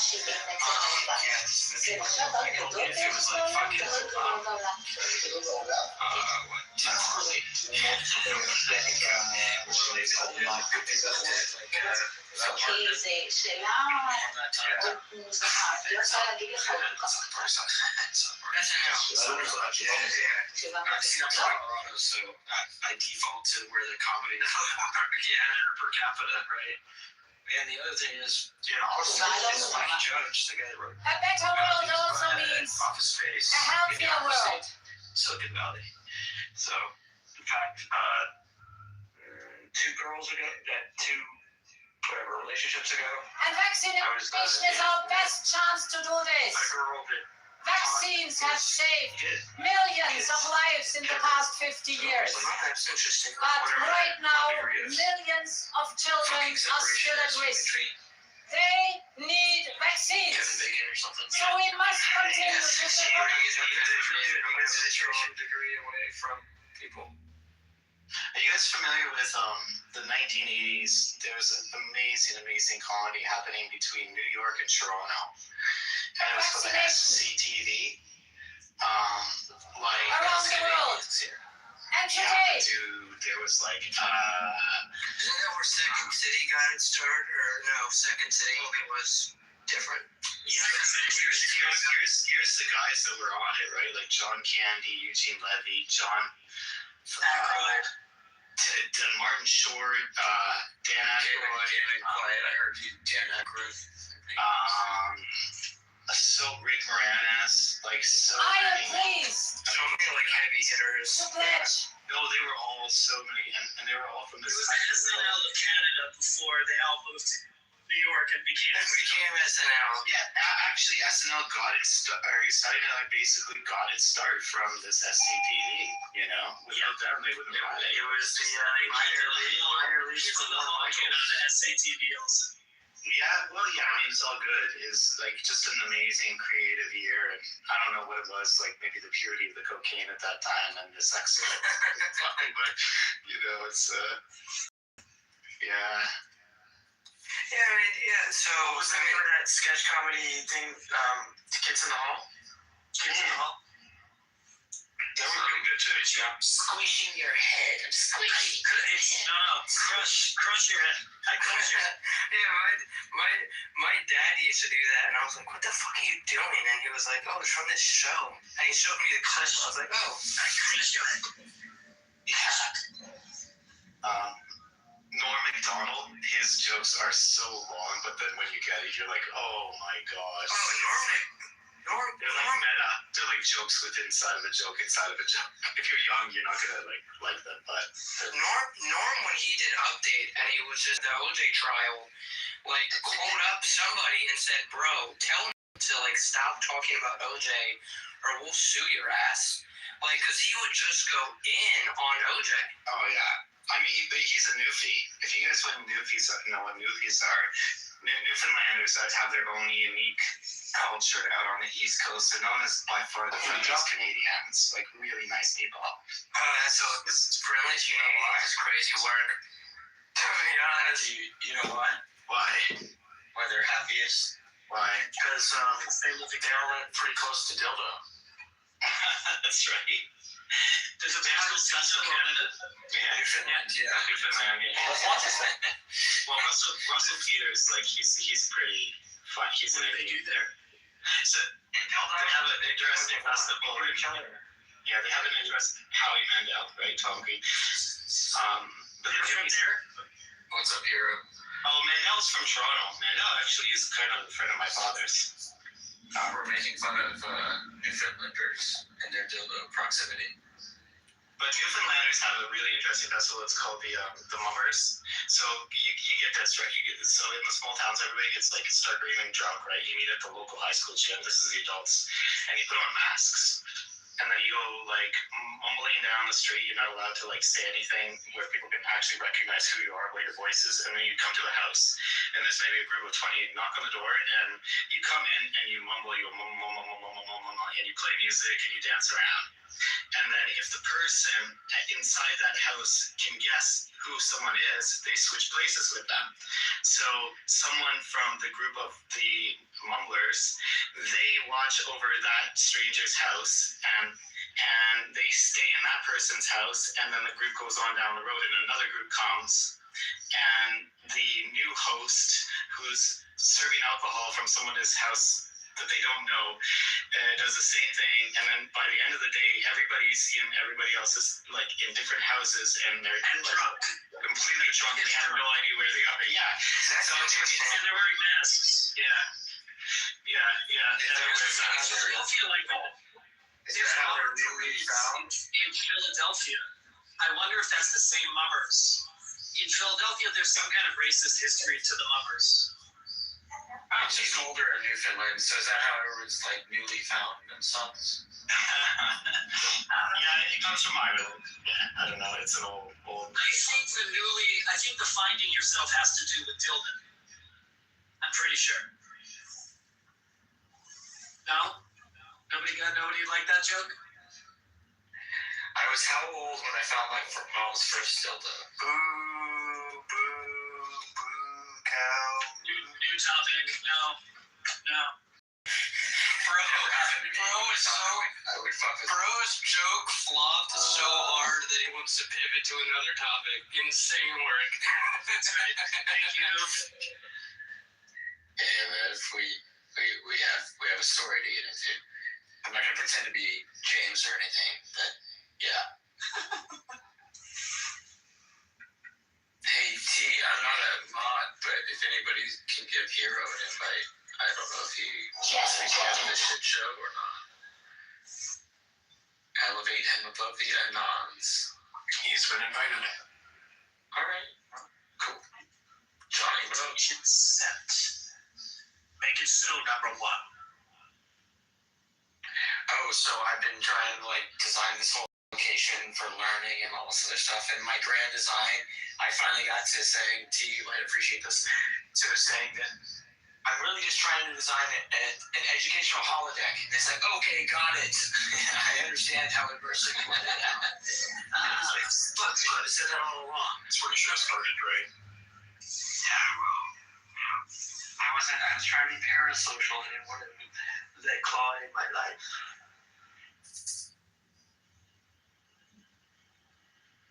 a bit of a joke. But yeah, it is interesting. I got to put a proposal together, and it's like, oh, you're in Central Texas, and you can work with your alum of UT, and Austin Community College has got all the studio for the PBS station is co-located in the ACC campus in one of the renovated campuses that took over a mall about 15 years ago, and fairly centrally located part of town, on its way out next to the highway towards where they're putting a fab. Eventually, Samsung's building a not well talked about, but all this stuff's coming together, and I'm like, the barrier to entry is actually lower because for the last 2 years, and I think for the next 3 or 4, there's grant money for anybody in like the 7-county area, and it's way larger than the Austin Metro.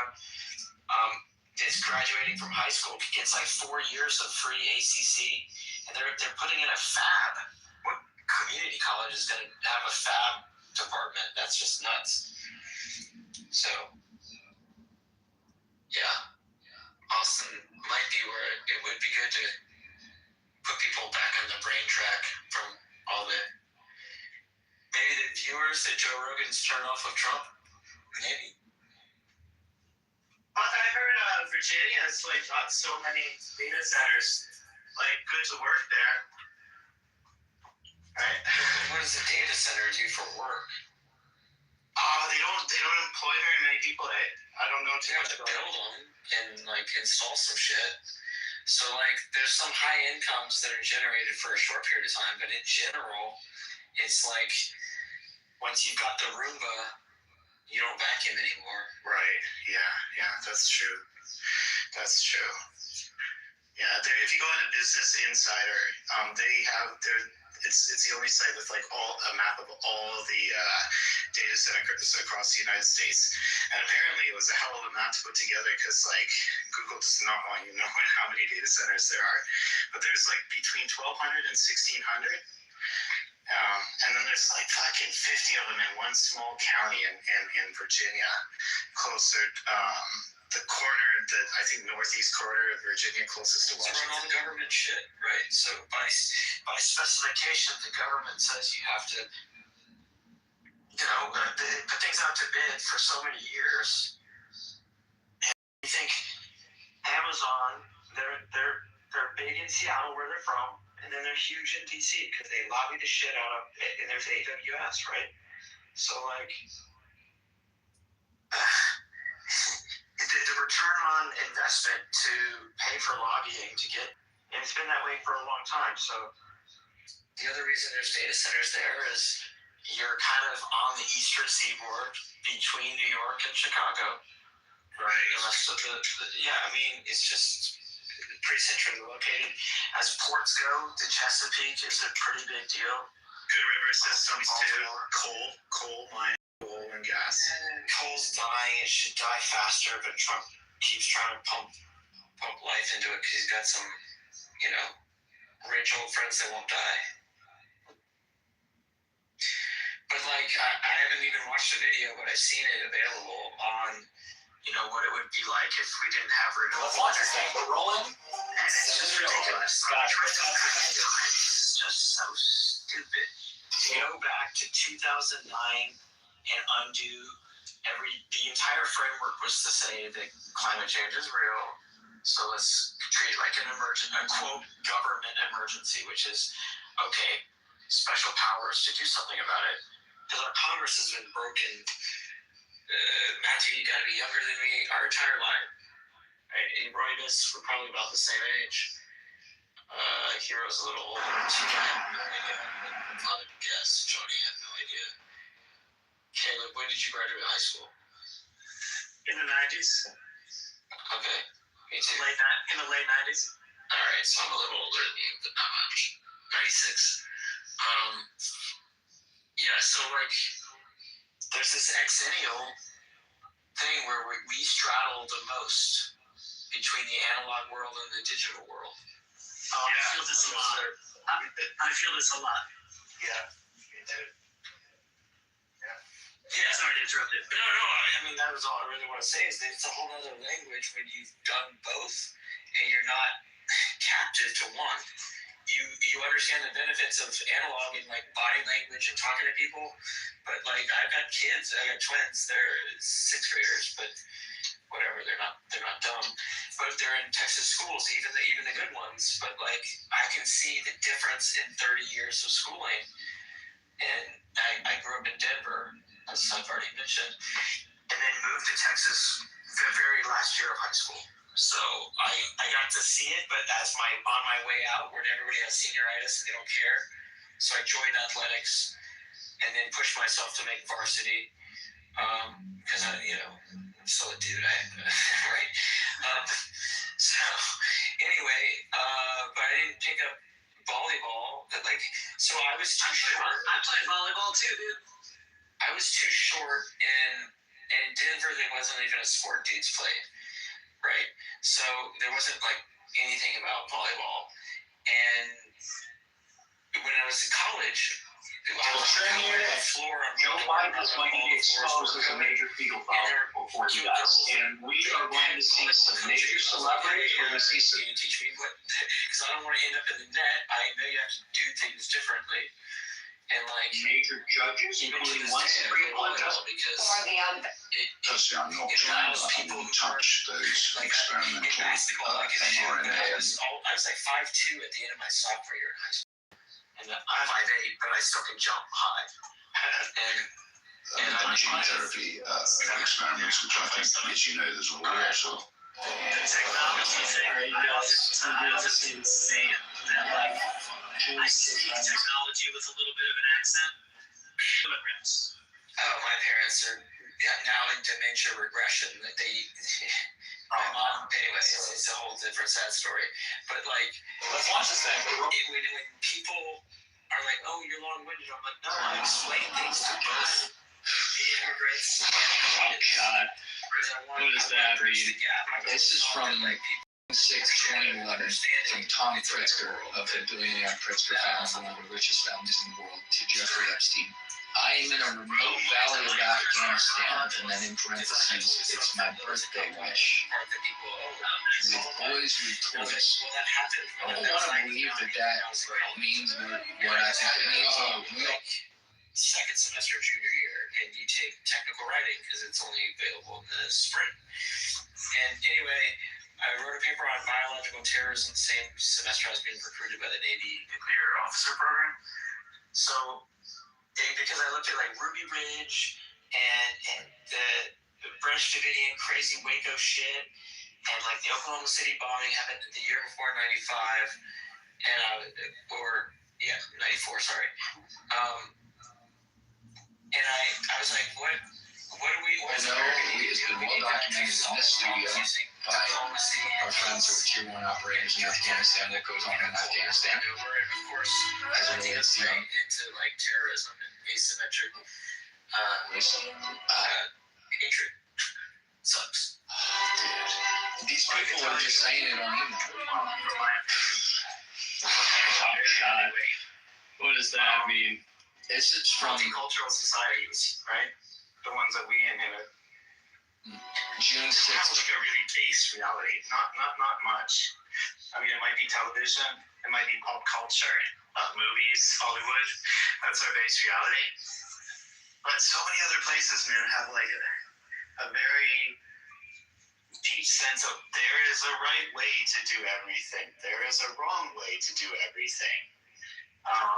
And because you're saying structure, they have structure. Yeah. Because we don't have a draft.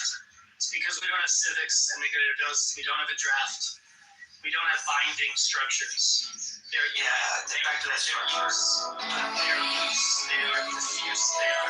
We used to have this billionaire truck that like wants people to just say in a way that won't kill if you talk about it. I mean, I grew up in a pretty irreligious, but like my grandfather on my dad's side, my dad's dad escaped Nazi Germany in like 1938, and I had this like historical understanding that like, thank God, but I didn't Like I didn't learn because it was like kind of the South Park cliche version of Judaism. Like I got all the stereotypes about Judaism without really being. I mean, I had a bar mitzvah, I had to do that stuff, but my next door neighbor was Mormon, and he couldn't play on Sunday, and I thought that was more bullshit than anything Jews had to do. I'm like, half the weekend you can't play? That's gonna sound 90s now. I'm like, that's gay. That's that. You can't go play. And my brother is gay, and I know he's gay as long as anybody else in my family. Different kind of gay. Yeah. Yeah, I understand. I'm from the 90s, man. When you say that's gay, I get it. Yeah. I get it. People with homeless and around. But this is back when you didn't have helicopter parents that like forced you to like be in their fucking sight all the time. And I've got kids, and my ex, she doesn't know how to.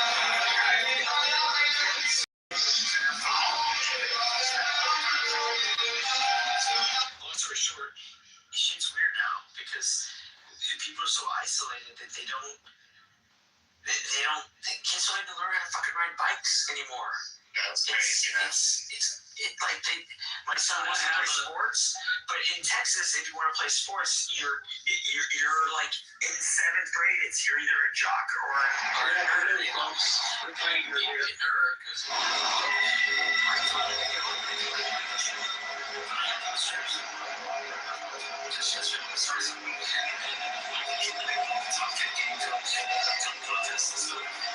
And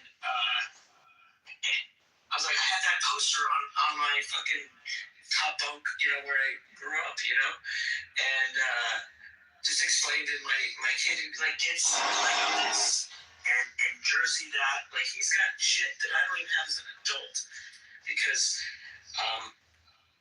it's just, you can, like, tap a few buttons on an app and get shit that you didn't have available. So if you don't agree with the spending habits of their mom, but it's not what like broke us up or anything, but just there's no control anymore. Did you know that the Lego directions are now? My son just completed Lego the other day, and all the instructions were on his phone. Yeah, phone or iPad. Yeah, I mean, I've known that, but like, dude, I have like this massive like super varied set I got at Costco, and I just bought 2 of them. And there's like a shit ton of Legos for kids to play with, but like that's from the Lego of our day where you would build shit. No, they're like artifact memorial pieces to something in the fucking Marvel universe, or something that you can be fascinated with once you already have hobbies. So it's like it caters to adults. I feel like you're upsetting. Let me tell you this stuff. I feel like the past like 3-4 years, we have the Avengers headquarters. We have the Daily Planet. We have all kinds of different dragons from Dragon things, and now we have the Ninjago, like training universe from Ninjago. It's insanity. Yeah. So this is how much consumerism crept into like parenting. Because I'm my ex, and through my children, they didn't like a lot of superhero shit, and especially Disney. So like Disney characters, Disney underwear. Like if you don't like Disney, that's like half the toys that you'll find in most places. That's how like restrictive it is. It's like saying your kid's allergic to bread. You're gonna have to find something.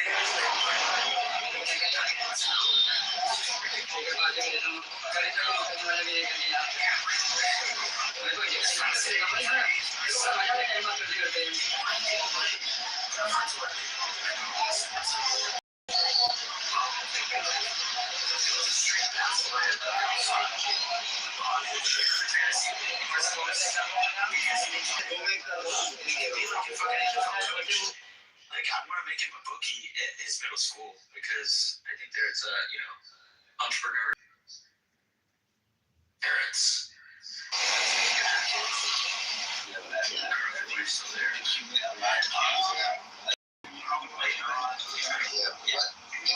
When did you come from Ethiopia? So meet you with 20 years ago.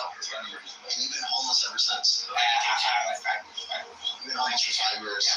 For 2 years? For 2 years? All right. How did you homeless? How did you homeless?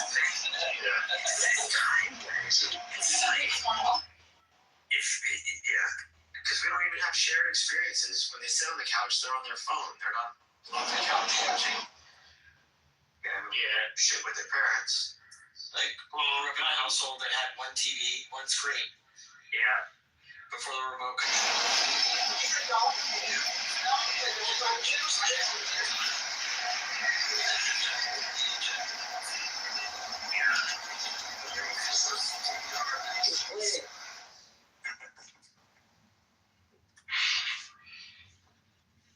And on little. Talking sexy time. Go make them kids.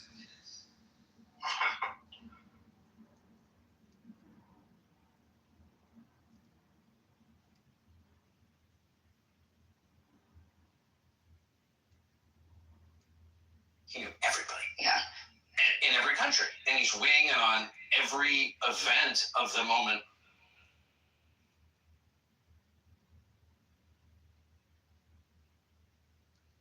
That he's living in. So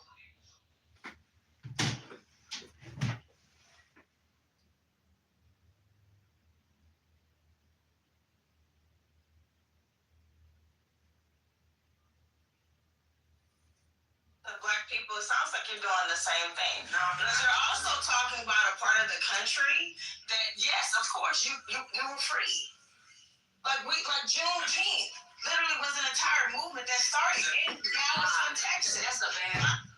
You're a cousin from across the Europe. I don't mean like what is the actual crystal meth? Like that's across the pond. I wanted to say earlier before that, I did want to talk about your thing that you said earlier about you guys can jump in after, especially people we haven't heard from. But if someone could guess the exact value of this Star of David we made, they're gonna win some treasure. Sir, can you guess the value for some gold? I remember How many thousands of dollars? I don't know how many thousands. It's a number. Yeah. You're only gonna get this. You're only gonna get this. Gotta go, ladies. How about all the gold and treasure you can imagine? Nah, you don't want that. You want to work for money. Nobody wants that. That's the worst guess I've ever seen. But it's okay. We gotta have at least one Jewish person out there. What is this guy think? Yeah, what's the change? 185? You want an ounce of gold, my friend. Guess the value for a prize. We're looking for it the whole time. You're not gonna do it for us, sir? Here's an ounce of silver anyway. The number was 195,000. If someone could guess the exact value of this Star of David we made, they're gonna win some. If you're a small content creator and her student went in, she searched something, she thought for sure that because she was using her home computer to verify a link that a student sent, and then it sent her to I think a girl was like a musician and the thing, and she was wearing like a halter top, and this lady was so freaked out. She was like, "Oh my god, the school's gonna fire me. They're gonna think I'm like a pornography site, right?" And I was like, "What are you talking?" It doesn't even make sense, but people, they had all these early alarms up, right? But they were right on certain stuff, like, especially, Once it's like rolling, sending it over. Got it. Is the surveillance capitalism that people were warning us about back then. I just think we're so used to it that they realize that they were, like, you know what I mean? Like, it's just, Google is a massive company, $1 trillion kind of company. And that's kind of what people were worried about. Do you want to give all this power to one company? Yeah. I'm sorry, I mentioned, can I say something that quick? Sure. Yeah, so what you're saying is, by the way, I'm not intelligent, it's just, I started uni a year and a half ago doing audio production, but in the course, we studied about, technology, and it's actually what we're describing is called, and you can look it up, but it's really interesting. It's called technological determinism, right? And they call it a theory, but it's not a theory. They say someone's a theorist if they realise that there's a new technology and there's actually a bad side to it. So it's kind of like saying, hold on, there's something invented, but there's a bad side to it, but people are just focusing on that, and it's not. What it is like the system isn't dealing with that bad side, so actually what they're doing is exploiting it. No, I'm nearly Irish. I'm from Liverpool. I'm Scots. So I'm sorry. I'm from Liverpool. So we're basically Irish, but we were in England because we escaped the shut up. That's what I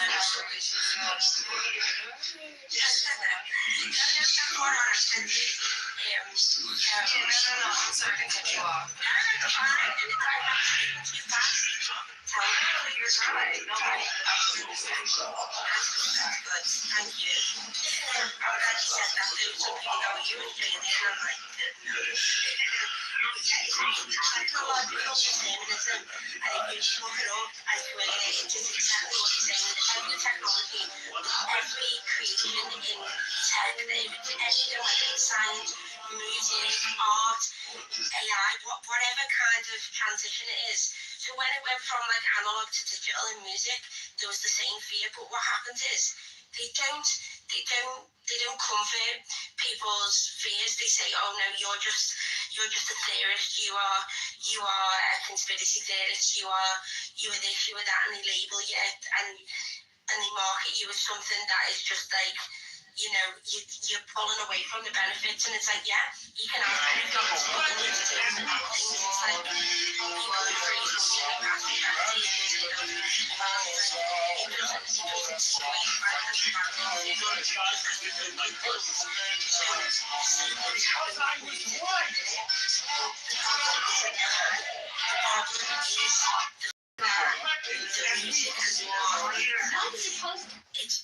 it's being normalized that it's not even like it's like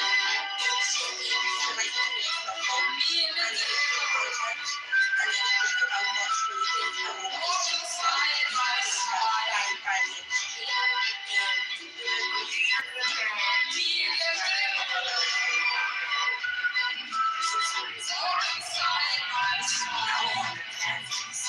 Of course, because that's what you want. That's how the majority of the industry commission that's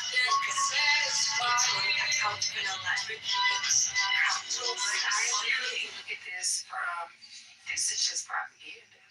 No, it is, that's what propaganda is. I also see is propaganda.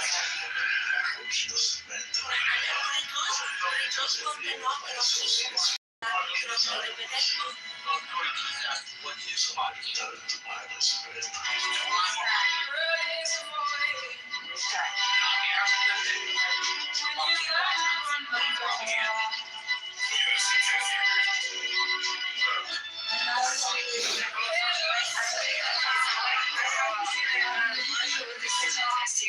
But like, let's just be very clear.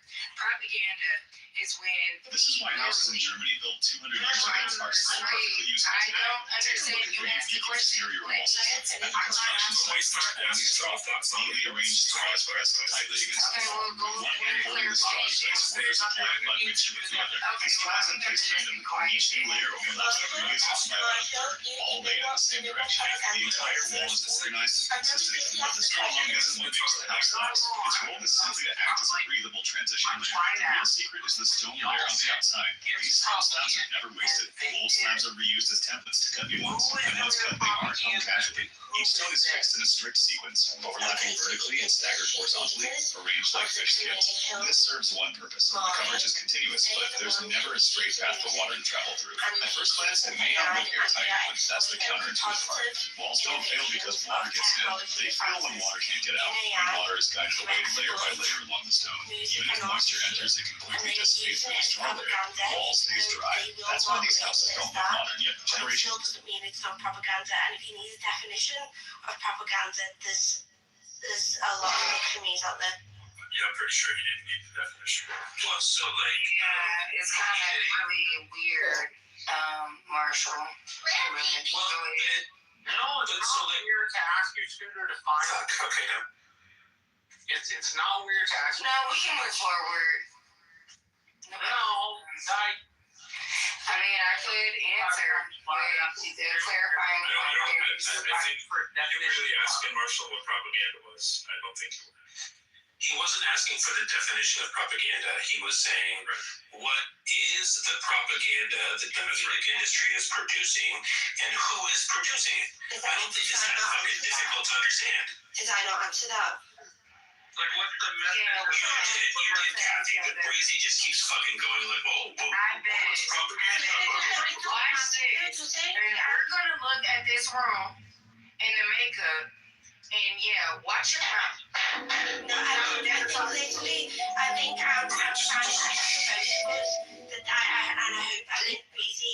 I'm an immigrant to this country, and I would not be here but for the Peoria Public Schools. So shout out to them. And that also, if you don't agree with it's propaganda, then you're also going against what they're doing at the same time. Wait, why should we? Why are you the one to talk about What the fuck? And just what's right now?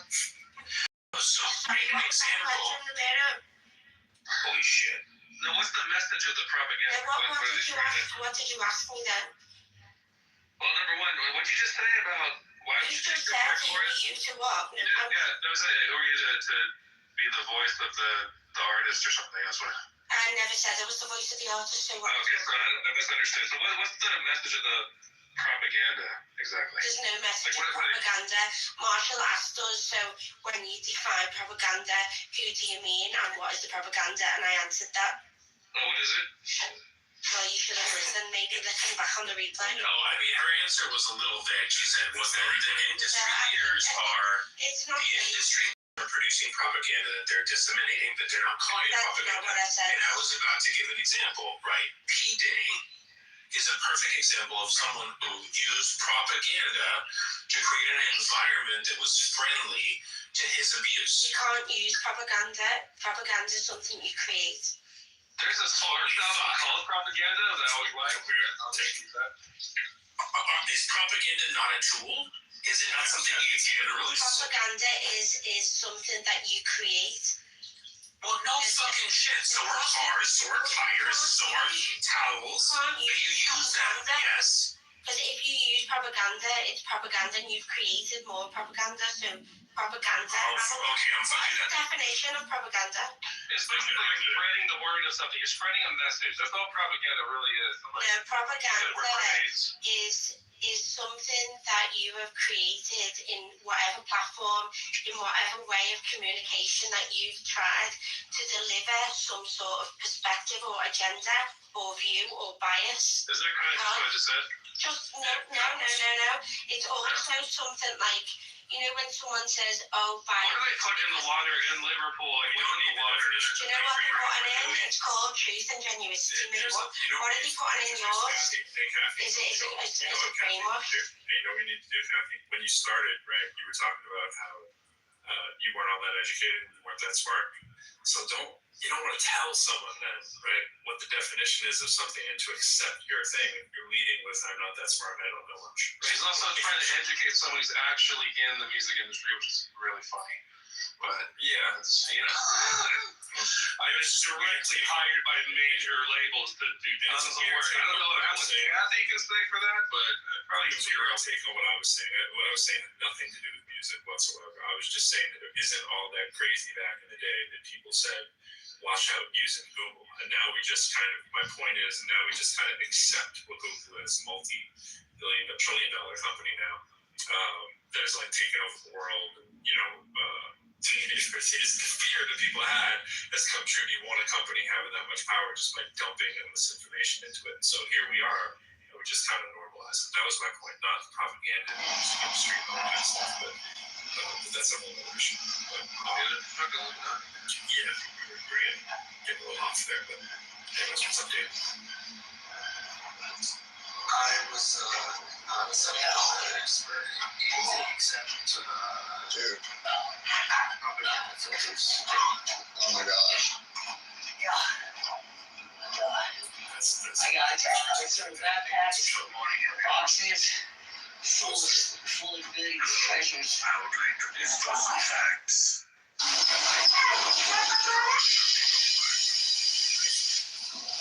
Members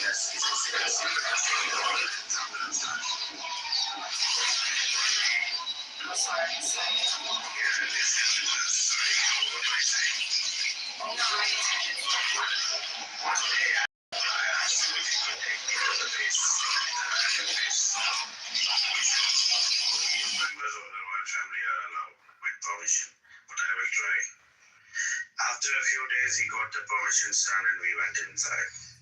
What I saw was totally easy. So the deck. So, I saw it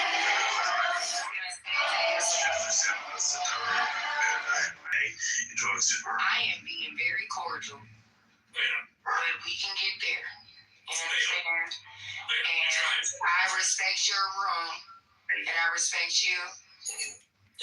Mr. anyone who United States of America is crazy, like I usually have to do. Crazy.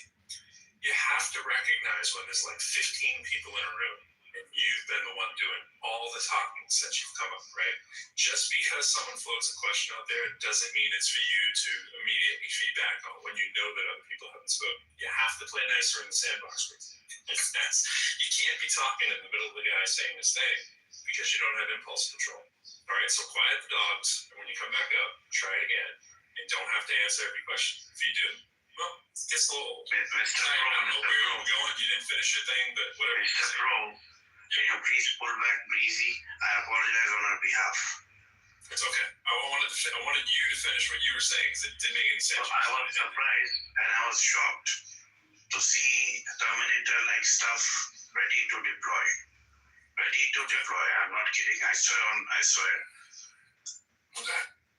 So, and then, yeah. So, are you from the United States of America? Yes, sir. Long live the United States of America. Long live the president. No, what did you say? I said, long live the United States of America and long live Mr. President. I missed that. I think he said long live the president. Can we get him to pass away before he give out a bunch of pardons? It might help turn the page. You know, sir, that's the perks of Just know who you're calling sir. I served our military, so you can go to the base in Qatar all you want. I know what the fuck I'm talking about. Am I right or wrong? Just tell them. Just tell your friends. Am I right or wrong? No long live Trump. No. So, Mr. Obama. what fucking decade are you in, bro? My uncle is a Democratic Party member. My uncle is a Democratic Party member, and he is very close with Obama. So. Okay. That's good to know. Good. Yes, thank you. I'm just saying. If we were in the same room, I would give you a high fucking five. That's one to grow on, motherfucker. High five. I seriously don't know what their real faces are, but I admire them. Get to know faces. That's all life advice is all. By nationality, I'm an Indian, but by paper, I have a permanent residency for the state of Qatar for 99 years. Because my father has designed the Torch Tower, the iconic building you see in residency for 99 years? Yes, because they received from the royal family in their recommendation. Hey, Pro, do you know if you put on a pair of sunglasses on one of my albums, it just says obey? It's like all black and white. No, I didn't know that. yeah, Syed fucked them. And that's why. Breezy speaks again. I'm gonna just leave it alone. Yeah, I'm not that's the gonna part cut that anybody never goes off. away. We call it Breezy, does your like right eyelid twitch to like spirit pressure change ever? Does that ever happen? Breezy, don't get on that What now. do you want to know about atmospheric? They'll throw you down. Research. Don't get that on their nerves. Yeah, I'm not about to cuss any of y'all out, but go off, y'all. But nah, fuck them. Fuck him too. Fuck that shit. Alright, we're gonna move forward. Okay.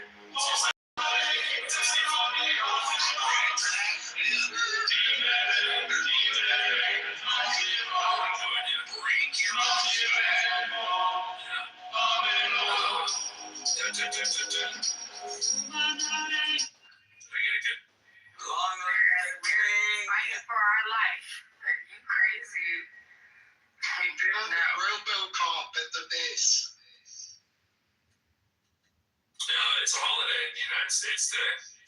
His spring break is Long live the presidents.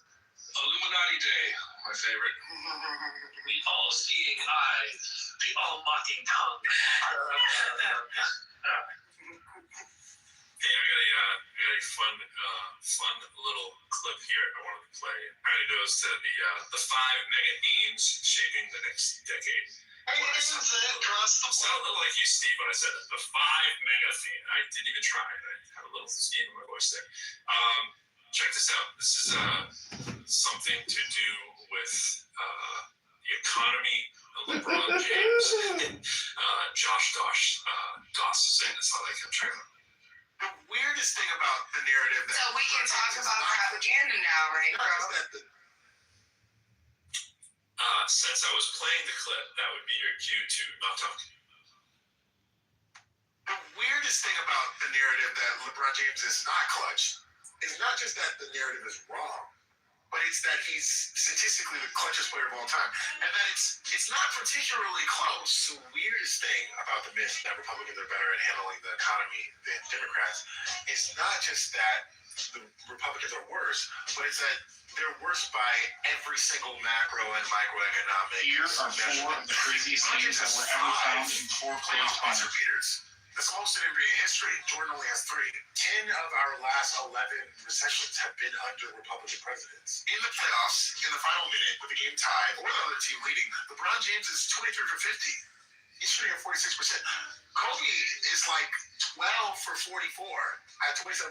LeBron's taken more and made more. Every single measurement of real GDP, including this one for the most economics, will show the GDP is higher under Democrat presidents as opposed to Republican presidents going back to like 1945. In the final 30 seconds of the game, LeBron James is 40%. Kobe's down to 20% as well. No, I hear your claim that Republicans are just better at handling the economy. I hear your feeling that LeBron James isn't clutch. I hear it. The only problem with it is that the data don't back up your worldview. The data actually called them demonstrably false. On go-ahead shots in the final 5 seconds of playoff games doesn't get more clutch than that. NBA was 5 for 11. In that same situation, LeBron is 7 for 15. The average inflation rate under Democratic presidents is 3.8%. Under Republican presidents, it's 4.27%. It's lower under Democratic presidents. LeBron James averages 33 elimination games. You let them tell you that man wasn't clutch. Why did you let them do that? 9 of the 10 poorest states in America have complete Republican leadership. If their policies were so good, why are their states so poor? I put all of this on a shirt, by the way. If you want the shirt, the link is in my bio. The average unemployment rate under Democratic presidents is 5.6%. It's 6% under Republican presidents. But he played in elimination games. Who do you think has the better record in elimination games? I'll give you a second. LeBron James averages more points, rebounds, assists, and steals than Michael Jordan in elimination games. And LeBron has the second best record in closeout in the history of the NBA. We have this conversation. I implore you, sir. You have made your point. You have dragged Texas. You have beaten the shit out of it. You have just cause for doing so in Clubhouse. I am asking you as a Clubhouse, please, can we wrap this up soon? No. Well, you're gonna respond. What about Black Voters Matter? You don't think that's an important organization? Who? They can't have a conversation in the same way as before, so just stuff like that. But in general, like I said, I started going into Andrew Hume's because, I appreciated that he seemed like he was honest. And the one thing I do think is good about him is he's obviously, open to dialogue, because if you're a Christian like Andrew, and you're willing to come in these rooms and have your deepest beliefs just ripped apart by a crowd of people, and then come back the next day and do it all again, I kind of respect that. I don't know if he secretly has doubts that he's a theist, and maybe that's why he comes in these rooms to just constantly talk about it. But he certainly is open to having his beliefs,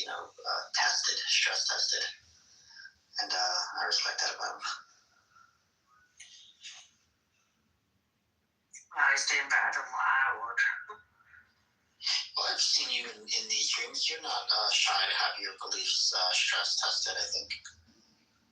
Sometimes it can be mentally draining, but I mean, when I was on TikTok, I would open a live on TikTok and I'd be going for like between 8 to 12 hours, and then I'd need a break for like 3 or 4 days. Wait, you went on a room for 8 to 12 hours?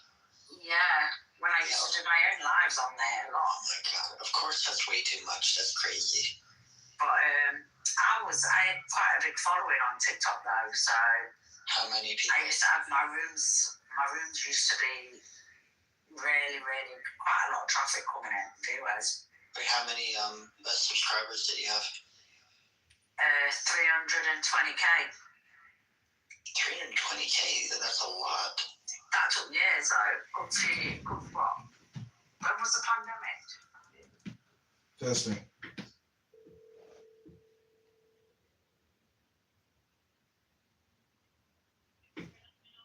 Hi, can I place an order for a pickup? Can I get a large cheese with garlic, thin crust? A large cheese with thin crust cheese pizza with garlic? Yes. Can I get the what is it? The chicken parmesan?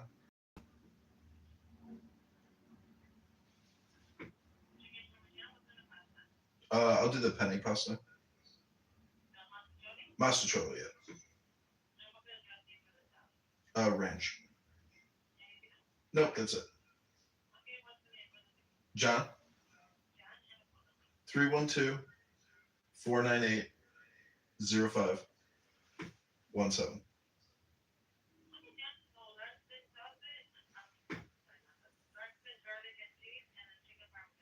Correct. Okay, see you soon. Thanks.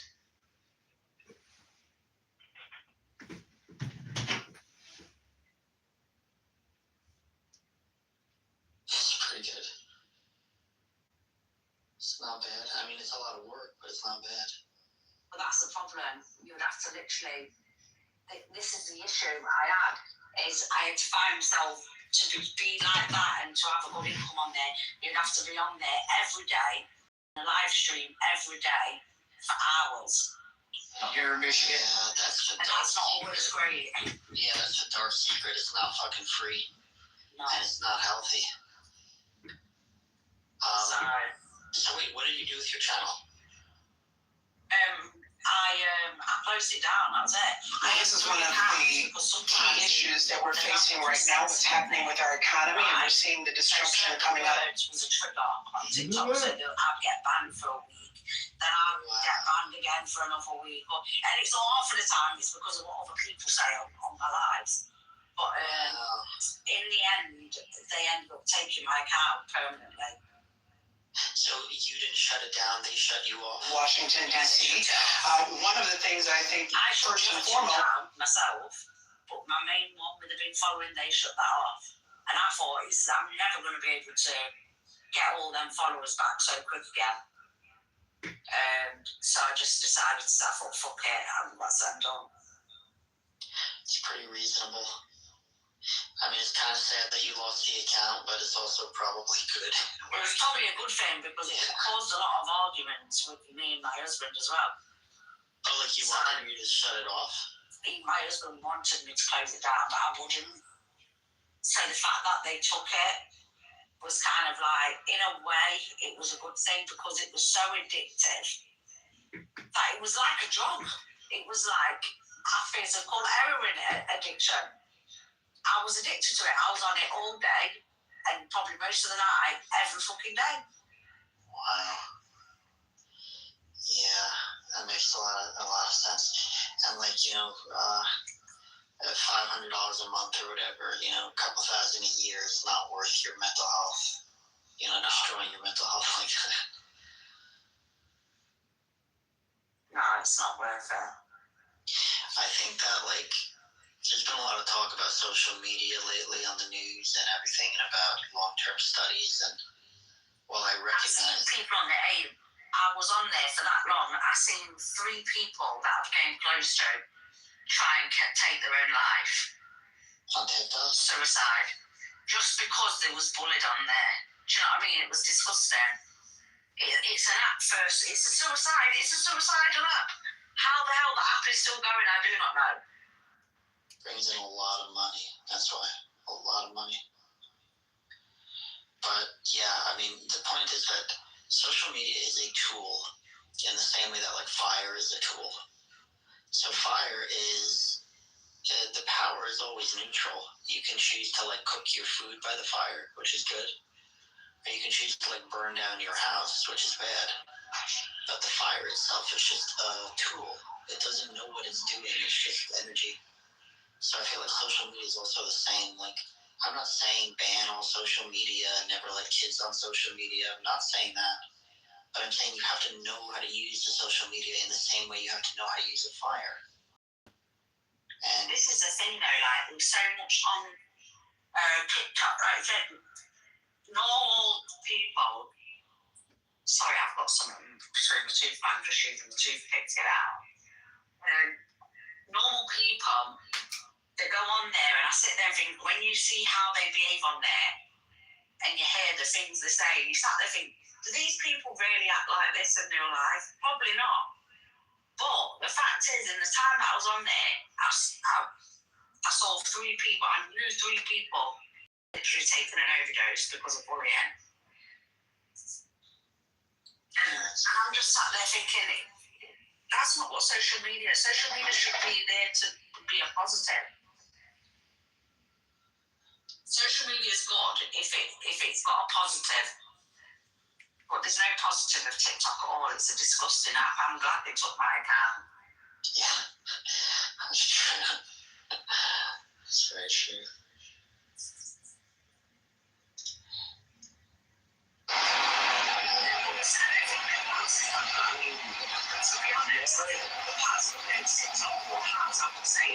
Wait, so this is so show me this. See some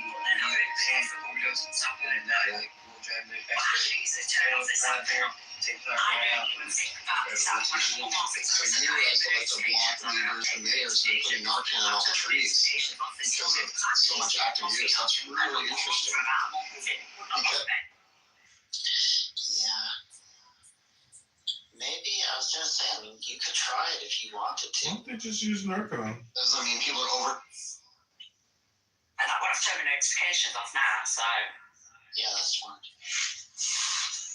Yeah, like I said, I came on this app because the one thing I won't deny is I have met a lot of really interesting people from all over the world and had really cool conversations with a handful of cool people. But the problem is to find those people who I talk to, you know, the whatever, 7 or 8 people who are really, really cool and intelligent.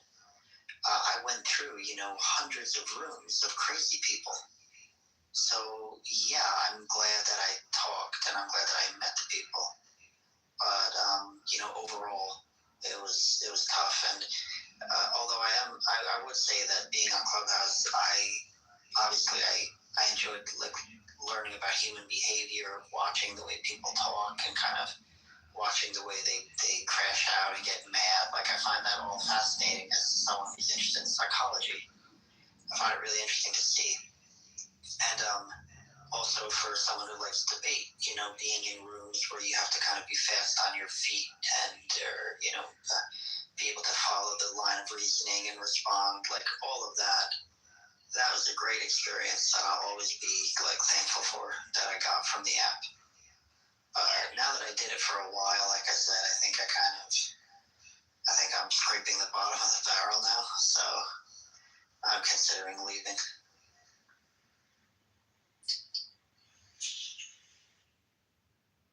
We all say that. Yeah, I recognize that. I've said it for years on TikTok. Yeah. And I've already, obviously, all my notifications are off. I just come on when I want to.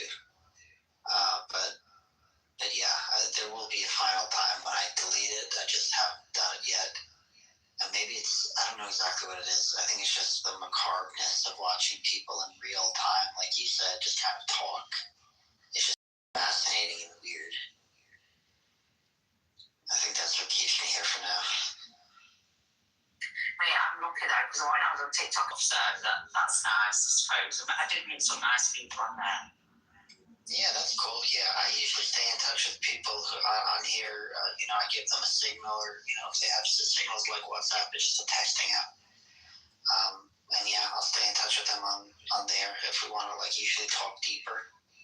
Because yeah, having a one-on-one anyway is better, as opposed to a huge room where people are really interrupting. And the most important part of a conversation, honestly, is because you understand street epistemology. Street epistemology is a way you can ask people about what they believe and why. And one of the most important things in a conversation is when you ask someone a question and they stop and they think and there's quiet and silence. That's actually the time you don't want to break it. You want to learn and pass it on. They're culture. What are the third one? Here, dude, we default on our debt. I'm just giving you some links that So the answer is you don't know. Is that correct? I'm saying the links inside what you're saying. Okay, I'll ask one last time. Steve, I'm giving you some Sweetheart, and to the gentleman. Call me sweetheart, not sweetheart. Okay, ma'am. Ma'am. Steve. I'll wait for you to finish. Go ahead. Steve, let me finish. I don't think you let any other woman finish, because you probably can't make them finish. But anyway, why don't you just click on those links and see and give someone another side, so your argument actually comes less biased? All right. Firstly, I wasn't arguing anything. That's number one. Number two, as far as finishing women, I don't think that's relevant to this financial, economical. He doesn't finish women anyways. Three, and most importantly, the reason why I don't click the link, and the reason why I asked you 3 times, or you twice, and the gentleman once, to hear, is because although my hearing is perfect, my eyesight sucks. And so, although I could put on my glasses and I could click the link, I thought it would be easier for a smart, intelligent person like yourself or the gentleman to simply tell me the year. It's an opinion article, by the way. She puts that. Yes, I'm not the best reader, but it's Also, when we're talking about it, 1979, 1933, and 1980. I'm not gonna hold you. We kind of be robbing and stealing and killing people, alright? I don't know. That's what we were all talking about, Gracie. Exactly. So yeah, in 18 cannot even fathom to function, 8 hours without their phone. They're addicted to it. When the government came to Amarillo to sign the Option Bill and the Front Schools. Of the War of 1812.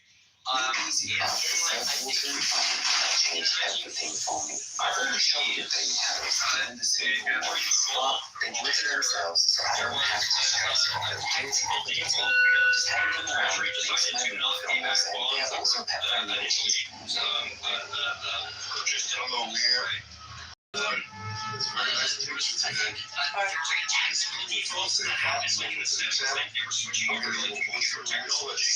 And they had to go glitch in the system just so they didn't pay a certain amount of treasury bonds. But all that stuff is really technical. And it's a straightforward default. If you're planning a trip to the Palm Beaches in Florida, this is the itinerary you're going to want to steal.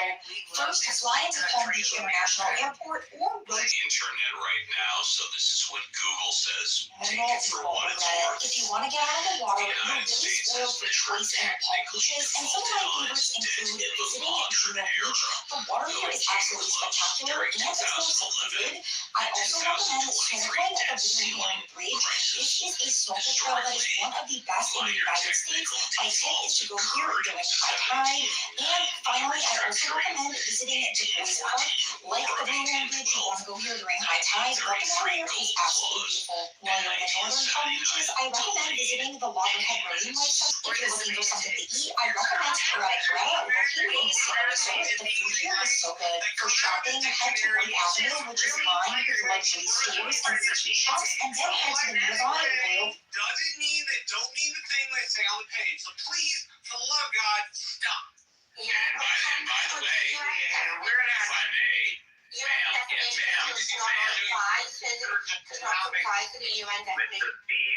ma'am, Syed, I'll talk to you. I didn't get it.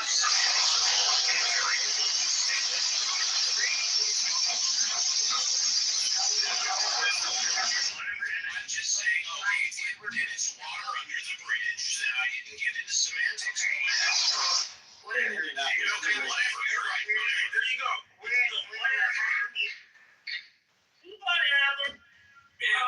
Not allowed to do this thing where you like make words. Thank God whoever came crazy is the same. And then you hold people accountable for the made up words and phrasings you have. And then Marshall, Marshall, not here. Come on, Marshall. Not it. Hey, Mr. Mario. Vancouver, Washington, and behind surrounding me. Yes, I hear. You have been very gracious in coming in and helping with me. I don't know why the other boys are so afraid. And I think the reason why they're afraid, because I'm going to ask a question that need to be asked. I'm sorry. That's okay. No problem. Thank you. So I love this conversation. I want to put a big piece. I'm not going to allow. What do you got decided? I know you're done. Can you pull up these? No, I can't. Absolutely not. No. If you ask one more time, I'm gonna put you down there with her, and you can talk to her. Okay? Yeah. You know, if you want to talk to Breezy so bad, you can just start your own room in your backyard. Yeah, you can do a private chat. Yeah, start your own room. Conversation. Like, look, America has come close, but they've never actually defaulted because they've always agreed to print more money because it's a corporation that does that. It's not the government. So it's a weird relationship for you to say that the government defaulted when the government buys promises from banks to print money. No, they have defaulted, like in certain technical ways. Can we move on? Yeah, we can move on. Because we've had all the in the modern quote modern era. Even in the modern era, we had all the weapons after World War II. Yeah. Put it up. Put the link in the chat. We know Steve's got no glasses on. It'll take me 2 seconds. In 1970, sorry. Steve to take off much more than his glasses. Drop him. So basically, 1979, the Treasury briefly missed payments on roughly. Doesn't matter. We're not listening. We're not listening. Here, let's listen to this. It was like, he's a new Hitler. Really? Hitler murdered 12 million people. Okay, Donald Trump is the new Hitler? You're a fucking idiot. This is from a conversation with Piers Morgan. But look, calling comparisons to Hitler ridiculous by only placing a fully realized Hitler into the comparison is a disingenuous straw man.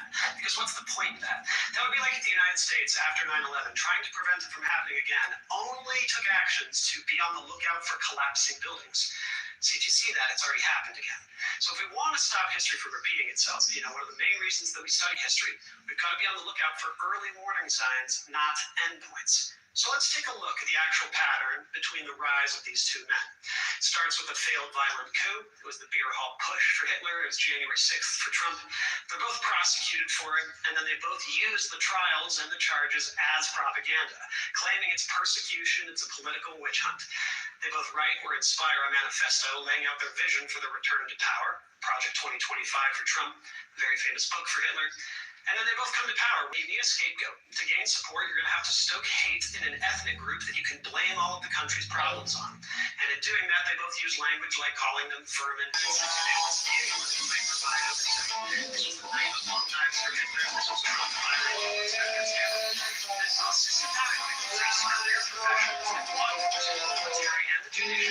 With political loyalists. For Trump, this was cash in the town. To believe that somehow, if you feel and it's putting Pam Bondi over the DOJ. Placing loyalists at the top, these departments can no longer function as a check and balance to the president. Next, building camps and detaining the people from the ethnic group who they are demonizing, delegitimizing their citizenship status and giving them no due process or any hope for judicial review.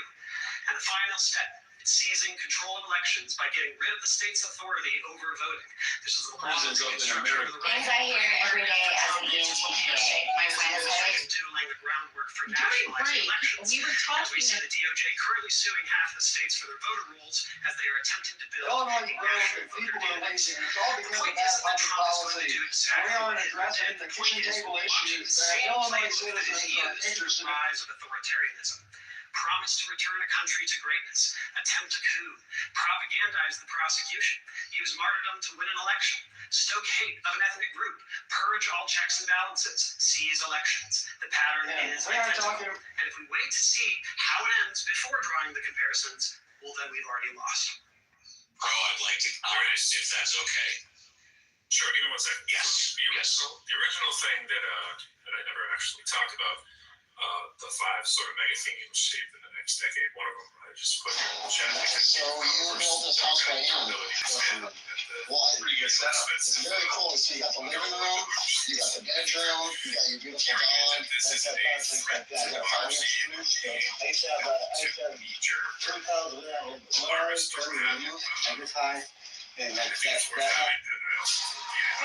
Trump's term legally expires 2.5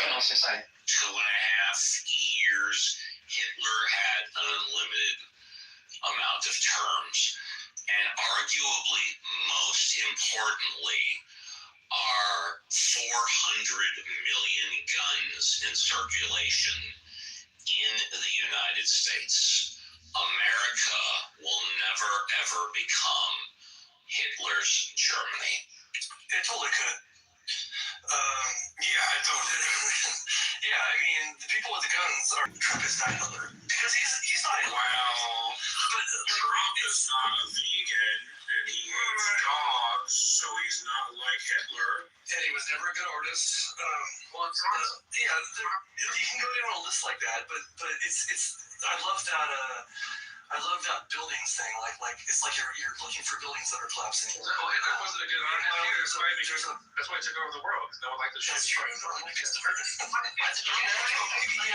Obviously, playbook from the beginning. Listen, your Associated Press is modeled after the Ministry of Propaganda. It functioned on top of an old empire. Part of half the people at once. Part of the problem was the German commitment to real democratic values and principles was very, very weak. And don't forget, they got eugenics from us. That's an American tradition. That's not. Yeah, the Nazis had to take notes from the Americans and the Canadians. Let's not forget that. The Canadians were number 1. All we did was abolish slavery a year before, and we get no shit for it. You guys get all the shit. It's all about timing, gentlemen. Time. Okay, well, the point I was trying to make was that the German Republic was very, very weak. They come out of an empire crafted by its greatest game in the 19th century, and Germany participated in that game. You don't think our democracy's weak right now, Marshall? When was the last time we passed a budget? That's right, the 90s. Could you just do me a favor? Please not flatten what I'm saying. Just let me get to the end of it. Alright, give us a Napoleon reference at the end. I can and will, because I love an opponent. What I was trying to say was the Republic was very weak. The commitment to democratic principles was very weak. I find a more applicable thing in the way that the Soviets took over Russia. To be frank, I find that a lot more applicable than what we had with Nazi Germany. But you have that lack of commitment to democratic principles. You have population There's severe. You have to be for mere things to mean the world to you. We also have this commitment for 250 years to a democratic republic. It's not like the population is rising up in mass, and that's not what I mean. I more mean we have this commitment to a way of life that the Germans simply didn't have. That's Confederates. What the fuck? Yes, David, and we won and put them down. Germany had also Confederates still exist, Marshall. This is the myth of the Republican Party. That the Confederates went away. It's called the lost cause, bro. It's where half your fucking votes come from. Marshall, just so you know, your microphone is barely getting through, Marshall. Not sure what happened in the last 2 minutes. I don't know. Hold on. Marshall heard every word. Germany got their asses kicked in. All I really meant to say was when you have a democratic structure that's only 10 years old and has no expertise or no trust of expertise, no real developments for history, no real norms, no wonder they fell apart. Right? Whatever. Germany had a fucking legacy of philosophical inquiry and a lot more logical thinking. Fucking emperor, David. Just not emperor. Like the German. You don't think that Trump wants? You don't think that the fucking Stasi's walking the streets as pardoned January 6thers? It's a different uniform, David. It's not Hugo Boss. Wait. Hugo Boss didn't do their fucking masks. Did not happen to function. Like Dolce and Gabbana. Functions through an imperial court. Okay, so we haven't had Crystal knocked yet, and it won't be the Jews. Since it's just brown people, it's okay. Robust democratic court and fight off in a better way, not necessarily better. It's never the same, is it, Marshall? It's how you can go by calling them brown people without specifying what you mean. They have it at their disposal. Brown's not black and that's not white. That's what brown mostly means. Is that brown usually means Mexican or Arab Southeast or Filipino? Just remember that. Really quickly, I need to remind everybody that if you're saying that the United States is a democracy, right? It's not really, right? The Electoral College clearly points to a non-democracy, even though it's democracy light at best. Interpretation through a democratic vote, i.e. 50 plus 1%, which every state of the union does, aside from Maine and Nebraska. They all give their stuff on a 50 plus 1% election. I hate when it's interpreted that way. That's not an honest interpretation. We know how it works. I don't understand why you explain. Some reasons, not all politics is like that, though. Some things are like first to post or first to this. Stupid, weird rules that either are jerry-rigging the population or subjugating one other aspect of what is in the populace's best interests. Yes, so I would like people to recall that the Republic had protections for minorities, and in this case, rich people are one of those key minorities. Powerful interests have powerful strength. Absolutely. Powerful influence. So Marshall, one thing I didn't like about your analysis there. One second. Can I please talk for a second? One thing I didn't like about your analysis there is that you seem to be banking a lot on the direct parallel between early Nazi Germany, right, and American fascism, quote unquote, of today. But you can just look at the wide breadth of fascist movements and see that there are plenty of indicators that the American MAGA movement is in fact a fascist movement, right? You can look at Franco, right? You can look at Mussolini. When you look at all of those, you look at all of the fascist movements in totality, right? The specifics of each fascist movement means less, and the general pattern amongst them, right, is what's important. And I think the MAGA is definitely following that pattern. How many fascist checkboxes? How many fascist boxes do you have to check before you start being concerned? I'm not trying to stop 8 out of 12? If you 6 out of 12? No, you know what I mean? Only some of us were concerned at 4 out of 12. It states longer history of democratic practice have more historical recollection in their societies. David Hero asked you. So bad.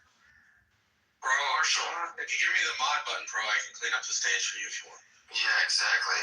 Marshall, nobody was listening because you're not listening. No, let Marshall talk. There's a bunch of people talking against him. You should get more time than all of them. Yeah, so shut your mouth, Miller. I'm just trying to mod him. That is Clubhouse now. Hero asked you several questions. Did you hear any of them, or were you just talking through it? I gotta pee. He has to pee through it. I'll go to the bathroom. We can wait for you. You gotta leave the mic on, just like that presidential candidate.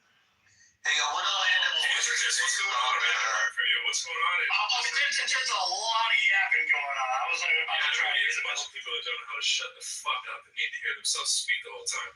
The second you came in, you started rattling off some bullshit, and you didn't let anybody speak, and now you're irritated about how it's being fucking monitored. Why don't you shut the fuck up and let people talk? I like tacos. What was the bullshit I was Let me just land one point based on the video that Pro did.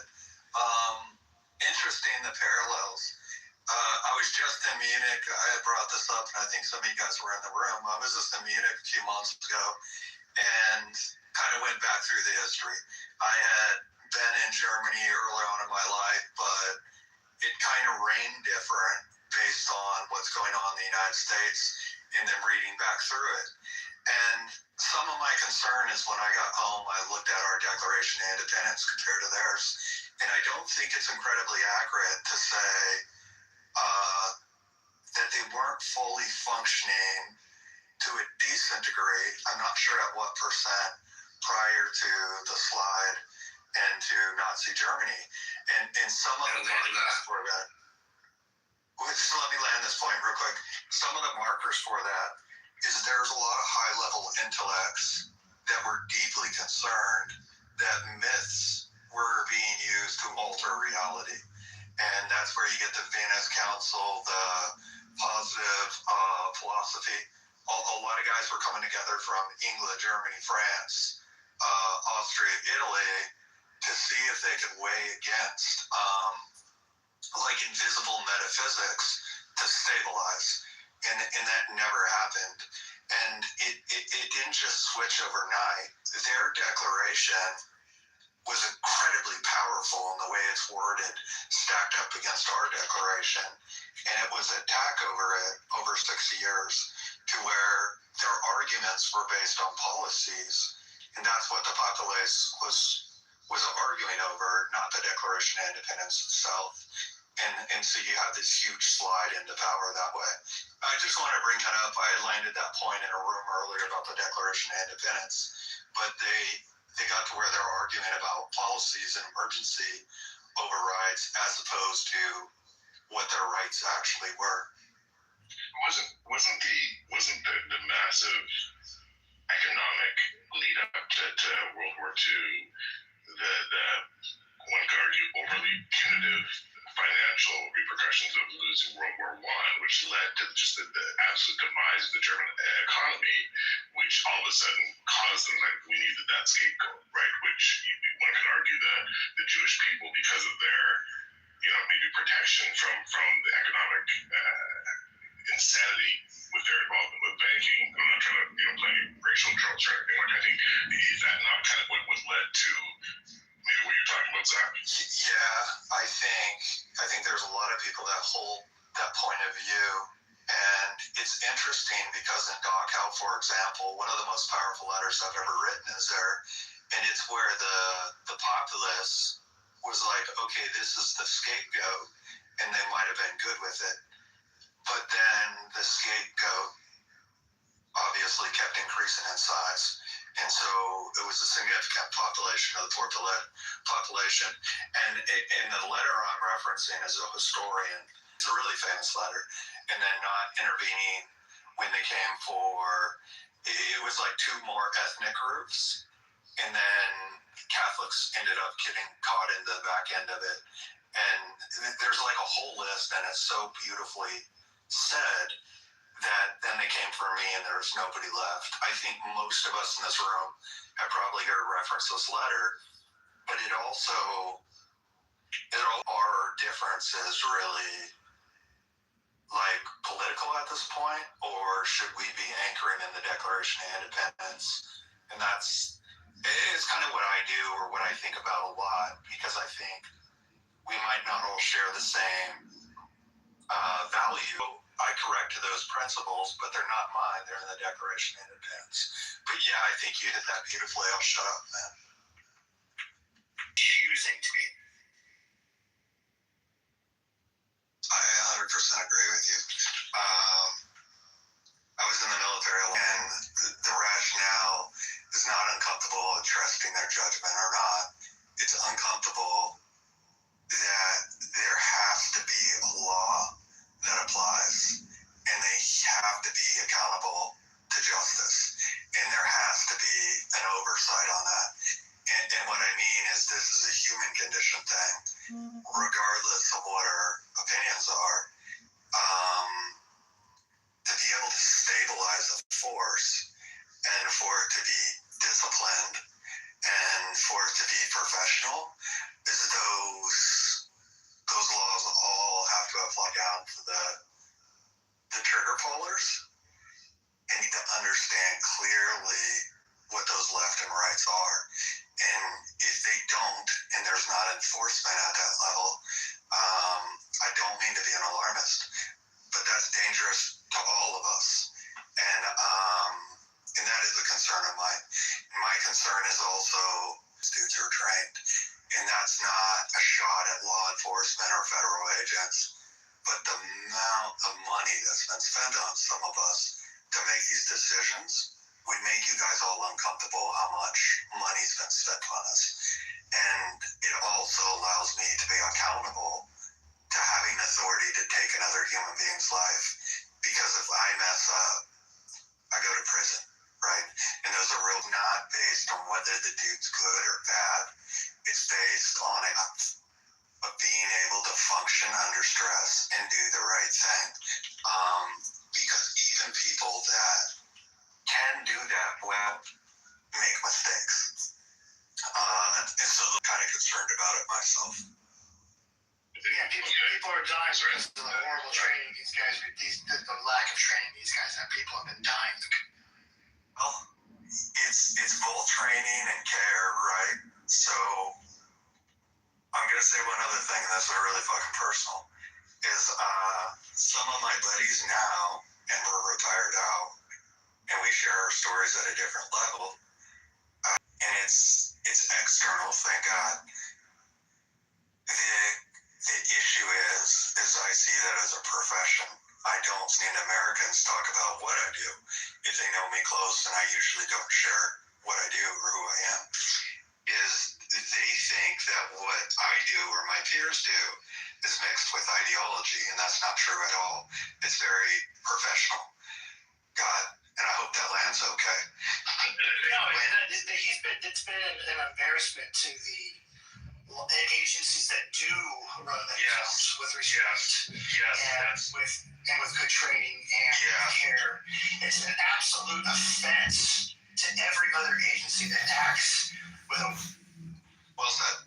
No, you're hitting my point. Yeah, the CIA has been doing so well with their podcast game lately, and then this shit happens. It's like, now there's going to have to be all this other social media, social engineering, psyop bullshit.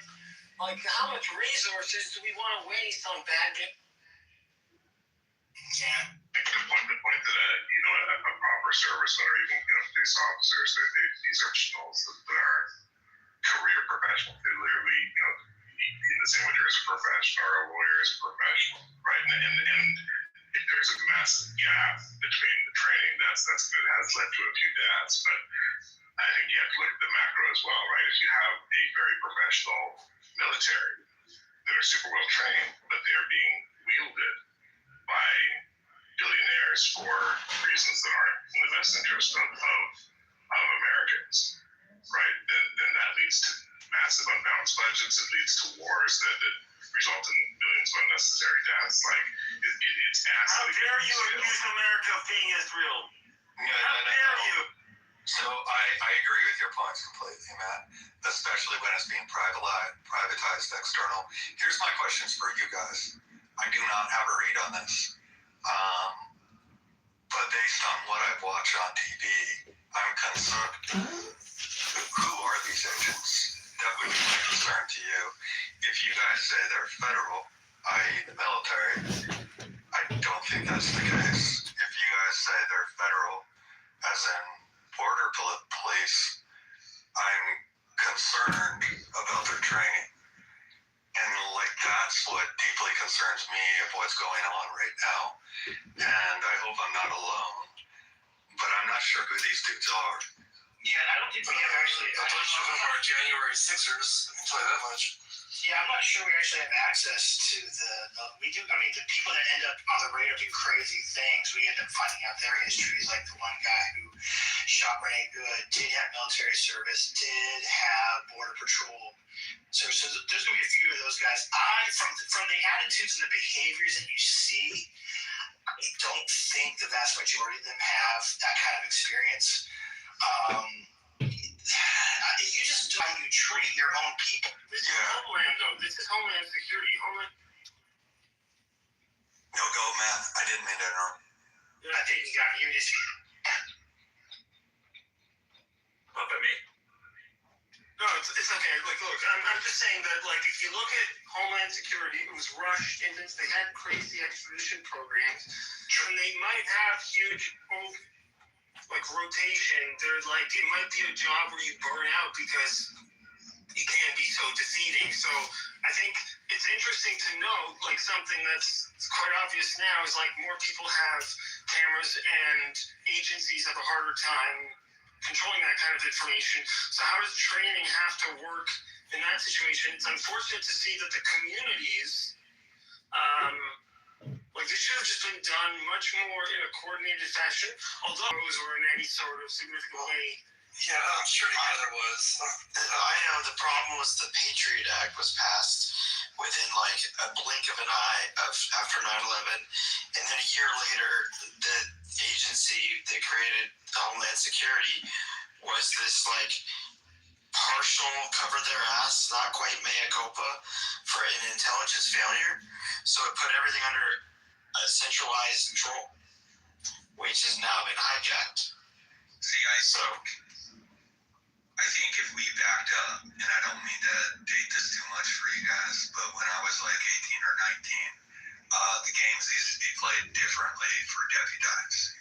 So they would take federal soldiers because it wasn't the rationale of why nobody actually cared is because it protected them. And we're kind of federal brothers, we'll say, and those are external still because it was border crossing, but specifically not border crossing like that sounds like that was fuck. That's what Border Patrol was doing. Border Patrol, Imperial boomerang effect, which I think this is in play. I think this is what we're getting at is that we have a general and now they're back, and a lot of them don't have stuff to do, and they're not, our VA, everything's being defunded, and like, well, they're just coming back to bite us now because we have the badly behaving men, and now they have a mission, and they're well trained in the military to do military stuff, which is to fuck shit up, but that doesn't work that well here. Good, it was actually highly trained and highly experienced, and he had been there for like a long time. He's doing the training. That dude is training these other younger guys who are coming in or less experienced. So when people say like, oh, they're not well trained, my inclination is they're doing exactly what they're trained to do. Let me add on to your point because I could see that happening for sure, but I'm not sure if it's the case. Let me explain. Some of these groups, we'll say, that are militia in intent have military members in them or ex-military members. My concern is that that's who's contracted. And that's a completely different group of people.